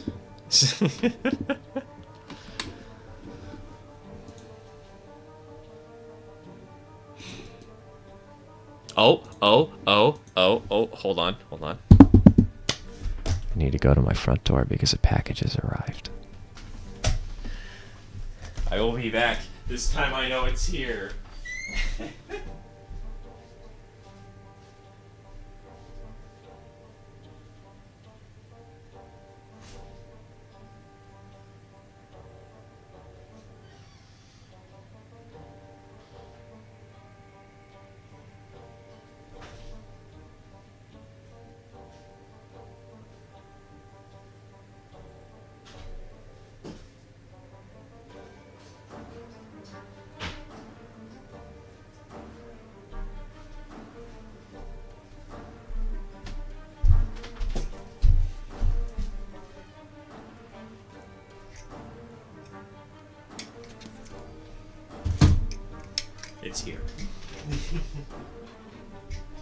This might actually be the end of the stream, because we have been going for a long time and it's a bit of a quieter day.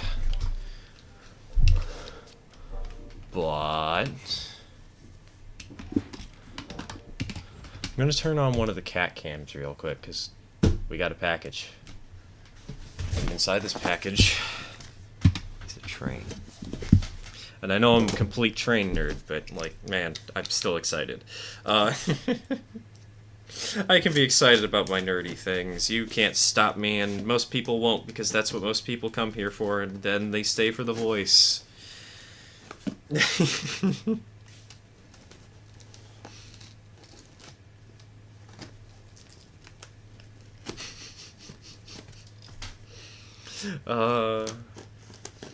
I say that, and I actually did record the "So There I Was" moment, and I might have to send that over to some people who I know like animating or drawing art based on my voice.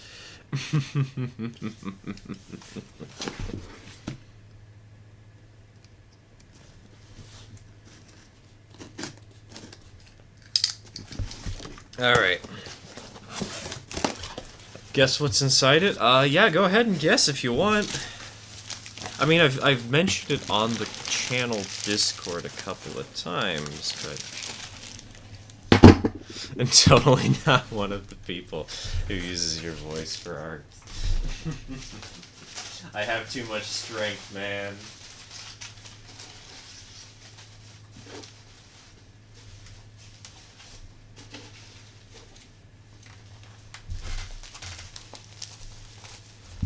The files you sent don't prove anything.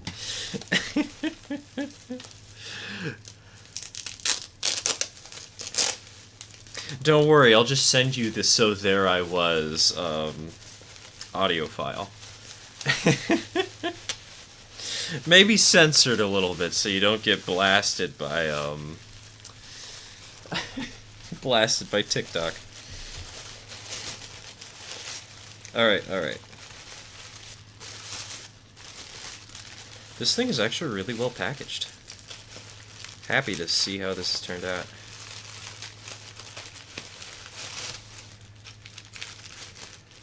Oh, there's the pilot wheel.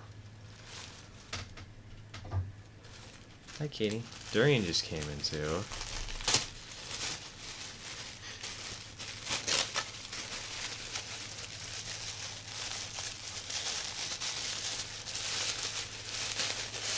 God, this thing has a lot of wrapping paper around it.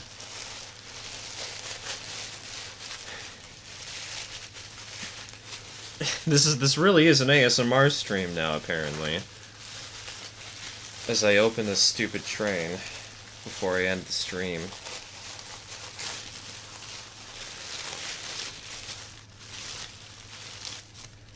There she is in all her beauty.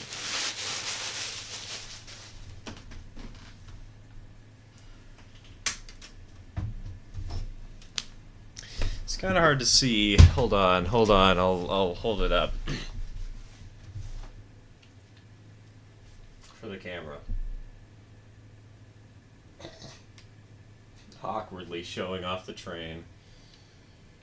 Flip it over. It's nicely detailed, pretty well weathered. There's even a little dude in the cab back here. It's pretty cool.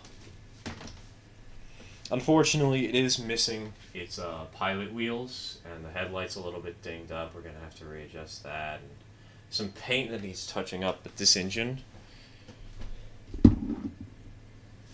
it is beautiful. Hold it closer, you know I can eat it. Humbry, this is a $75 wait, no, sorry, it's a $96 investment. I don't want somebody to floor my train.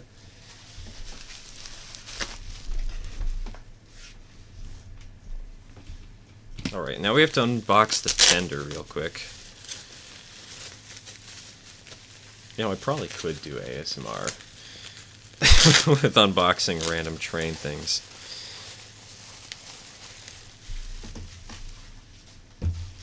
I would just need to get a better webcam to actually record as I unbox the things and, like, whatnot. That was much easier to take out the tender than it was to take out the locomotive. I guess the tender is a simpler shape, but it's even got a headlight on the back. It's got DCC apparently, from what I've been told. So yeah, that's pretty nice and good.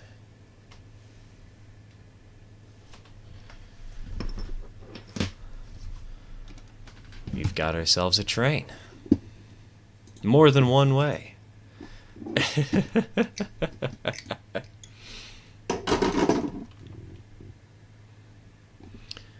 Is that the technically not a 440? Yes, yes it is. It looks like the pilot truck is missing a wheel. Like, this does look like it's the correct pilot truck. But tender's annoying as all hell to connect. Oh, yeah, I can see that. I can see that. But it's better to have it disconnected for transport, you know?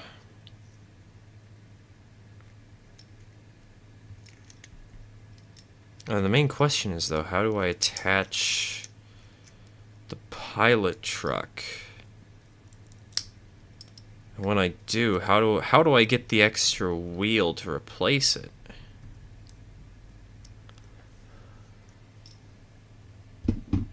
But we now have another locomotive for our fleet, and it's one that's almost complete. We just need to add like numbers, finish up some little details to make it look slightly better.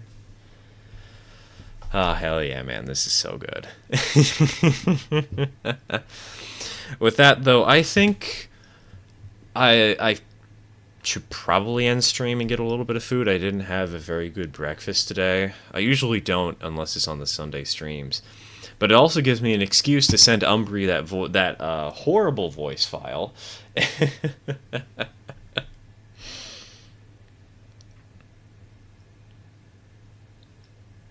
With all that said, everybody, thank you for tuning in.